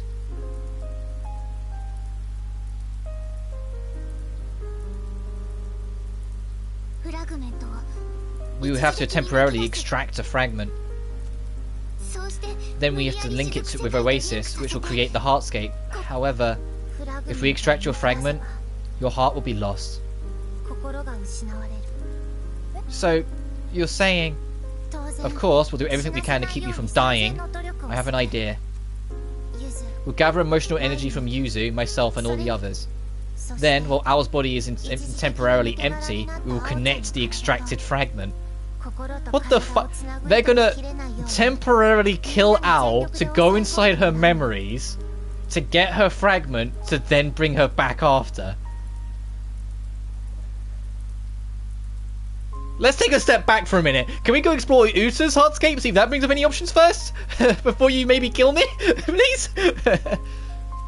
Body isn't severed. Is that really possible? I don't know. You've never tried anything like this before. And you've never tried it before, so you don't know how risky it actually is? I think we'll need to go to one of your heartscapes. Though it's possible that we'll need to go to both if we don't find anything. We can't dismiss the possibility that ours are traps set up by the world system just like Yuki. Likewise, we may be wiped out completely if we visit Uta's heartscape. Still, we're out of options. Even if it's dangerous, even if it's a trap, there's no other way. It's very important which one we try first. Like I said, both carry considerable risks. Risks? Isn't the answer obvious? What do you mean, Al? If we go with Uta, there's a chance everyone will die, but with me, I'm the only one who's in real danger, right?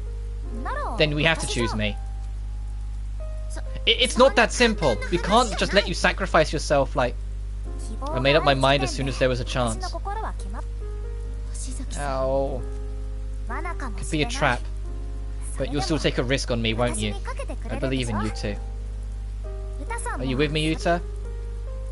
Yes, but... Are you really okay with this, Al? Yeah, as long as there's still hope, I want to believe. Let's do it. Okay, let's open up Al's heartscape. We definitely won't let you down. Yeah. I don't think we're going to go to Al's next.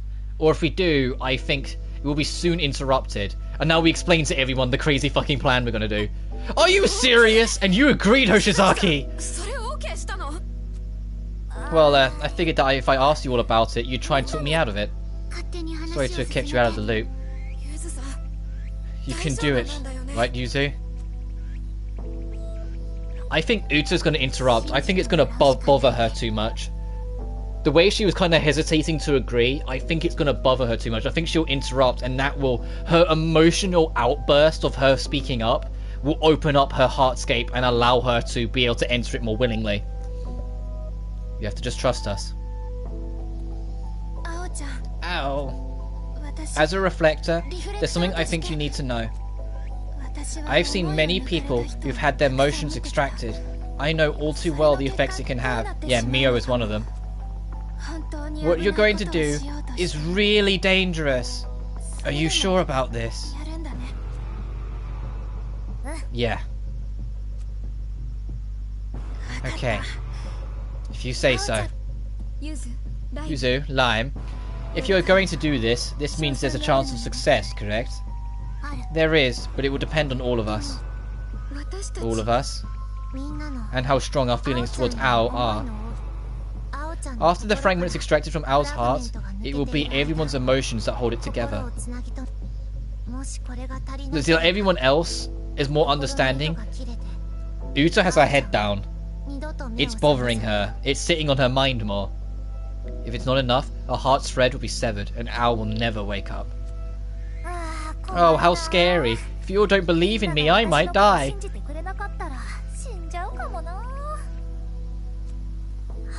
How? How could you? I thought you'd know how strong my feelings are. That's right, don't underestimate us.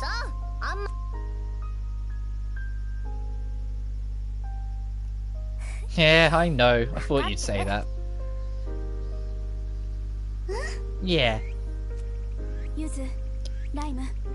the only ones we can entrust our feelings to, so I'm counting on you to take care of Ao.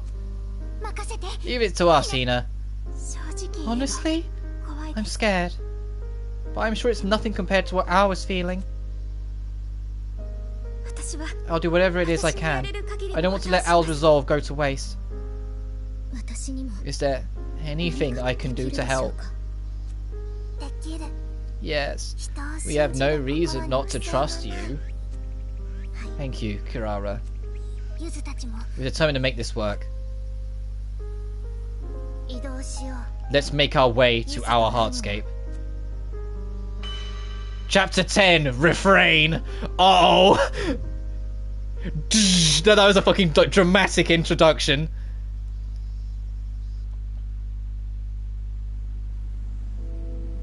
Oh fuck, we just go straight to it. Al looks a little... Okay, so Al looked a little scared for a second. Okay, I'm counting on you. Leave it to us, okay? Let's get started. Close your eyes slowly.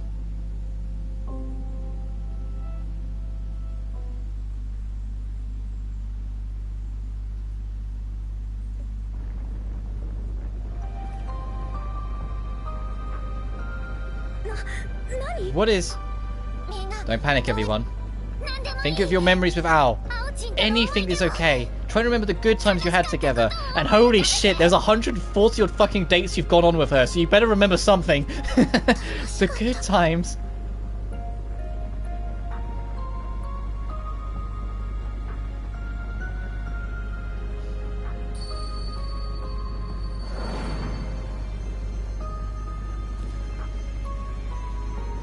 Yuki. A little too eager.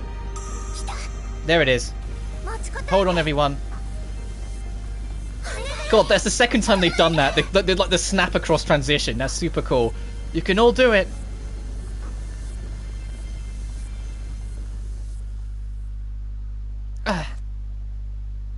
It's warm. Everyone's emotions. I can feel them.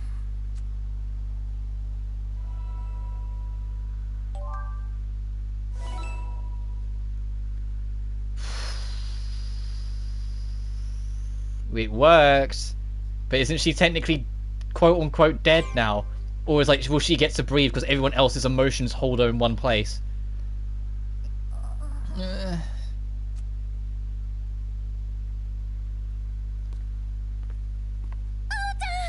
Ow! Yeah, give me some space. Oh no, actually, I think I understand it. I think, like, why she's still alive and breathing.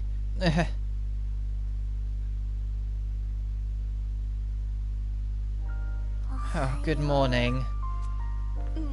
What do you mean, good morning? Everyone was worried about you. Sorry, but we did it, right? Yeah, we did it. We pulled it off, Al. Do you know what this actually kind of feels like? For Al, it would be the equivalent of going to like, the operation center and being put under. So she literally just closed her eyes, and when she woke up, everything's already happened. Thank goodness. It was worth the effort then. Are you feeling alright? Oh yeah, if anything, I feel better than ever. Is that so? While I was asleep, I felt this wonderful happiness. Everyone's emotions were flowing through my heart. It felt so warm. So are we really leaving Uta's Heartscape this fucking late? That we're gonna like maybe do Owl's Heartscape before we do Uta's? Like, holy what's hiding in Uta's memories? I slept a lot. I got a lot of energy from everyone. What are we waiting for? Let's go check out my Heartscape. You're going already? Yeah, I'm super curious. Like, where did I come from and who am I? If you're up for it, Al, I'm okay with it. Okay, let's get ready. I wonder what awaits us in my Heartscape. Oh, okay, and now we've got all the DMs. Okay, now we're back to the next free spot. Yeah.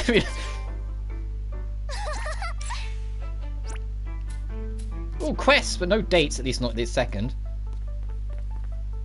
What if it agrees like a jungle or a desert?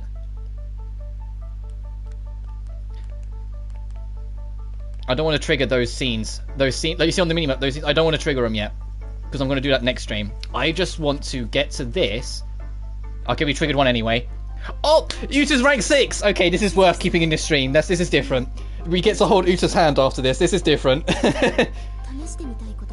This is separate. I just wanted to scroll across to get a teaser, like a preview of what Owl's Heartscape was, and then wrap up. But if this is here, no.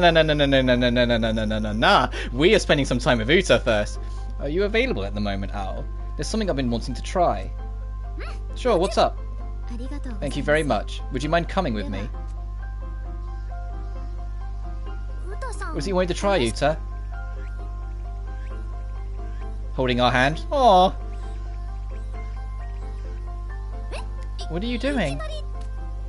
Oh, I'm sorry. I didn't mean to startle you. Yeah, this was really sudden. Is this what you wanted to try? Yes. There was a scene like this in a book I read the other day. She must be talking about the book she saw at the library. I thought I'd try it and see if I felt anything. Gotcha. Well, do you feel any different? I know this isn't real, but my heart's still racing.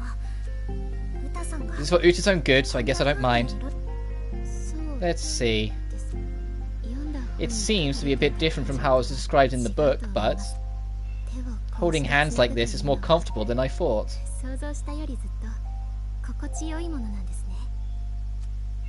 Comfortable? I'm screenshotting that, sorry. Yes, your hand is quite warm. Now she mentions it, I guess she's right. Uta's hands are so soft and smooth, and I feel kinda happy. But Owl's face is getting redder and redder. I think she likes Uta. I think she's aware she likes Uta. Why is my heart racing like this? I hope Uta doesn't notice. I feel very calm for some reason. Oh yeah? So she hasn't noticed. Well, hold on a sec. Never really been in love, so I don't actually know what it feels like either. People always talk about it in books and movies and stuff, so I always just kind of accepted it. I think I feel the same. Perhaps that's why I can't seem to enjoy fiction. I know what you mean. A story's no fun if you can't understand how the character is feeling. You too, Owl.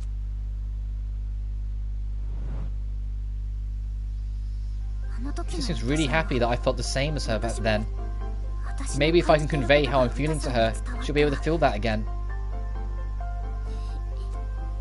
Hold on. If we both feel what I'm feeling right now, then does that mean... Oh, so this for me is confession. Owl does like Uta. This is abso-fucking-lutely confession. So, Uta, have you discovered anything? Not particularly. However, I very much enjoyed the look on your face when I held your hand. I'd love to do this again soon. Now, if you'll excuse me.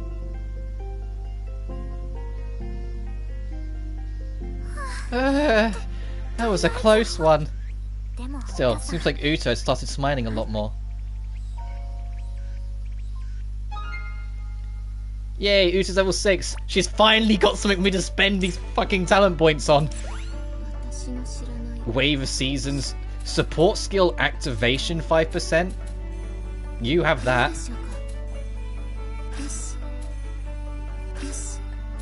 I'm sure I'll just scroll through people.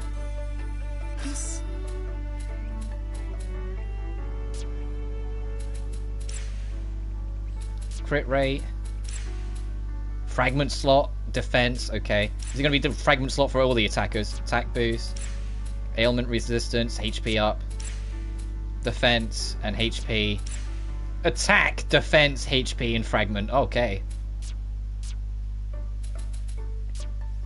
I just want to have a look before we do anything else.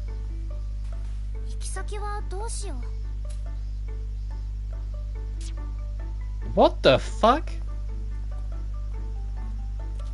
It's... Oh, I think my theory might be onto something. I think she's artificial to some extent. And that's why it looks mechanically and like geary and whatnot.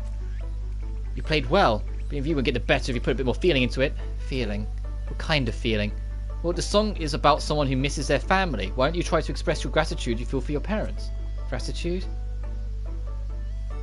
Oh, that was the piano girl from the first game. I don't quite understand, but I'll do what I can. I think. Right. The side quest apocalypse and even more date events will begin tomorrow. As always, let me save first. Thank you all so much for watching. I'm going to save on a different save file in case we can't go on dates anymore for some reason. I don't think it will be. It's just I'm paranoid that we're later in the game that they might start locking things off. So I'll save on a different file so we can come back here if we do get locked off later. But I digress. Next time we're going to do the side quest apocalypse, go into Owl's Heartscape and see what we end up discovering. But until then, as always, I just want to see if other people are on the title screen now.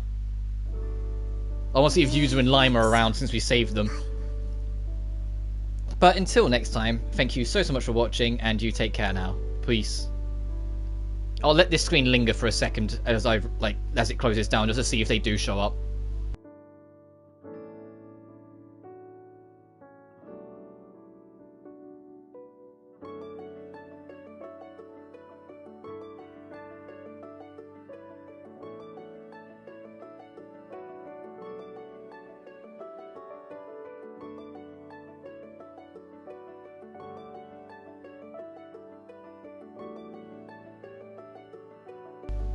Oh, they're on the roof!